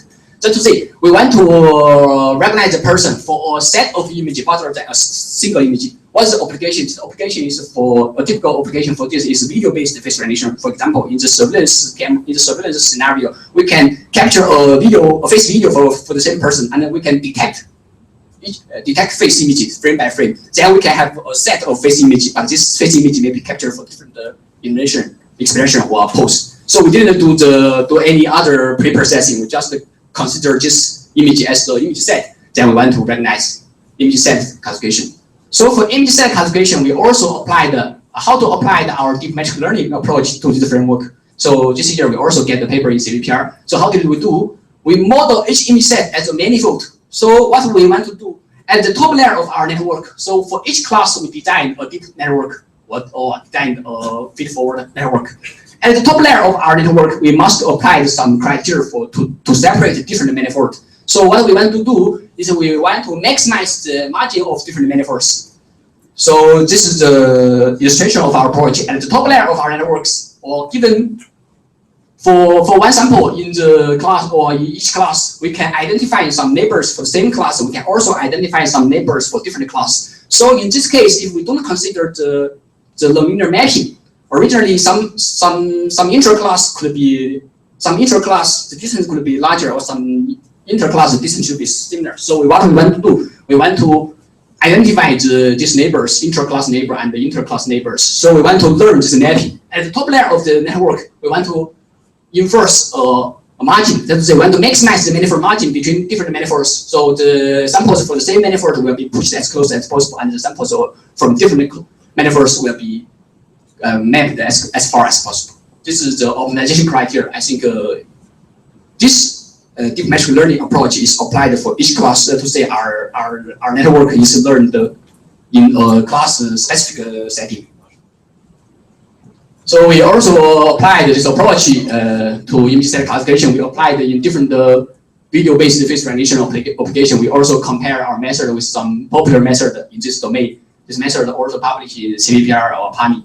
And then we can find that our method also achieved very, very good performance with this method.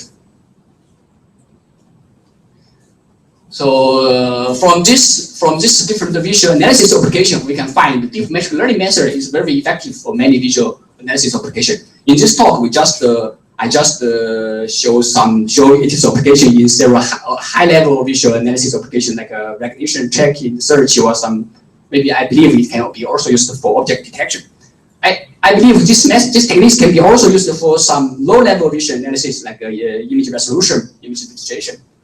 But the key problem is we still working for some theoretical analysis to solve how or answer the question how did machine learning improve this performance, not only some experiments. So this also is hard, but we are still working on this. Oh, thank you.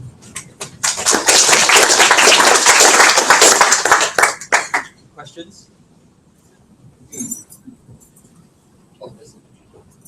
Yes, well, it was to, when you initialize the networks, you initialize randomly, it's basically a metric learning from scratch, or do you initialize the ways? We have tried different immunizations. We find randomly is not a good solution. Sometimes we use the stacked denoted autoencoder to train the parameters or to initialize the parameters. All right, then I have a question, because most of your peer learning and it's Siamese networks, right? That's more or less, right? So the loss function, right?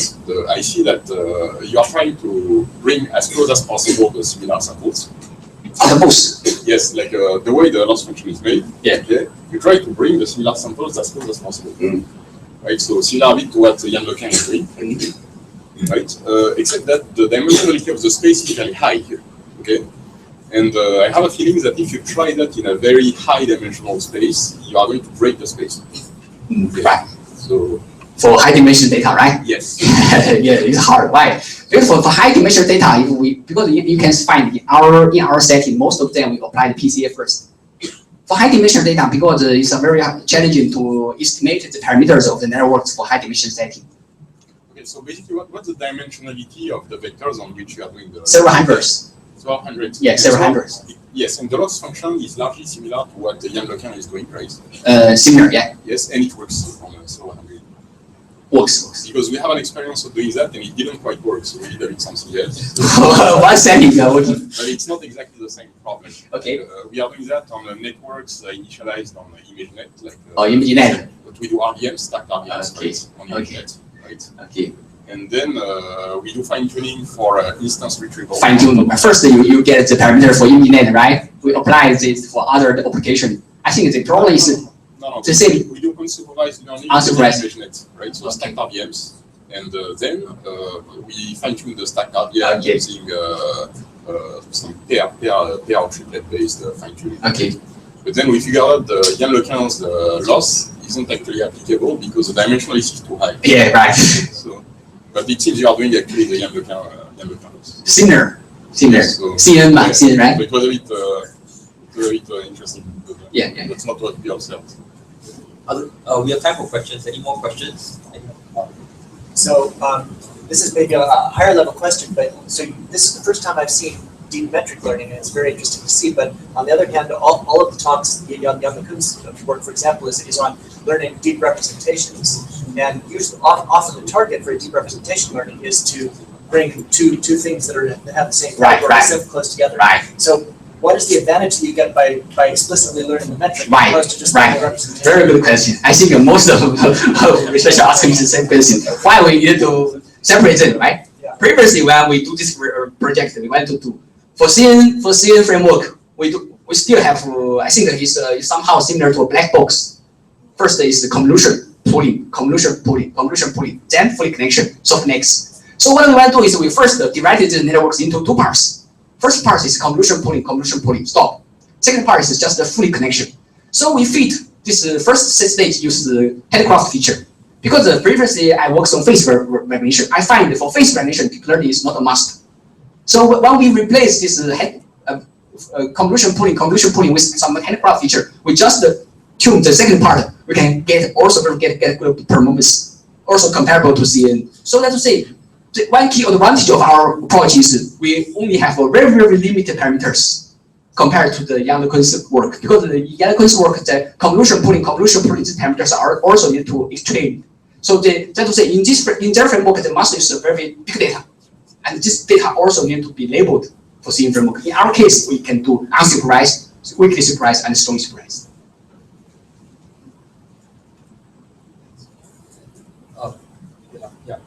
Can you comment on the similarities and differences between your work on deep metric learning and Siamese networks? Siamese? Yeah. Okay. You CPR 2005, right? No. Yes, I think one. CNN, you mentioned CNN, right? No. Siamese networks. Jan LeCun 94 and 05. Okay. I think it's very similar to the question the professor just asked. No, when we talk about CNN, I'm asking about Siamese networks. I'm not familiar with the work you mentioned. Sorry. We can ask it offline. Yeah. Yeah, but this is Siamese net actually. Okay. Thank you very much. Thank you.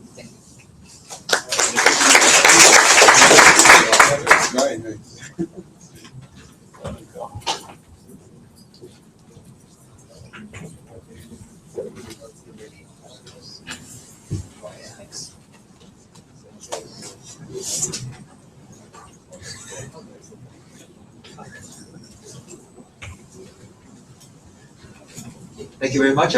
It's my pleasure now to introduce Dr. Raphael Bunch from I2R, and he's going to be talking about decoupling, word pair distance, and co-occurrence information for language modeling. Thank you.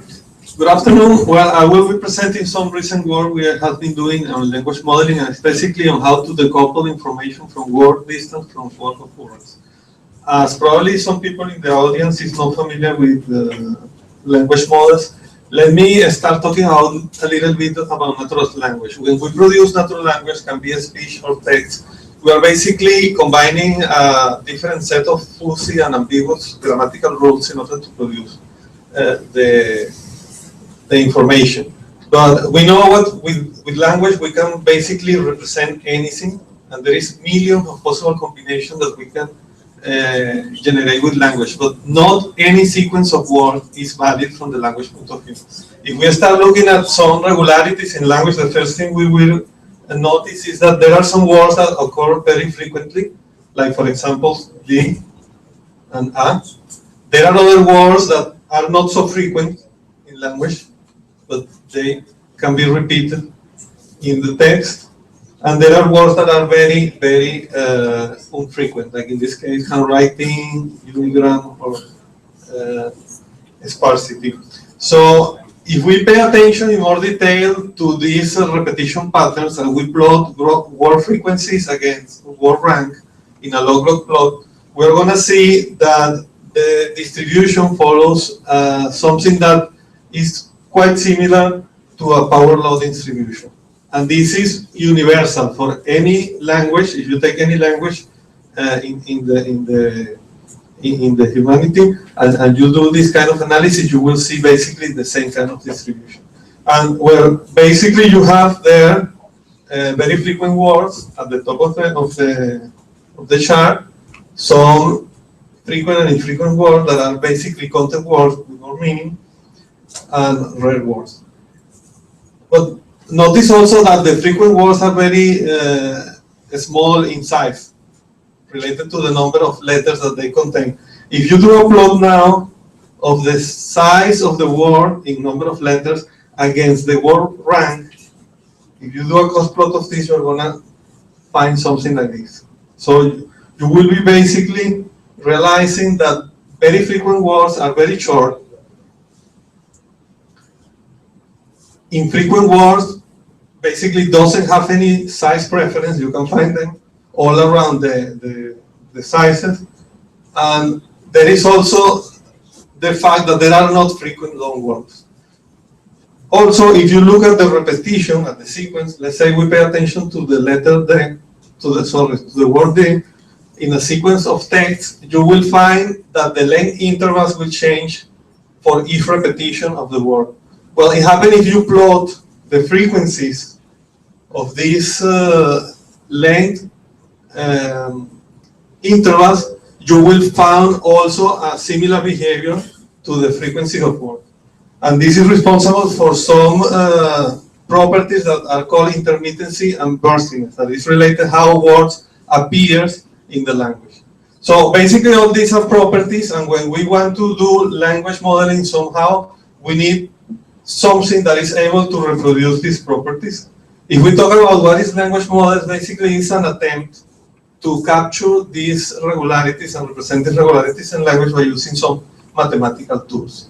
And when we talk about the statistical language modeling, basically what we attempt to do is estimate probability distributions over a sequence of words. And there is a very famous linguist, probably one of the more remarkable linguists of the last century, that he said long time ago that it will be recognized that the notion of probability of a sentence is an entirely useless one under any interpretation of this term. So this is a very famous quote, and what we're going to talking now is how we basically compute these probabilities for sentences. But if you think about this quote, and in language in general, you will realize that language is a very complex phenomenon, because we have phonetics, that is basically the system of sounds that we use to communicate. Then we have morphology, which is basically the rules on how words are constructed and how they are inflected to give different kind of information with the same concepts. Then we have syntax that let us know how we can combine these words into meaningful structures. And then we have semantics, that is basically the meaning we want to convey. And finally, we have pragmatics, which is that the meaning has to be put in some context in order to make sense. And all these phenomena are somehow encoded in language when we communicate, and basically we have a very different levels of representation that go from the communication means to the actual goal that we want to achieve or we want to get with what we're saying or what we're writing. And in this case, from the physiological point of view, you can see we're going for physiological capabilities of producing sounds to communicate to very abstract cognitive features. So basically, representing all this complexity with a single probability or set of probabilities is kind of a difficult task.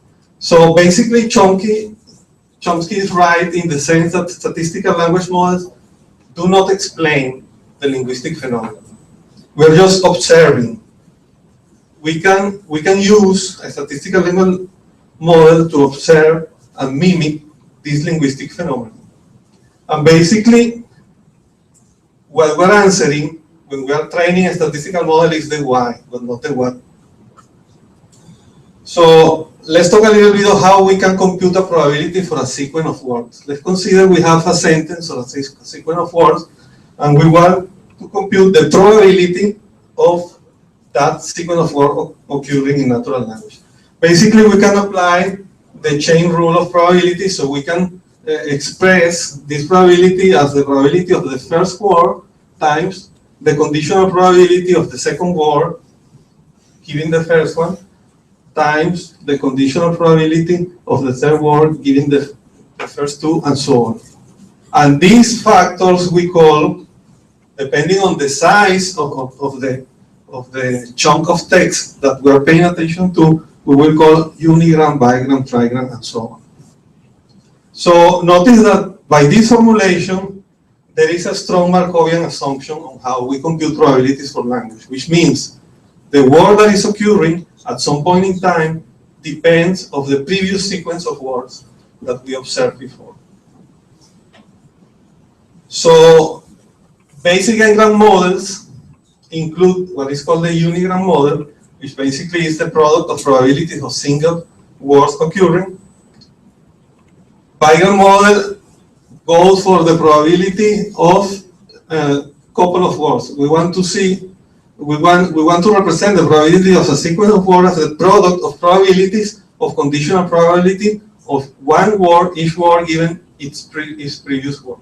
And we can extend this concept to trigram models or n-gram models in general. So in an n-gram model, we're basically trying to estimate the probability of a given word given the past history of n-1 words before that.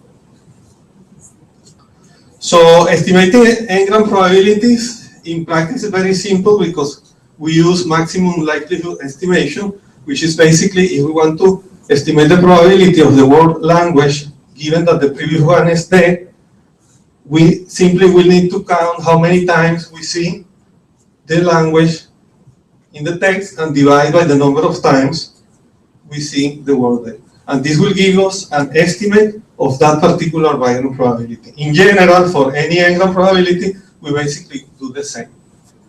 So, saying this, there is a problem when we want to extend the size of these n-grams. Because if we pay attention, let's say we are considering a vocabulary of 10,000 words.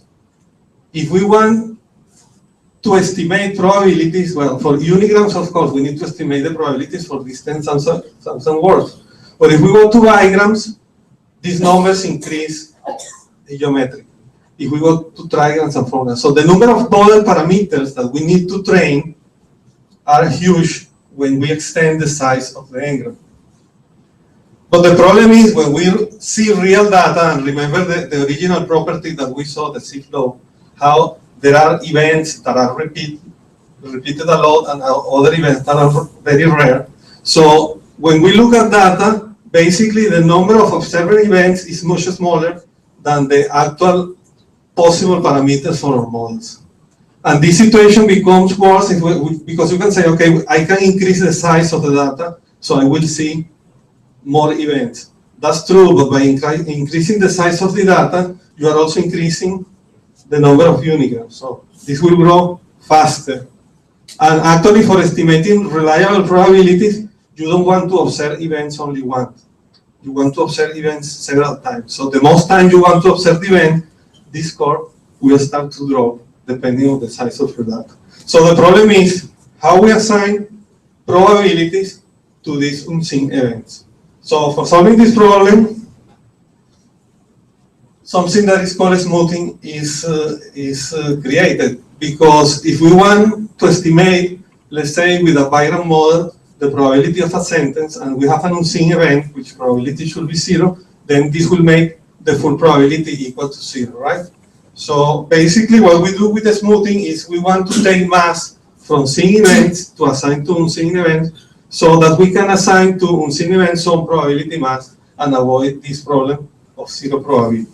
There are a few methods in the literature, like Laplace smoothing or good Turing or Markov interpolation. I'm not going to go into details here, but I'm going to talk to you about some previous examples of strategies to cope with estimation of probabilities of long n-grams or large n-grams. One of these attempts is using back-and-forth model interpolation. This work from Belagarda at the end of the 90s. So basically you have a sequence of words, you want to estimate the probability of this target word given the previous information. So basically you can use an n-gram model. You select typically an n-gram model of the size that your data allows to train. It can be 3 gram, 4 gram, or whatever. Your data can provide enough information to be trained. And you interpolate this n-gram model with a bag of word models that take into account information from all the past history. And these bag of word models are very interesting because they only pay attention to the occurrence of the word, regardless the position of the word. So this allows to boost, when you interpolate n-gram model with bag of word, you will boost the performance of the model. Another attempt is by using what is called a distant bigram model. In this case, you are only going to model bigrams, but you are going to take only 2 words into account for different distance. You start with the immediate bigram, but you can also estimate probabilities for words that are 1 position apart or words that are 2 positions apart, and so on. If you interpolate all these bigram models, you can have a representation of the probability of this word given all the previous history. So in our proposal model, we do something similar. We basically want to estimate the probability of the target word given the word history in a context of, let's say, size n. So what we do is we apply Bayes' rule to decompose this probability into this expression that is basically a normalization factor, a unigram prior, and then we have some likelihood probability that is basically the conditional probability of the history given the target word. So this is going to tell us how probable is a history of word given the actual target word that I want to predict. So for this, we assume some independence across the different words in the history in order to represent that probability as the product of the probabilities of given history words at a certain position given the target word. And further, we decompose this probability into those 2 components. One component that only pays attention to the position of the word, and one component that only pays attention to the occurrence of the words in the history. So the first one we call the term distance factor, and the second, the term occurrence factor. So for estimating the TO probabilities, or the TO factor, which basically accounts for the probability of a given history word to occur in a given context, we just count the number of times we see that word in the history context of the target word and divide the number of times we saw the target word. And for the TD, or term distance, what we do is we count the number of times we see a word at a certain position, and we divide by the number of times we see the word in the history context of that target word. So, in summary, the model proposition is like this. We start from the same n-gram probability, and we decompose into this form, where basically we have 3 models: a basic unigram model, a term distance model, and a term occurrence model. But if we pay attention to these two components, basically what we have here is a bag of 4 models. So the term occurrence model is at the end, a bag of 4 models, and the term distance model is at the end, a distant background model. So we're basically showing how these two models that were proposed more than 20 years ago actually can be derived from the decomposition of the original N-gram probability when you decouple position information from occurrence information. So if we estimate or we see the performance of this model, and to one empirical way of seeing how good a model is by computing perplexity. For those of you that are not familiar with this concept, this is a measure of cross entropy basically, and we want to see how well the model fits some unseen data. And the lower the perplexity, that means that that particular model is better explaining that particular set of data. So if we compute perplexity for an N-gram model for different orders, and we compare where the perplexity that we compute when we interpolate the N-gram model with the term distance, term occurrence model, that is the decomposition we're proposing, we see how consistently we get about 10 to 15% of perplexity reduction, which means that the combination of the N-gram model and the TDTO model is giving a better explanation or is fitting better on seeing data. But what is interesting here is that the two models, the N-gram model and the TDTO model, are basically looking at the same window. They are computing probabilities based on the same amount of work. So the TDTO model is actually seeing some information that somehow the N-gram model is not able to see. And this is basically because of the data scarcity problem, the decomposition that from distance and occurrence that the TDTO model is providing basically helps to estimate better probabilities. So at this point you can say, well, what this has to do with the neural networks and deep learning. So we are going now to that part. These two models are discrete statistical models. So which means we look at events, we estimate probabilities for these events. But there is a problem in this assumption, because suppose we have the following two sequences of work, or these two sentences. So I will be going home soon, or I will go home soon. So basically, if we want to estimate N-gram probabilities for this and for this, with our discrete statistical approach, these two events are completely independent. You see? I just count how many times I see this, how many times I see this, and I compute this. And you say, well, these two things are very close to each other. They're basically the same thing. They are very related. But this is something that this modeling approach is not seeing. So if you think back in the different levels of phonetics, syntax, semantics, and so on, this is actually semantic information. When you see these two things, you know these two things are related. So the probability of this has to be very similar to the probability of this. But these models are basically not taking semantics into account. And this is something that we can do with neural network-based models or deep learning models. So the most basic N-gram model formulation in continuous space is using a feed-forward neural networks, was proposed by Benjo and Schwenk a few years ago. Basically, you have different layers. You have an input layer where each word, let's say we want to model the probability of this target word given that context history. So you have an input layer where each word is encoded by using a one-hot encoding, which means you have a vector of the size of the vocabulary, everything is equal to 0, except the word that you want to represent is equal to 1. So all these one-hot encodings are projected into a projection layer, which is basically putting those words in continuous space. And you use a common projection matrix for all words, which means the weights of all these elements in the neural network are the same. So you project every word into the same continuous space.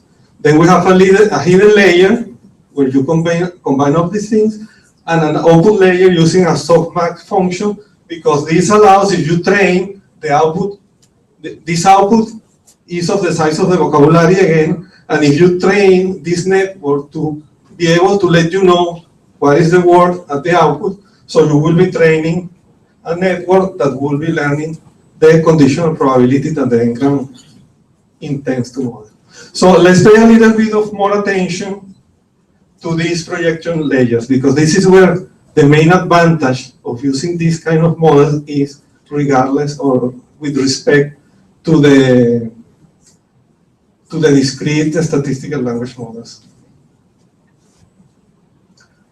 So there is something that is called the distributional hypothesis that says that a word is characterized for the company it keeps. Basically what this means is that the meaning is determined by the context and not necessarily by the word itself. And this is very important, because this is the basis of why using continuous space representation of language works. Because what this means, similar context defines similar meanings for the words that belong to this context.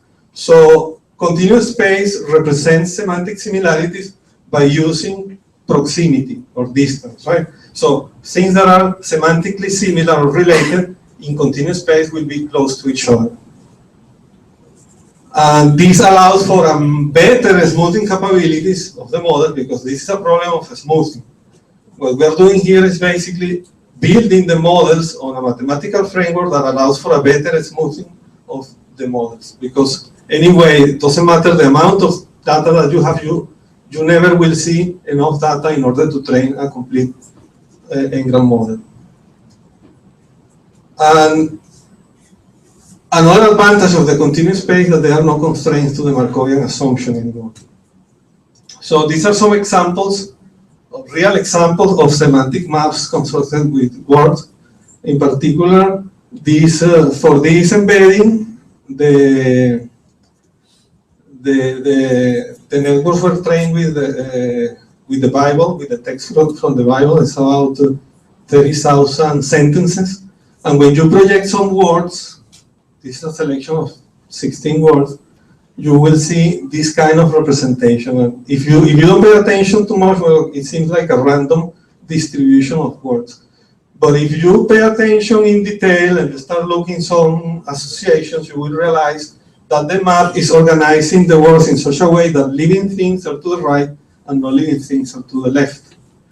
Also, if you pay attention to the vertical dimension of this map, you will see that the different habitats are determined. And this is unsupervised. I mean, this is only deduced from the way words associates with different contexts. Another interesting example is that you can find also some regularities, and in this case are syntactic regularities, that can be derived from this model as vector offsets.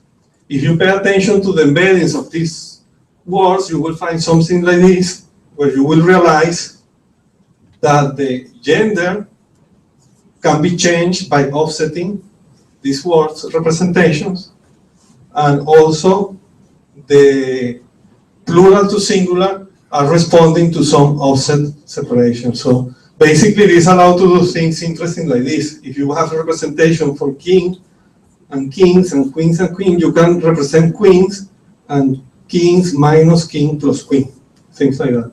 So kind of syntactic operations. And these things go also beyond language boundaries. If you take, this is an example of a word where the authors train embeddings for different languages, and there you're seeing the maps for the days of the week. You can see how the correspondence of the different days of the week in different languages basically is the same.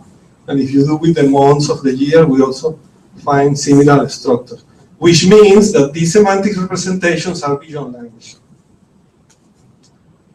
So now let's talk a little bit how we do the implementation on our proposed term distance, term occurrence language model into continuous space. And basically we will call this model continuous TDTO or TDTO feed-forward neural network language model. So basically the problem is always the same. We want to estimate the probability of a target word given the previous context history. So in this case, we're going to build two vectors, what we call a TO vector, or temp occurrence vector, and TD vector, or temp distance vector. We're going to have a projection layer, then we're going to go to a hidden layer, and the output of the network.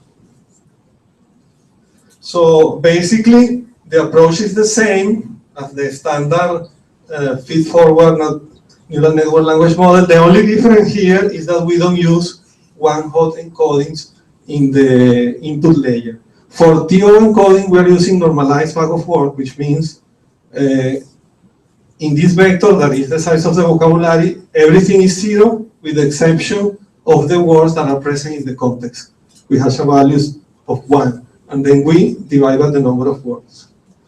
And for the term distance encoding, we do something similar. We apply an exponential decay factor, which means for the word that is most close to the target word, the value is 1, but for the rest, we will decrease the value of the weight by using an exponential decay factor. We have played with different functions for this decay factor, but the exponential one is the one that gives better results. So if we compare now the performance, this is also on perplexity.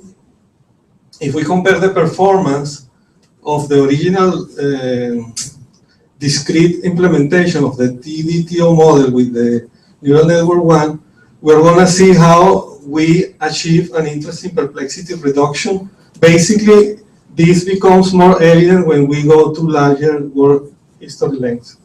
So basically, for a context history of size 10, we are achieving 9% relative reduction. This is about the 10% reduction that we already achieved when comparing this model with the original Ngram formulation.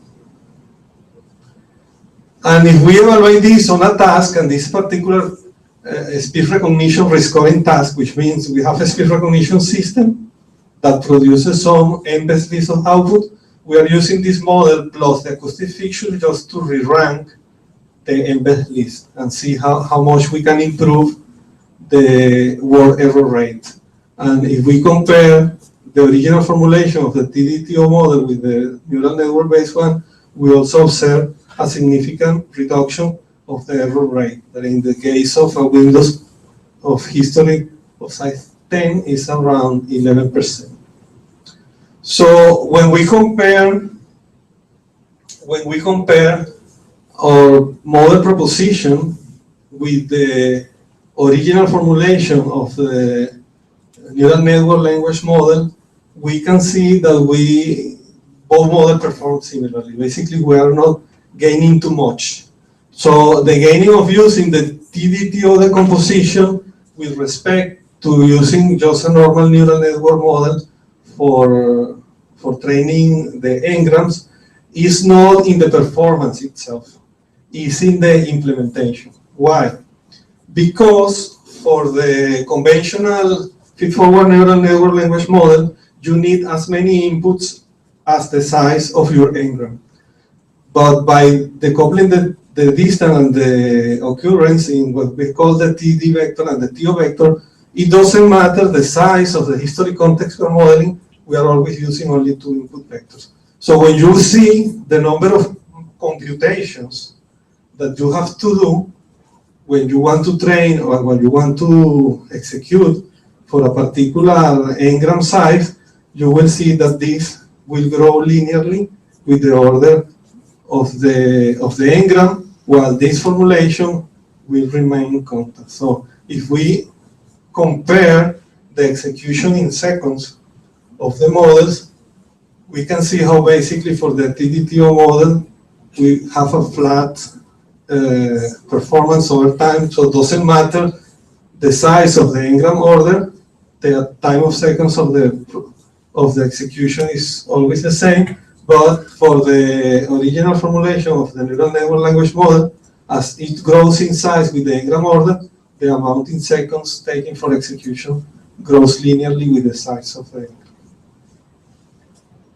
So in conclusion, decoupling term occurrence and term distance allows for estimating, for better estimating long range N-gram probabilities. Actually, the big difference comes when we start considering complexes of size 7, 8, or 10. The continuous space implementation definitely outperforms the discrete one, and the model performs similarly to existing approximations to language model based on neural network, but it is computationally less expensive when we have to consider long histories. As future work, we want to evaluate the performance of proposal model in other NLP tasks like machine translation, information retrieval, or document classification. We want to conduct a more comprehensive study of the advantages of the different encoding schemes for TD and TO. For TO, at this moment, we are only using the normalized bag of word, and for TD, we have found that this exponential decay is good, but there is a lot of other possibilities that we are interested in testing. And also, we want to see the advantages of mixed order N-gram modeling, because one advantage of having, let me just go back again here to explain this. I mean, one advantage of having a fixed input size, regardless of the size of the N-gram we want to model, is that we can train this network by inputting any order of N-grams. I mean, we can train this network mixing unigrams, bigrams, trigrams, and so on. For this one, the size is fixed. So when you train this, you train for the number of inputs that you have here, and you cannot combine different N-gram sizes into the same training procedure. So this is about the future work.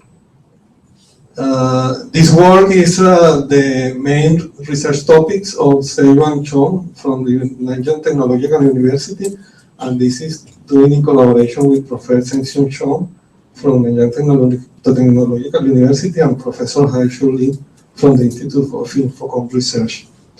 These are the most relevant bibliographical references for all the work I have presented here. And if you have any questions, I will be happy to answer. Time for one or two questions. Do you compare with recurrent neural network model? This is what we are doing. This is what we are doing now. Recurrent neural network is nowadays state of the art in language modeling. The approach is different because in recurrent neural network, what you do is you input one word, and the output you feedback again, and with the second word and the output of the network you retrain and retrain. So it's kind of a loop that is able to model a sequence of very, very long words. So this is state of the art now. We are working on these experiments now. But the most natural comparison to the model we're proposing is the original one, because we're basically modeling N-gram by having a fixed position of the words. So recursive neural networks is interesting because there is a different there are different theoretical implications when you do recursivity and this kind of thing. But this is the comparison that we will do now. One more question? Okay. Well, thank you. I believe it's now time for a tea break, and should be ready. And we will meet again at 3:30. Thank you.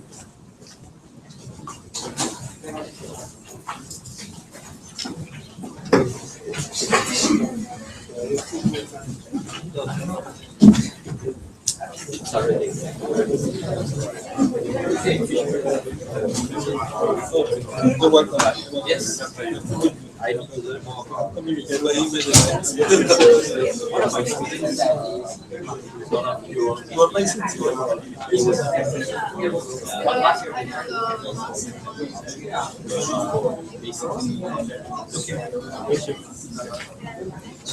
So it's kind of like the same idea.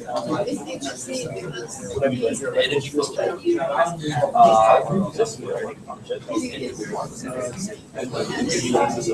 No, I think I just want to. Is that what I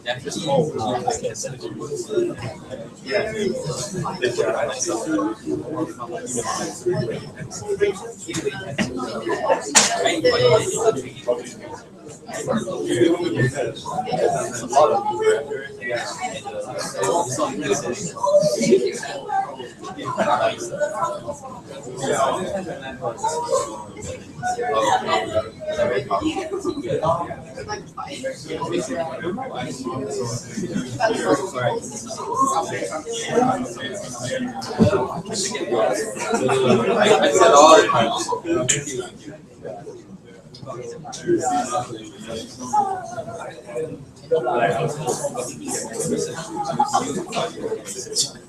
Well, because we make money off the oh, right. Yeah, we Let's say, for example,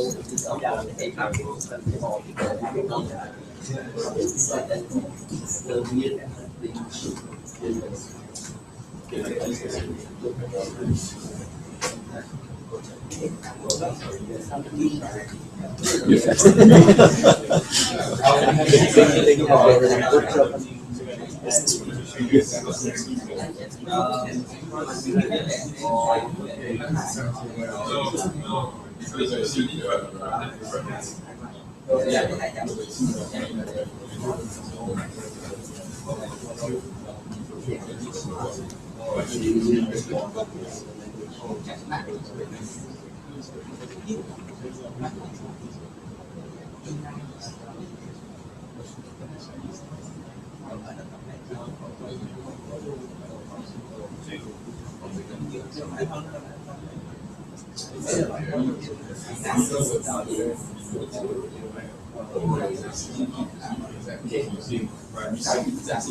Yeah.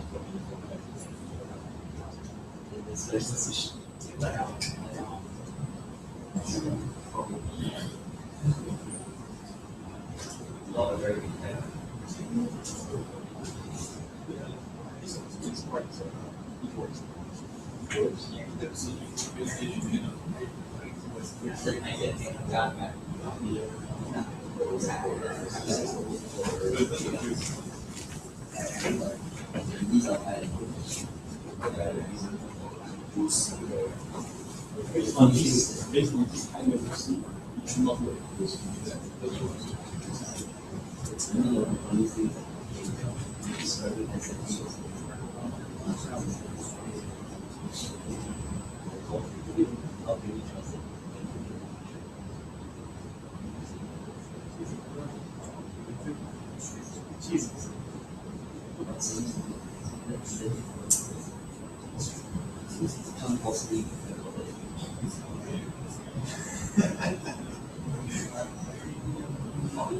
And somehow it's implemented in Taipei, right? As well. Yeah, that brings me down. So you could use a step and then do a.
Hello, yes.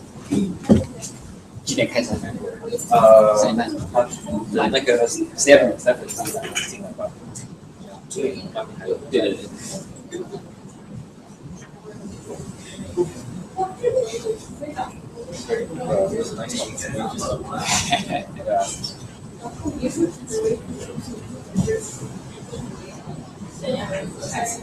It's like a lot of them are asking about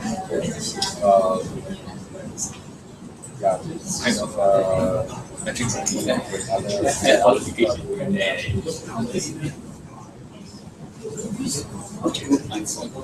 Here is that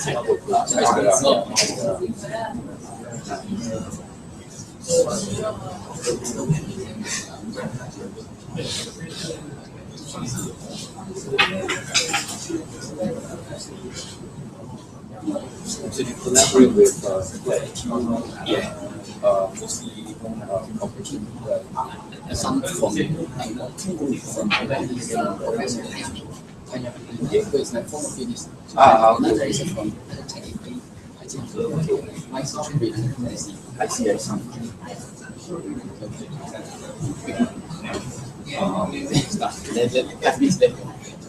another People just close minute or so. Yeah. Finished a bit late.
There was someone but last they changed.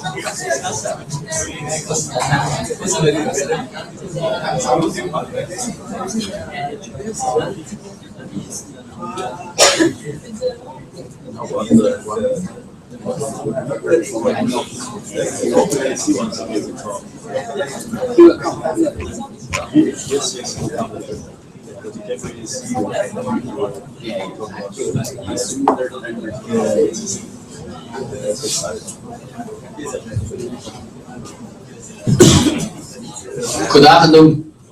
Good afternoon, everyone. Welcome back. And this is the last section of this workshop. There are 3 talks in this section.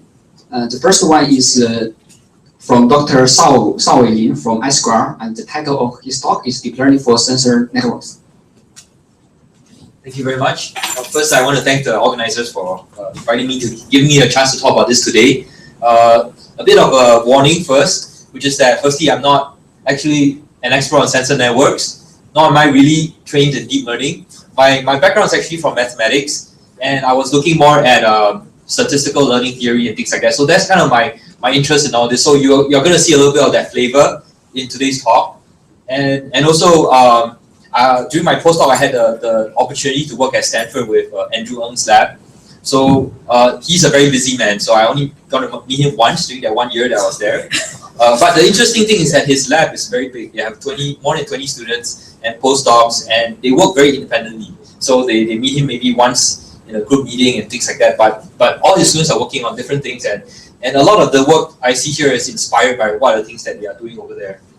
So for those who are not familiar with deep learning, even after all the talks that we have today, deep learning is an area that has seen impact in many different areas. And of course, computer vision and speech recognition are 2 big areas. And one of the well-known news about deep learning was about these cat videos. So there was a 2012 experiment by Google, between Google and Stanford, where they ran one of the biggest neural networks at that time, which was a 9-layer neural network, which ran for 3 days on 1,000 machines, where each of those machines had 16 cores. And they so in the network, they actually have 1 billion connections or 1 billion parameters they were trying to optimize on 10 million YouTube thumbnails. And one of the interesting things was that, of course, as with many neural networks that is trained for computer vision, one of the lower level neurons were detecting edges, and another one of the perhaps deeper neurons were detecting faces. But the interesting thing is that one of the neurons they picked turned out to have an activation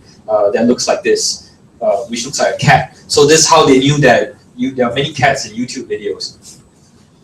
And there was another interesting demo that was done by Microsoft in 2012 on speech recognition, where they showed how they could translate English speech to Chinese speech. And just to show you how deep learning is actually used on all this, there is a part where English speech is translated to English text to Chinese text, and then Chinese text to Chinese speech. And each of those arrows that you see up there requires some kind of deep learning. And I hear that today, very soon on Skype, you'll be able to do translation from English to Chinese automatically, and it's free. I don't know if it's out yet, but Microsoft's going to roll it out soon. And the performance is pretty good.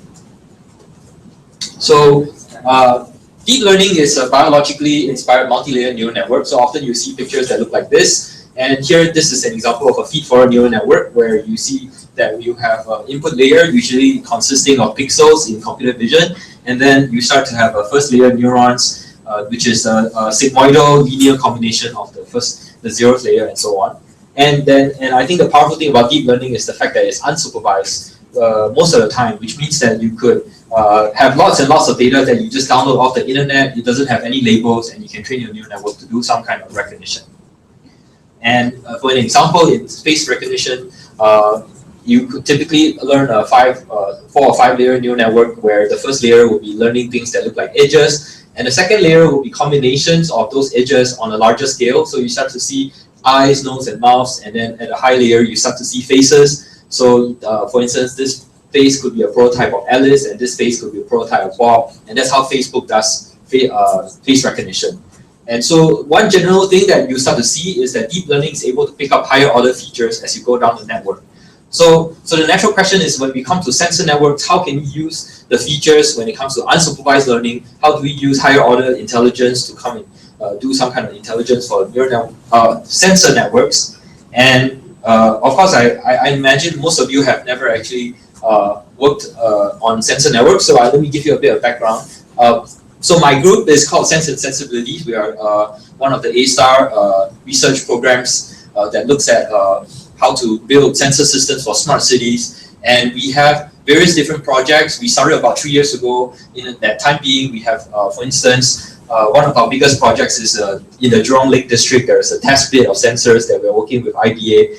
And we also not only work with the government, we also work with companies. So for instance, there was a vertical farming company that we work with where we apply deep learning to their data. And then we also have noise sensors in a residential town trying to measure noise pollution. We have sensors on cranes trying to measure the structural health of cranes. We have sensors on dustbins. We have sensors in residential towns trying to measure microclimatic features and trying to compare it with computational models. So you can see that sensors are becoming very prevalent in smart cities. And the next question is, why deep learning? Why do you want to mix sensors with deep learning? And so my belief is that sensor networks, they are like the nervous system of smart cities, because they detect what's going on in the city, and the information is sent back along the wires, which are like the neurons, all the way back to your servers, which are like the brain of the smart city. And so, for instance, in computer vision, in neuroscience, we know that in our brain we have the visual cortex. So we have the retina, which picks up all the pixels the pictures that you see, and then it's sent back by optic nerve to V1 to V2. So our visual cortex is organized in layers. And in deep learning, we see the same layer architecture, of course, inspired by neuroscience. And sensor networks, we also have layers. We have sensors which are on sensor nodes. You could have many sensors on one node, which kind of aggregates the different sensors. And then the information is sent back to gateways, which form another layer, which then is sent back to the server, which is another layer. So this means that if you're trying to design neural network or deep learning methods for sensor networks, we shouldn't focus all the intelligence at the back end. We should put some of the intelligence down into the sensor nodes. So for instance, there could be some sigmoidal operations at the sensor node level, and then as it aggregates up the network, you should expect some kind of intelligence to flow through the network, which means that at different parts of the network, there should be some understanding of what's going on in the environment without actually just asking the server. There are many technical challenges when it comes to designing sensor networks, so this is independent of deep learning. So for instance, if you have a sensor node on the ground, it typically could be very small. You don't have a full CPU like the one running in your MacBook or even your iPhone running on it. You have a very simple processor because these nodes are very cheap, which means that we cannot run very complicated computations on a sensor node. Also, most of these nodes are wireless, so we need to compress the data to make sure that we don't use up or we don't compete with mobile users for the data. We also need a very quick response time. So if, for instance, if there's a problem with the machine on the ground, let's say you're working in a company like Boeing and you're creating planes, if one of your machines goes wrong, it means the entire plane is gone. You just wasted millions of dollars. All right. And then if we also want kind of distributed processing at the edge, which means that the nodes could be monitoring the environment and not actually sending anything until there is a problem. And finally, this is the holy grail. We want to do some kind of unsupervised online learning where the sensor network actually learns and adapts and becomes smarter over time. So our work in sense and sensibilities has many different aspects. We look at, well, firstly, missing data problems. I'll talk a little bit about that. Missing data is actually a very big problem in sensor networks. We also have data compression for storage and for transport. We have outlier detection. We have multimodal analysis. We're also looking at designing smart sensors, let's say for detecting plant health, so we can put them in farms, for crowd sensing in bus stops, in MRT trains. We want to use deep learning to develop fault detection, predictive maintenance algorithms, and also even for security. So let's say you know someone's trying to attack your network, someone trying to feed fake data in the network. A neural network should be able to tell you that that is not natural real data, because it can tell the difference between a real data and fake data. So, but before we actually go talk about the details of implementing some of these algorithms, I want to talk a little bit about what I learned to be important aspects about deep learning. So this is a more high level thing, and so one of the things I learned when I was at Stanford and Berkeley, actually I talked quite a bit to the neuroscience Redwood Center for Neuroscience, and the interesting thing they taught me was that, for instance, it's often been believed that when you have a visual system like this, you have the eye, you have the optic nerve, and you have the visual cortex. So everyone kind of naively believes that every neuron that you have on your retina detects a color or brightness, and before it actually processes information, it sends that raw data into your optic nerve and to your V1, where the first time it's being processed or made some intelligent computations made is actually in the visual cortex. That's actually not true. So what's true is that we know that the retinal ganglion cells, they collaborate, and by working together, they can already remove some noise from the image data. So after the data is somewhat cleaned up by your retina, then that information is compressed into an optic nerve. So your retina has millions of cells, but the optic nerve only perhaps has tens of thousands of cells, which means that there is some kind of compression of that image data that has to go through this very thin cable over here. And so this optic nerve transports the denoised data to the visual cortex, usually via some kind of fixed transformation, but to the neuroscientists, they seem pretty random. Like there should be no reason why the weights should be the way they are, because we know that the weights change over time, but they are somewhat fixed in a short period of time.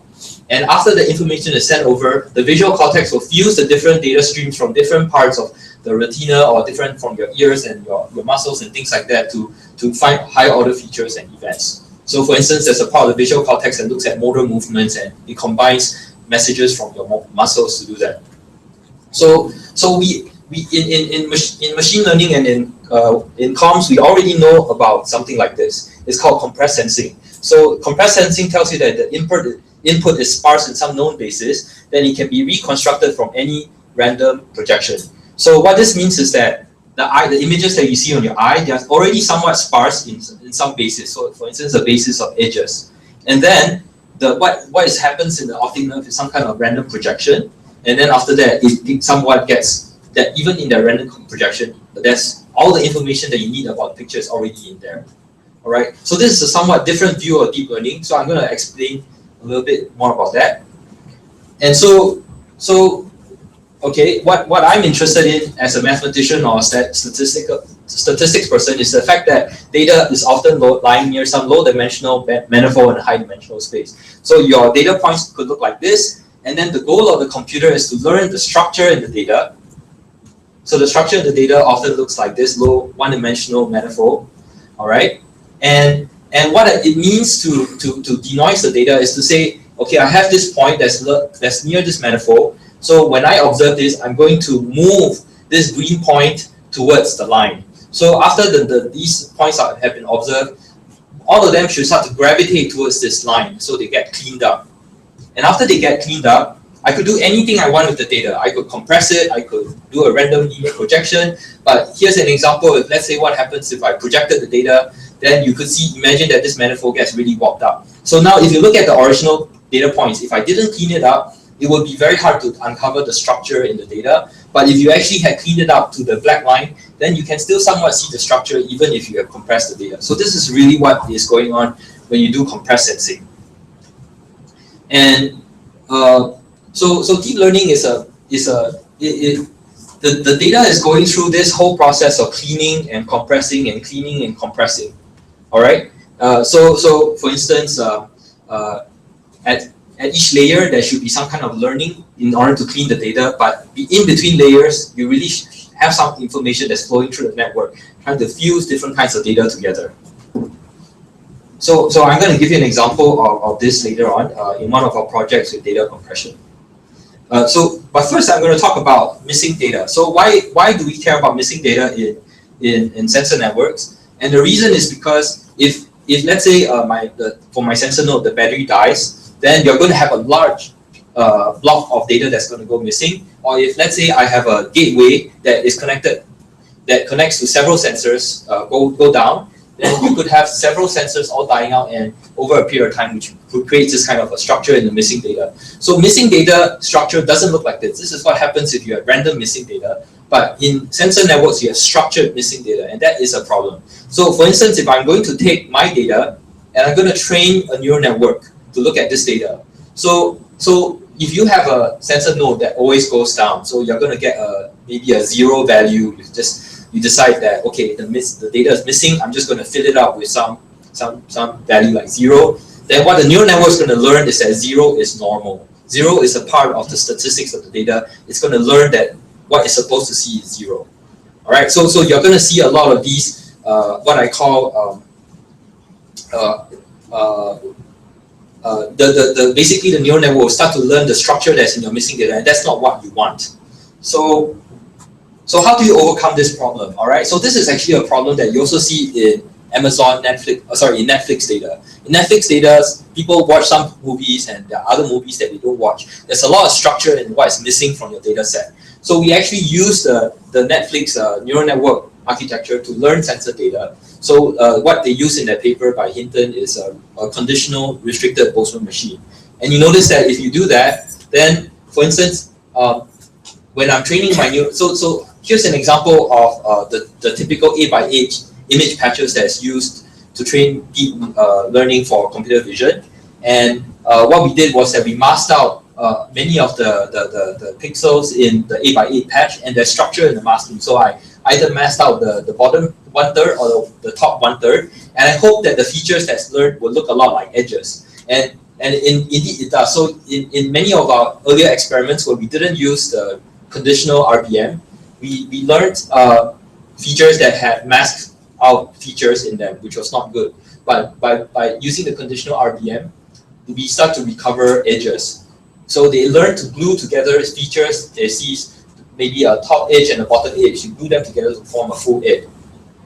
I'm not going to go into details of how that conditional RBM works, but the long story short is that no information is information, which means that the fact that this is missing and this is not, that's actually information you need to feed to the neural network. So you have to design neurons to account for the fact that it is missing or not missing, and the neural network actually know what to do after that. So an example of this is, I'm going to show you a video. And so we took data from a sensor network in Spain called Smart Santander, and we artificially injected missing data. So the missing values are the ones in blue. So the real values are the ones in yellow, and the predicted ones are the ones in blue. And we trained the neural network with data that has missing values. We didn't try to fill in the missing values. We just trained it with sensor data with missing values, and it's still able to make predictions pretty well. So here you see a comparison of the red ones, which are the actual values, and the blue ones, which are the predicted values, and the root mean square error is roughly about 2 degrees Celsius. So this is temperature data. So another example that I'm going to show is on data compression. Let me just drink some water. So suppose we want to use we want to send sensor data over the network. Then the traditional compressed sensing method is to first do a random linear projection of your data, and then the data gets sent through a noisy channel. And on the other side, you have some noisy version of what was sent over the channel, and then you try to do decompression of the data using lasso or some kind of coordinate descent.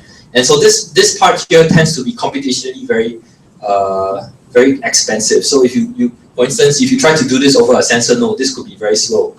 And of course, in order to do this kind of compressed sensing, you actually need to know the dictionary when you're doing this lasso step. And to do the dictionary, we typically use something like sparse coding, okay, which is a way to learn a sparse linear dictionary for the data. Now, if you use a neural network, then the compression part is just a sigmoid linear encoding, and the decompression part is also very simple. It's also a sigmoid linear decoding. And to train this, you just train a sparse autoencoder, so that what you learn is not a dictionary, but actually a coding or and decoding function. So now let's think about what we said about this manifold learning and denoising. So you can think of this portion as what happens on your retina. There is denoising of the information on your retina. All right, then the noisy channel is actually information being sent through a channel to the other side. Of course, here I modeled it as the identity function. So what's received here and what's received here is very similar plus some kind of noise. But you can imagine that I can put any kind of linear transformation over here, and then information should somehow still be able to be recovered on this side. Okay, so you technically don't actually have to, if you know what the channel is and you know the channel is slowly moving, you can imagine that we can learn some kind of neural network that slowly updates the decoding function over time to take into account that kind of changes in the channel. So our data compression algorithm was able to outperform many standard linear methods, because those linear methods such as linear time, I think this means linear temporal compression, they somewhat use the last known value and things like that, but that doesn't work very well when you have structured missing data, when the data could be gone for several hours, for instance. And of course, it does better than just WinZip. So WinZip is this truncated LZW dotted blue line. So it does better than WinZip, but WinZip does better when you have very small errors, because WinZip is lossless, right? And so the third experiment that we did was multimodal fusion. So this is somewhat related to the transfer learning talk that we heard this morning. And so this is a model that was used by Niam from Stanford, where first you learn a neural network to denoise your data. Then after the data has been denoised, you kind of assume that there is a fused representation for the data. So here we look at illuminance, humidity, and temperature, which are different kinds of sensor data.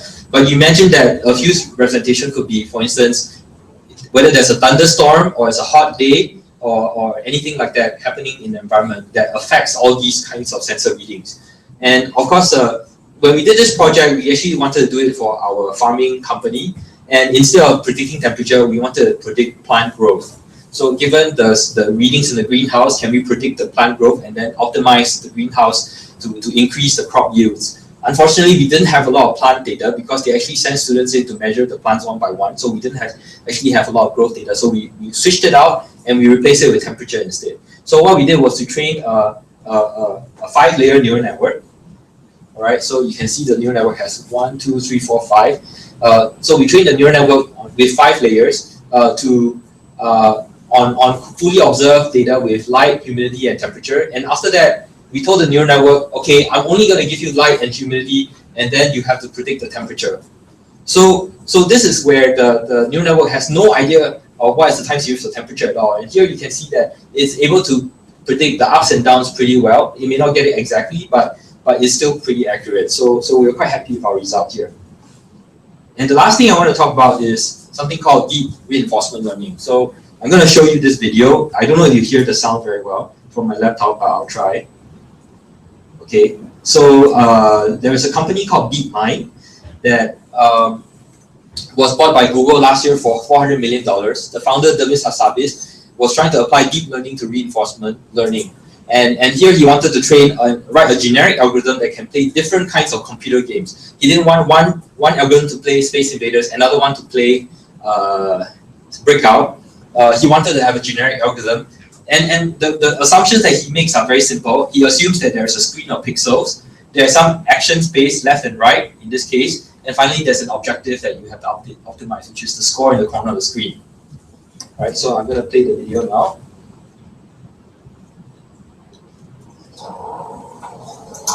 I'm just going to run this video now. This is a 1 minute video. This is Space Invaders, the most iconic game probably on Atari. And this first minute, this is before the first time the AI has ever seen this data stream. So don't forget, it doesn't know what it's playing, doesn't know what it's controlling. And you can see it's actually using its screen lights to control the rocket here. Look at the screen. And it's using its screen lights immediately because it doesn't know what it's doing. But after you leave it playing overnight on a single GPU machine, you come back the next day, and now it's superhuman at the game. It's learned for itself, through experience, how to play. So you can see now every single shot it fires hits something. It can't be killed anymore. It's worked out that the pink mothership that comes across the top of the screen in a second is worth the most number of points. It does these amazingly accurate shots to do that. And you can, if those of you who remember Space Invaders, as there's less of them on the screen, they go faster. And just watch the last shot that it does, the rocket does. This is predictive shot to hit the last Space Invader. So you can see how perfectly it sort of models the game world and that data stream. So accurately it can predict ahead of time what is going to happen, just from the pixels on the screen. So this is the second video, it's my favorite video actually. So this is a game of Breakout, and there's more gradations here of the agent getting better, the system getting better. So this is after 100 games. So just 100 games. You can see, again here, the system is pretty terrible, but you can probably convince yourself that maybe it's starting to get the hang of the fact that it should move the bat towards the ball. Now it's after 300 games, so it's now hitting the ball back pretty consistently, and it's almost never missing, so it's about as good as the best humans can be in this game. And then we thought, that's pretty cool. But what would happen if we just left the machine playing the game for a couple more 100 games? And this amazing thing happened. What happened was it discovered the optimal strategy was to dig a tunnel around the left-hand side here, and then send the ball, with this unbelievable accuracy around the back. Okay, so give me a moment. So that video made me very excited because that's exactly what we need for sensor networks, right? So if you could teach a machine to optimize a sensor network the way that it optimizes playing of a computer game, then we can actually teach the sensor networks to be self-configuring, self-organizing, self-healing, and for instance, what kind of things would you want to be organizing? It has to firstly, it will figure out a good way to harvest energy from its environment and to do duty cycling, to rest, to wake up, to rest, to wake up. It could also do wireless mesh networking protocols, deciding where's the best way to send the data over the network. It can do device and network health management, so it knows exactly when the device is going to fail, okay, and ask for maybe a human to come down and actually get it replaced. It can do security intelligence, it can detect intruders, and it can also decide when it should be sending raw data over the network and when it should be deciding to send higher order insights over the network. So I just want to end with those thoughts in mind of the future of what sensor networks and the Internet of Things can be. Thank you. Questions? So you had this wonderful provocative comment at the beginning of your talk where you said that that every sensor is a layer in the network, that there's one neural network which is being trained towards some criterion. That suggests that in fact you have a training signal coming back from the servers to the so each sensor isn't necessarily smart enough on its own to be able to calculate all the things that were on your last slide, but it may be able to calculate some intermediate representation that's more useful for the server when the server tries to compute those things. How do you get that learning signal back from the server to the sensors? Well, that's a very good comment, and definitely we've thought about that, and I don't have a solution for that. One of the things that we thought about was that with the Internet of Things or with sensor networks, there are so many objectives that are trying to be optimized.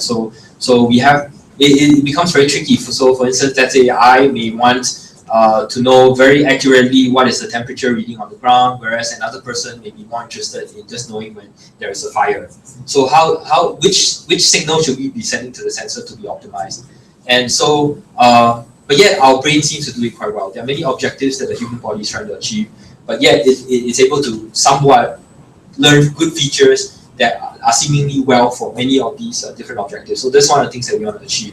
Another thing is that we have to accept is that some of us will become computer scientists, some of us will become chefs, some of us will become artists. And so the kind of things that the human body or the neurons in our body will be optimized to will depend on what you do for your job. And in that sense, we also would expect that over time, there will be expert systems will be that will be created that will say, I'm not going to try to make everyone happy. I'm just going to build a network that satisfies defense requirements, or a network that satisfies agricultural requirements. And of course, the learning that comes from these things will be very different as well. The signals that will be sent back, they will be very different. And of course, another challenge that we have is that sending signals back are very expensive in the network. It's wireless, you're going to send lots of info. Already a lot of information is flowing up the network. How are we going to have to minimize the signal that goes down?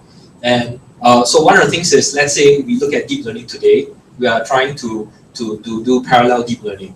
All right, so the standard approach is you have a master computer and you have many slaves, and the parameters are going up and down, up and down, up and down between the slave and the master, and that's definitely not going to work for the sensor network. So we need a new training algorithm that can take into that. So maybe this is a call for all the machine learning and statistical learning experts out there to come up with a better distributed algorithm for sensor networks.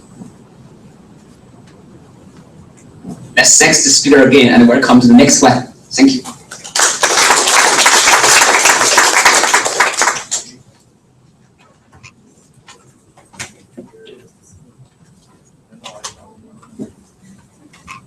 Next one. Yes.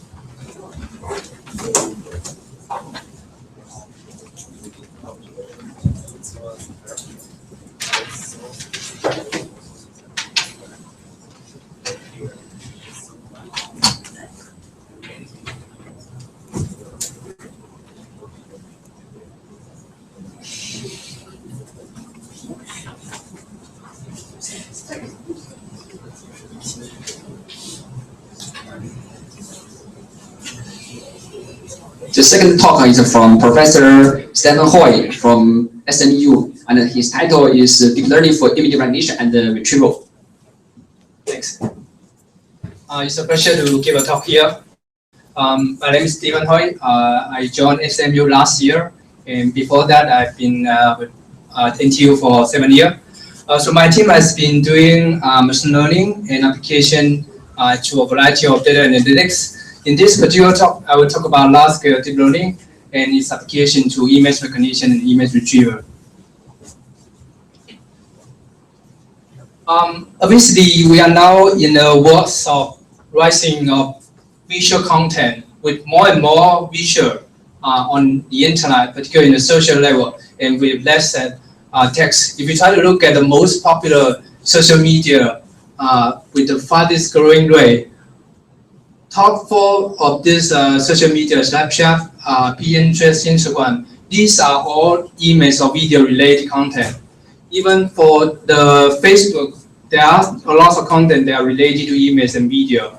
And these actually raise an important issue, that is how can we understand the visual content, particularly how can we understand the content behind this. And this actually is an important motivation, how can we explore machine learning to do the image understanding. And deep learning is going to be an important technique that we can help us to do a better visual understanding. The rest of my talk will be organized in this forum. I'd like to give you a quick tutorial about deep learning. I guess through the previous talk, you already have some background of deep learning, so I can go through this part quickly. And in the second part, I'd like to talk about large-scale deep learning. And if you have a model, a large-scale data set, how can you train a model quickly? And in the old day, you may need to train large-scale deep level by weeks or even by months. But this actually turns out to be inefficient if you really want to solve an industry-scale problem.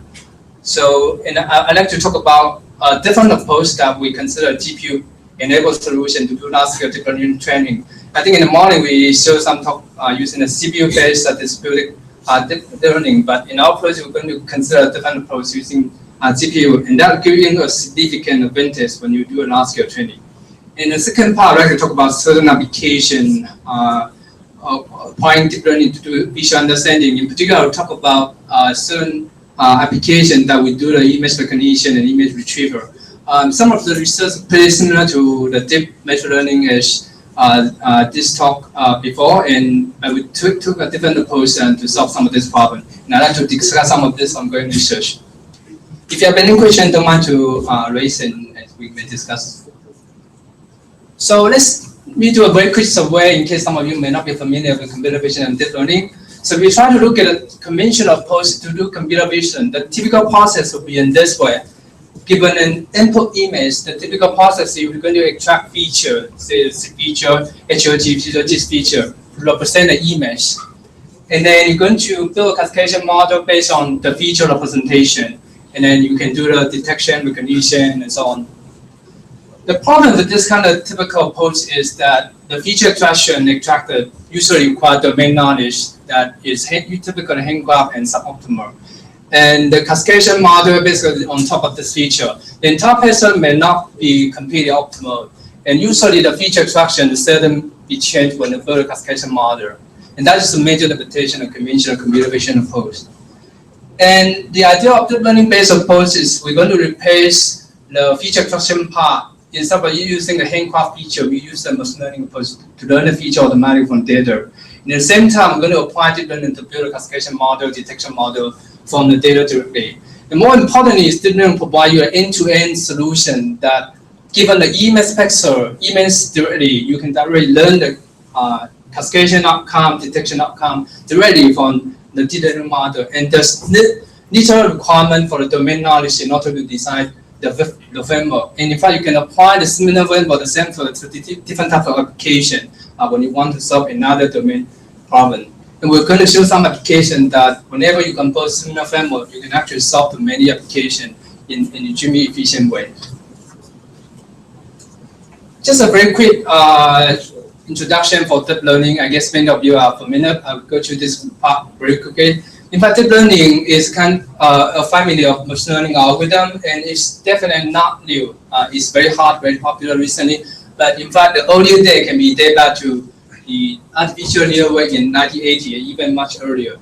And the main principle is inspired by large-scale architecture for human brain for a neural size. I think shall we just give a very good introduction for how human perception can understanding through this multi-layer perception architect. And in general, it's that the higher level of this neural level forms a higher level abstraction from the data. And that essentially means how the human perceive the visual content. Let's just give you a very quick recap for deep learning, particularly neural level, multi-layer perception neural level. And this is a typical architect. When you have a massive amount of training data, you can train the neural level using a propagation algorithm. And once you train the level, for example, you want to recognize two types of image, cats versus dogs. And when you do a prediction, typically is you will activate certain nodes in this neural level, and then you can do the multi-layer sort of for propagation and to find out the prediction. And similarly, if you have another object, you can activate different nodes in the network, and so as you can make a prediction. And this kind of multi-layer precision levels turns out to be very effective when you apply particularly to the image domain. And in particularly in image understanding or image recognition, one of the most successful technique is convolution neural level. The main idea is the convolution layer that is going to give you a very powerful feature extraction solution. The typical process in this way, you have this output neuron, which is connected only to a local patch instead of entire image. And then the same parameter which I show across the different location is we define a filter, and this scan the entire image using this filter. You can generate a feature map, and then you can define the multiple filters so that you can generate multiple feature map to get different types of feature from the data. And one of the most successful algorithm even used nowadays has been actually invented for more than 2 decades, which is known as the LangNet. So Inacon actually invented this algorithm at that time. So using a convolution neural network, the basic idea is that you can actually using a multiple layer of a convolution followed by the subsampling, and then so on and so forth to extract the feature and ask the fully connected multi-layer processor to do the classification. If you try to look at this process, you can see that essentially the idea mimic the process of this conventional computer vision approach. The first part of the convolution and subsample essentially is a kind of feature extraction that you want to extract a feature represent the image. And the last part essentially is a kind of cascade that you build a model to recognize the object. But the main difference is that the convolution neural network gives you an end-to-end training that you can directly given the image pixel, you can give the output for cascading. And despite being studied, being proposed for more than 2 decades, convolution neural net gets popular and successful only after 2012, and partly because of this great works published in the ImageNet competition. And this is the deep convolution neural by Alex in 2012. So the idea of this work essentially is for a very similar framework as the LandNet, but the main difference is that it's much deeper than the LandNet as considered. So this paper at that time achieved the best recognition of image recognition rate in the ImageNet competition, significantly better than the state-of-the-art computer vision approach. And other than that, most of this ImageNet competition are all based on deep learning. I'd like to give you a little introduction of this Alex lab, and then we discuss some of the challenging when we want to train a large-scale deep level from large-scale data set. What are the major challenges and how can we train this? So if we try to recap the Alex state in a multi-layer level, you see that essentially consists of a 5-level convolution and followed by a certain layer of max pooling, and at the end with the 3 layer of this fully connected layer.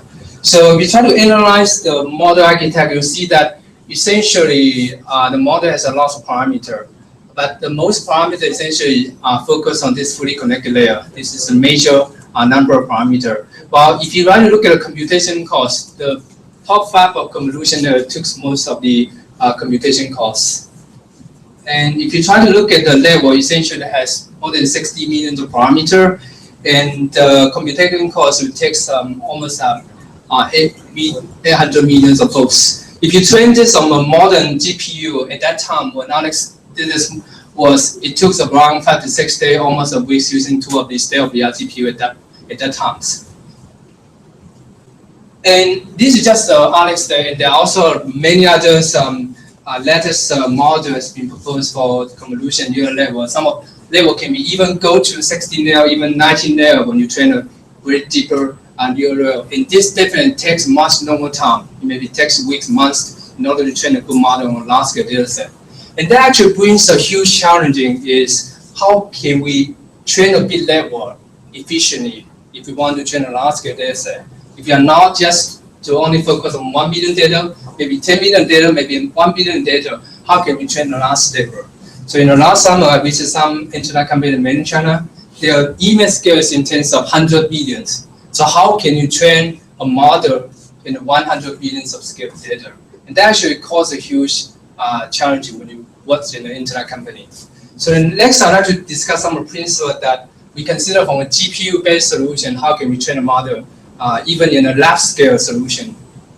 So we actually built a GPU cluster with a state-of-the-art sort of NVIDIA GPU. And this is one of the clusters we are currently built. It consists of 2 computers. One of the main computers consists of 4 K80 cards. In fact, each of this K80 card logically consists of 2 K40 cards. So in one single layer, we have the 8 GPU cards, and then we can add more computer via this InfiniBand. And in the following, I'd like to discuss some of this GPU-based training to build a large-scale neural-level model using the parallel solution. In particular, I'd like to talk about some of these basic or parallelism principles when you build a distributed GPU-based deep learning solution. What are the major concerns? And at the end, I'd like to show some of the empirical study by evaluating a number of toolbox. Right, so just a very quick recap of some of the parallelism principles. I think some of the talk in the morning has give you some of the basic idea, and here I just rehearse some of these ideas. So in general, there are 2 kind of a model when you want to do a parallelism using this distributed deep learning. One is the model parallelism. That means each of this worker essentially works on a small part of the model. It trains a part of a model. So you actually break the model into multiple parts, and then each worker will handle one part of it. And when you train a model, you have to communicate between different workers in order to get a complete model, and essentially process data in this way. So this is one of the solution for model parallelism. And the other way is the data parallelism. That is, instead of just working on a small part of the model, each worker actually handle the entire model. Well, when you train a model, each of the worker handle a part of the data instead of part of the model, right? And then when you try to train the model, you actually communicate between different workers when you compute a gradient. Right? So the basic idea is therefore follow the stochastic gradient descent, but the different worker are going to change the gradient when you do the updates. And a more state-of-the-art solution for some of these software distributed convolution software solution is based on a parameter server. In fact, you will have a parameter server that trying to do the coordination and distributed stochastic gradient descent in this manner. So typically, it's based on like asynchronous data parameters. That means the parameters don't have to wait for all the gradient from each of the worker. You can do the asynchronous update whenever you do the distributed training. Right? So a typical example that we can show is based on this asynchronous distributed stochastic gradient descent, where the parameter server actually, whenever receive the gradient from one of the worker, you can immediately update the model and then distribute it to multiple workers at any time. Right? And this actually significantly accelerate the training process. We have been studying a number of tools in order to build a large-scale deep learning solution in a lab scale that we can train a big networks. So we have been studying a number of tools, and these are sort of all of the state-of-the-art open source toolbox that we studied. And we want to do some of the empirical evaluation, which tool give us the best solution, and what are the limitations for the current state-of-the-art, and are there some room that we can further improve in this area. So one of the most popular, and I think with the best community contribution, is the Caffe. I think many of you, if you're working on this image recognition with deep learning, you should know about this. It's a deep learning framework developed by Berkeley, and now it's a lot contributed by the community contributor. And unfortunately, Caffe doesn't really, Caffe provides both a CPU and a GPU-based solution, but it does not provide you the multiple GPU solution. There are some of the effort trying to extend Caffe for multi-GPU solution, but the original one does not provide very good solution for multi-GPU. And until recently, actually NVIDIA released the Digit provide you a solution, essentially extend Caffe to provide a multi-GPU solution. And we're going to evaluate some of this tool. And the other important sort of toolbox is provided by the Alex, which is the inventor of this Alex Lab, right? So he actually loads the farthest implementation for this convolution neural level, so-called CUDA Common Lab, CUDA Common 1 and 2, and we were also trying to evaluate this toolbox. And last but not least is CXXLab. This is one of the latest emerging sort of distributed deep learning framework, which is come from some development from Baidu and other community users. And we're trying to see which of the tools can give us the best performance and how they work when we want to train a large-scale deep level, multiple GPU, multiple machine, and what are the qualitative and quantitative evaluation. So we try to first look at the qualitative comparison between different toolbox and see which toolbox may have certain advantage. First, we try to look at the multi-GPU support. The ordinary Caffe does not provide this multi-GPU training, but there are some extensions, but the official one does not provide this. Well, if we try to look at the other toolbox, they all provide sort of a multiple GPU support at different level, and we'll also try to make some comparison. If you try to look at the multiple machine support, turns out Digit2 and CUDA Common may not provide you the solution, at least the official line that we do not find this option. But the CXXLab provide you a solution that you can distribute it with multiple machines. And we are still trying to configure this way in our machine. Turns out different hardware environment, you need certain effort in order to make it really work. And then if you try to look at the Python principle, Caffe and this, Caffe is not based on any multiple, we're not going to explore that, but Digit2 and CUDA Common Lab actually provide a different solution. Digit2 is mostly based on a database parallelism solution, while CXXLab actually also provide a data parallelism as the main sort of a distributed learning principle. While CUDA Common Net based on both data and model mixed kind of parallelism solution, and we'll try to look at how it works. And then in terms of GUI based support, this will provide the best solution. In fact, it includes a very nice GUI support that it can help you to monitor how it's learning process, and then let the user interact with the deep learning system in a much easier way. And we also show some of them on later.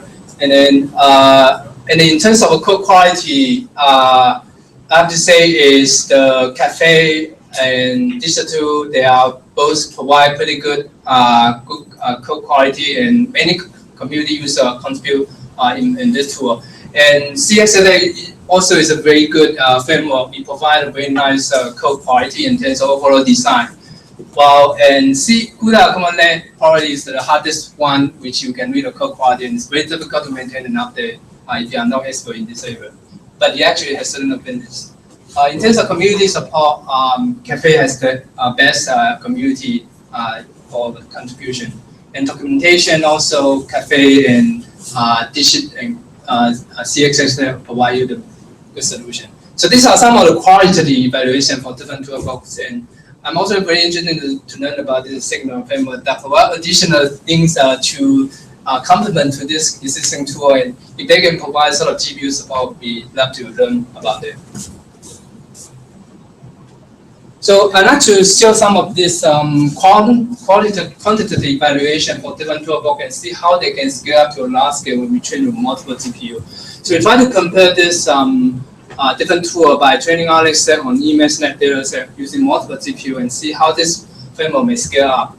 So it turns out by evaluating different toolbox on different number of GPU, we found that the most efficient implementation among this toolbox is the CUDA Common Net tool is provided by Alex. So he achieved the best time cost, the lowest time cost when we train on large scale level, and also the best scalability when you scale up to multiple GPU.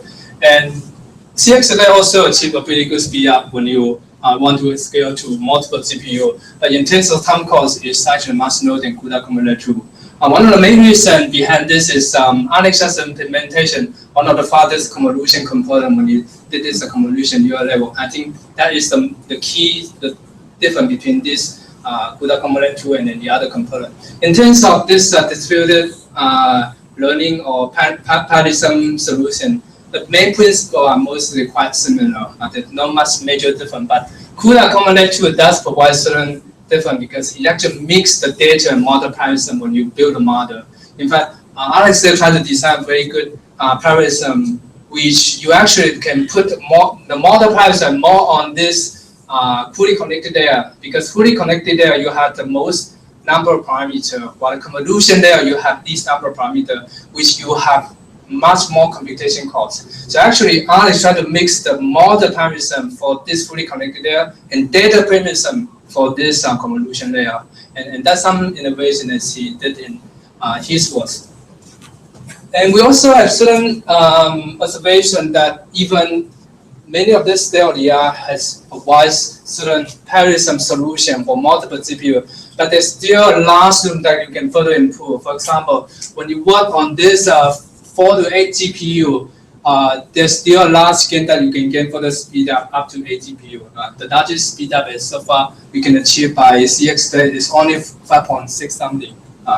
And then we try something to complete this CUDA Common Net tool, but turns out it failed to work correctly when we have this 8 GPU.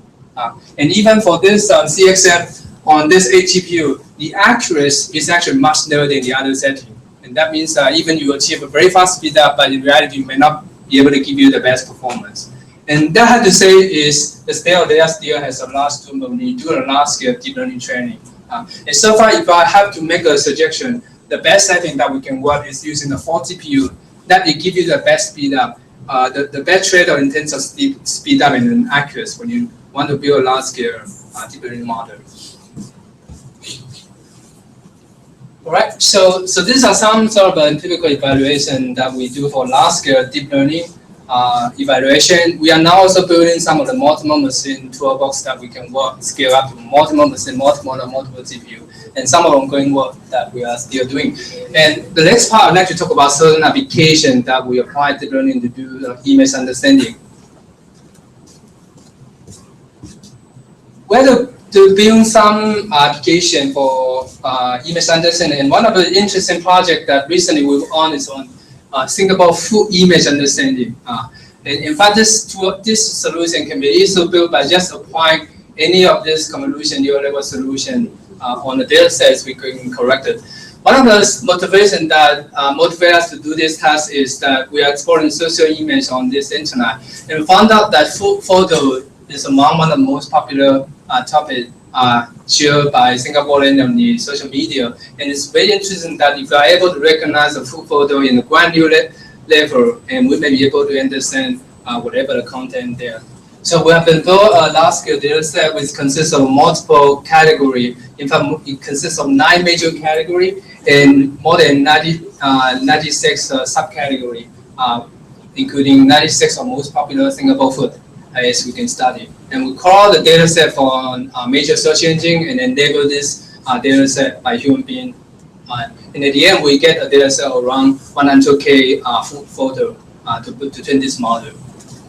In fact, you can train this model using any of this tool in just single minutes. So we're trying to build a data set using this tool, and this one a very simple toolbox that you can try if you want to do anything of image recognition. We're using the multiple GPU to train a model. You can train a model within 1 hour. So you can imagine if you want to build a solution, if you can make a training less than 1 hour, you have a number of effort that you can build a model in a much better way using a different learning scheme to tune the model. And we can, at the end, we can achieve the top 1 error rate with less than 30% and then top 5 error rate less than 10%, very close to the state of the art when you do the image recognition. And we're still building the model. This is still an ongoing project. In late of this year, we hope to release the set to public and then to sort of facilitate the research in this area. We also do some analysis, trying to analyze the model as we learn from the training data set and to see how this may work well. And if you try to look at activation, say if given a Lhasa photo, and what would be the filter, what would be the activation as we can learn from the data. And things are interesting is if you try to look at the first day of activation, most of this activation looks like very similar to the Lhasa as we can see from the photo. And there's some more interesting understanding we may learn from there. We do have some demo on the internet. If you are interested, you may try to go online and take a try. So the second part, I would like to look at this large-scale image retriever. And I think this is one of the very important topics that actually quite actively studied in the industry. And last summer, I visited some internet company in mainland China. They have a lot of data which require a deep understanding using machine learning to drive the image retrieval tasks. So I'd like to look at this, what are the major challenges when we do the sort of content-based image retriever, and how can we apply deep learning into this domain. So if we look at the typical process for content-based image retriever, the typical task is given a query image using a feature abstraction to represent the image, either by the word or any type of feature. And you apply a similarity search to look at the index as a build and then return a top K image. That's a typical content-based image retrieval process. The idea that we want to apply deep learning is to replace the feature abstraction, feature representation by deep learning, and then replace the similarity search as well as deep learning. And we want to provide an end-to-end solution that, given the query image, we are able to retrieve the image in the database using a pure deep learning-based solution, and that's what we want to achieve. And the main challenge for image retrieval is that you may need to, if you have a particular new domain, you may need to reason a model from scratch, and this could be particularly time-consuming. And we're trying to do some certain tasks. You can call it as the transfer learning, you can call it as the metric learning, whatever. But the similar idea is that if you have a new domain, new kind of data set, if you want to learn a good feature, learn a good index, how can we build the model with the existing model as we train? So we have been explored the adaptation for the pre-trained model from ImageNet and then try to see how we can adapt it to an image retrieval domain. So, for example, if we want to solve a particular image retrieval, say now we have a new database, it's all about clothes, and how can we adapt an existing model that we train from ImageNet, and so we can solve this image retrieval problem. So the typical solution you may figure out in this way. Well, first way is you can directly using the feature representation as you learn by RxStack. For example, this is a convolution neural network. You can take any of this output as a feature to represent the image, and therefore you can do index hashing to do the search. While the limitation for this work is that the feature that you learn from the generic image domain may not the best to represent the data set as you want to do the image retrieval in a new domain. Right. So the other way is we can certainly apply simulated learning or distance machine learning that you can build a new method on the target domain by using the existing feature from the ImageNet dataset or any other dataset as you can build. Right. And the other way that we tried to do last year is a multimedia is that we can actually use a deep model fine-tuning by fine-tune the model on the target dataset and so as we can achieve the best performance as we can. So I'd like to go through each of the scheme quickly and then I'll show you some of the results. So the first way is we can say that you can take out any of this output feature representation to represent the image, and then you can solve the problem that the conventional computer vision or image-based solution. And the other way is we definitely can apply similarity learning, distance measure learning based on the feature that you extract using the existing convolution neural network model.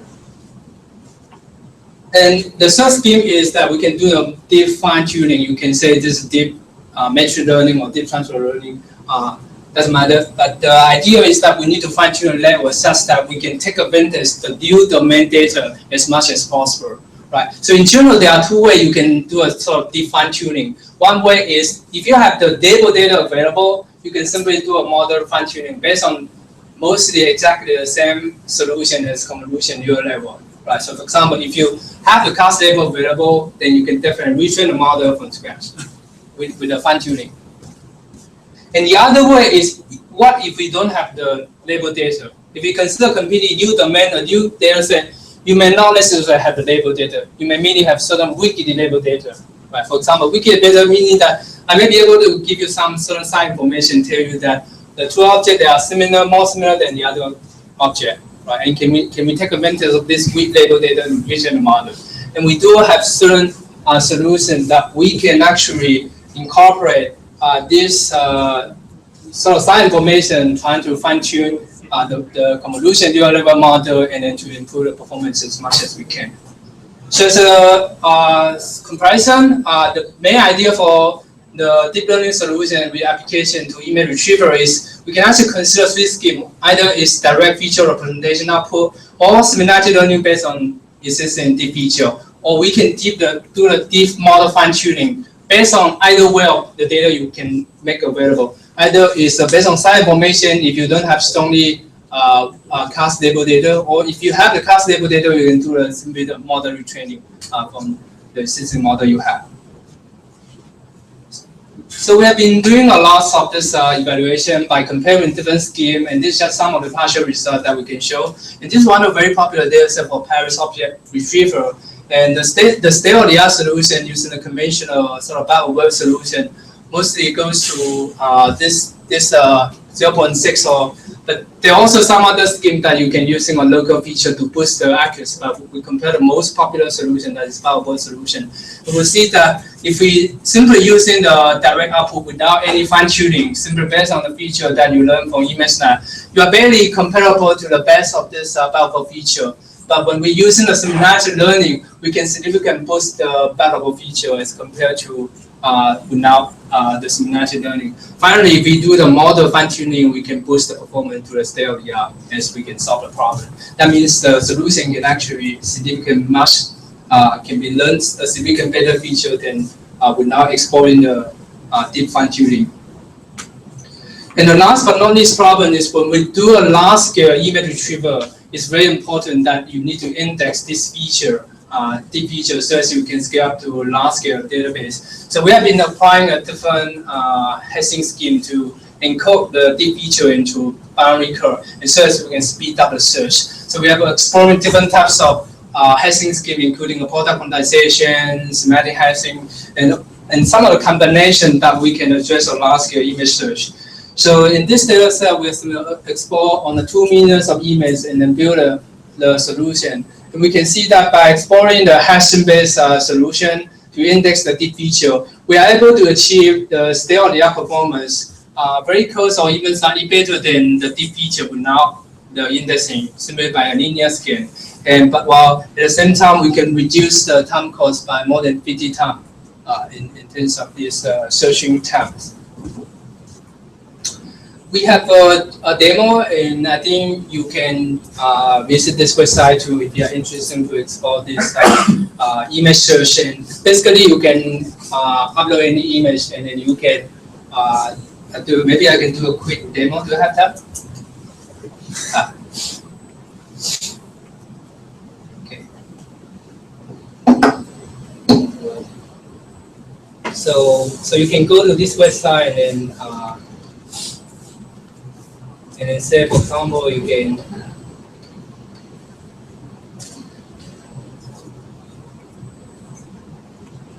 and then you can return any of this image. So the first part is more on the image recognition, and this part is more on the image search. So we have to build this for 1 million of image data set.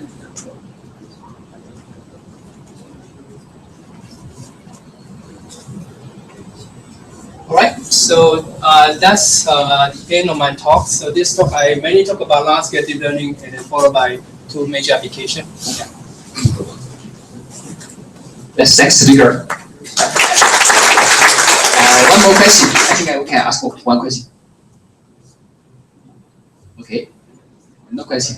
Thank you. Thank you again. I don't know, this isn't quite a question, but you should also look into the Microsoft distributes an open source toolkit called CNTK that does do multiple GPUs. So okay. It's called CNTK. CNTK. Yeah. Thanks.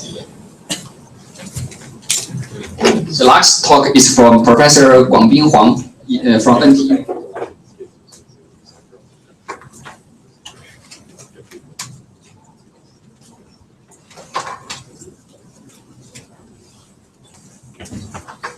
And the title of his talk is Combination of Extreme Learning Machine and Deep Learning, New Trade of Machine Learning.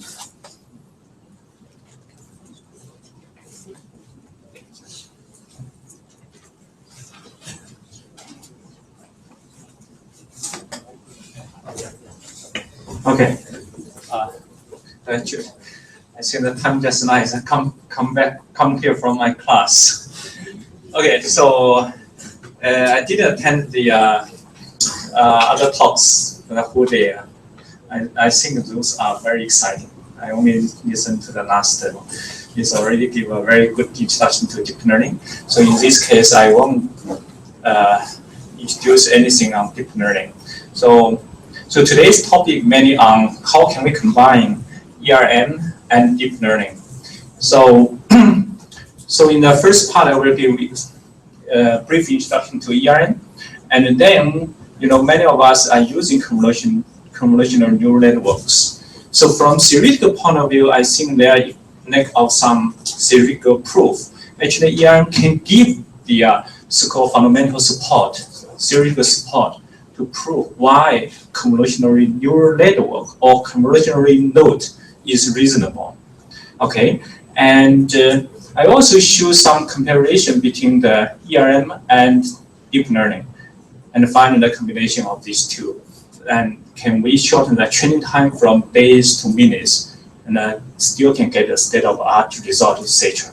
Okay, so sorry because I just come from class C, in a rush. So okay, so what is the ERM?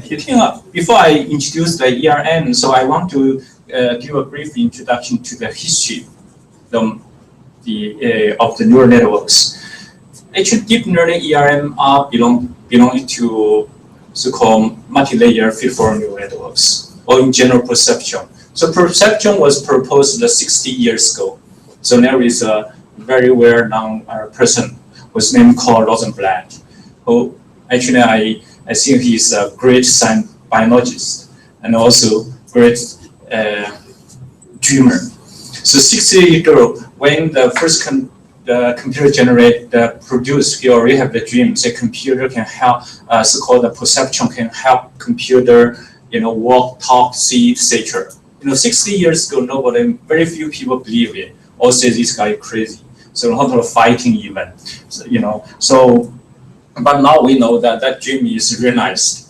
So one of the key contributors is the 1970s. So from Minsky, and I think the Popper wrote a book because they didn't believe perception can help computer have that kind of intelligence, cognition, etc. So wrote a book called Perception. Since your architecture called Perception, so I can wrote a book called Perception.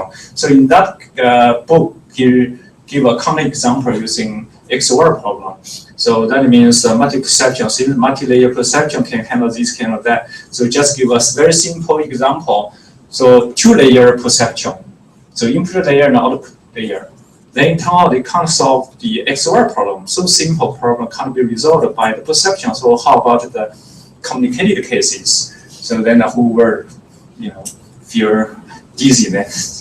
So then the so that means the neural useless.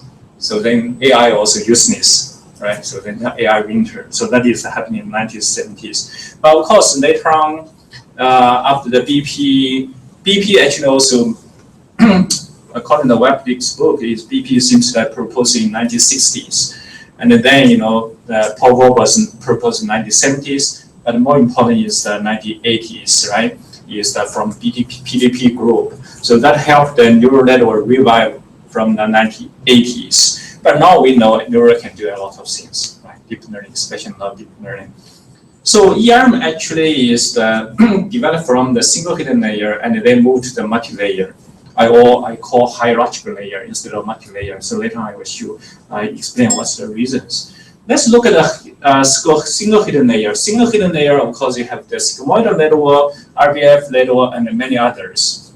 Okay, so you have many type of activating functions. So we know there is the 1970s, right? Minsky sent us to AI winter. But you see what is tricky in that counter example. So we say the multi-layer perception can do many things, help the computer have the cognition capability. So he give example from perception only has two layers, but without a hidden layer. So you have input layer and output layer, right? But it seems like an animal. So animal have a brain. Brain is the round the ball.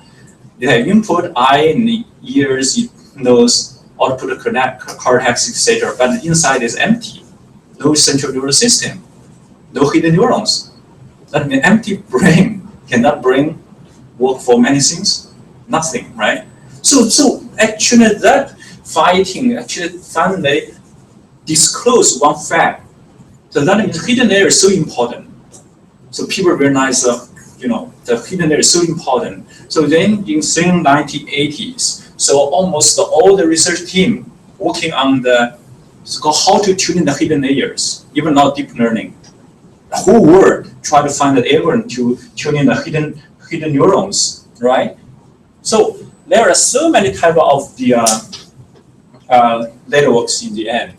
So from the since the reviving of neural networks in 1980s, so many algorithms come out. Even the most of the learning algorithms used for deep learning nowadays developed in 1960s, 1970s, 1980s, most of them 1980s. So then from a theoretical point of view, in 1990s to early this century, so also prove neural can do many things. Basically, neural can help us to have the universal approximation capability and also have the classification capability. So 15 years ago, we also proved the classification capability.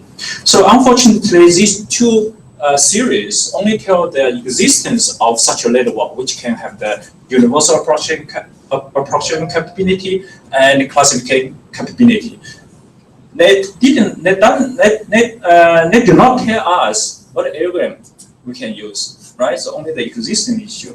So this is why, see, in the past 30 years or 40 years, the whole world working on algorithm design, looking for algorithms. Traditionally, we have the BP play the dominant role, and then the RDF network, and then followed by the support vector machine. Now the deep learning reviving again, right? So in general, even some people say support vector network is not a neural network. Actually, I consider support vector network is a kind of neural network. Right? You can consider a single hidden layer network. Anyway, so I just skip this. So we have so many type of neural networks, and when many neural networks solutions, when proposed, always considers the biological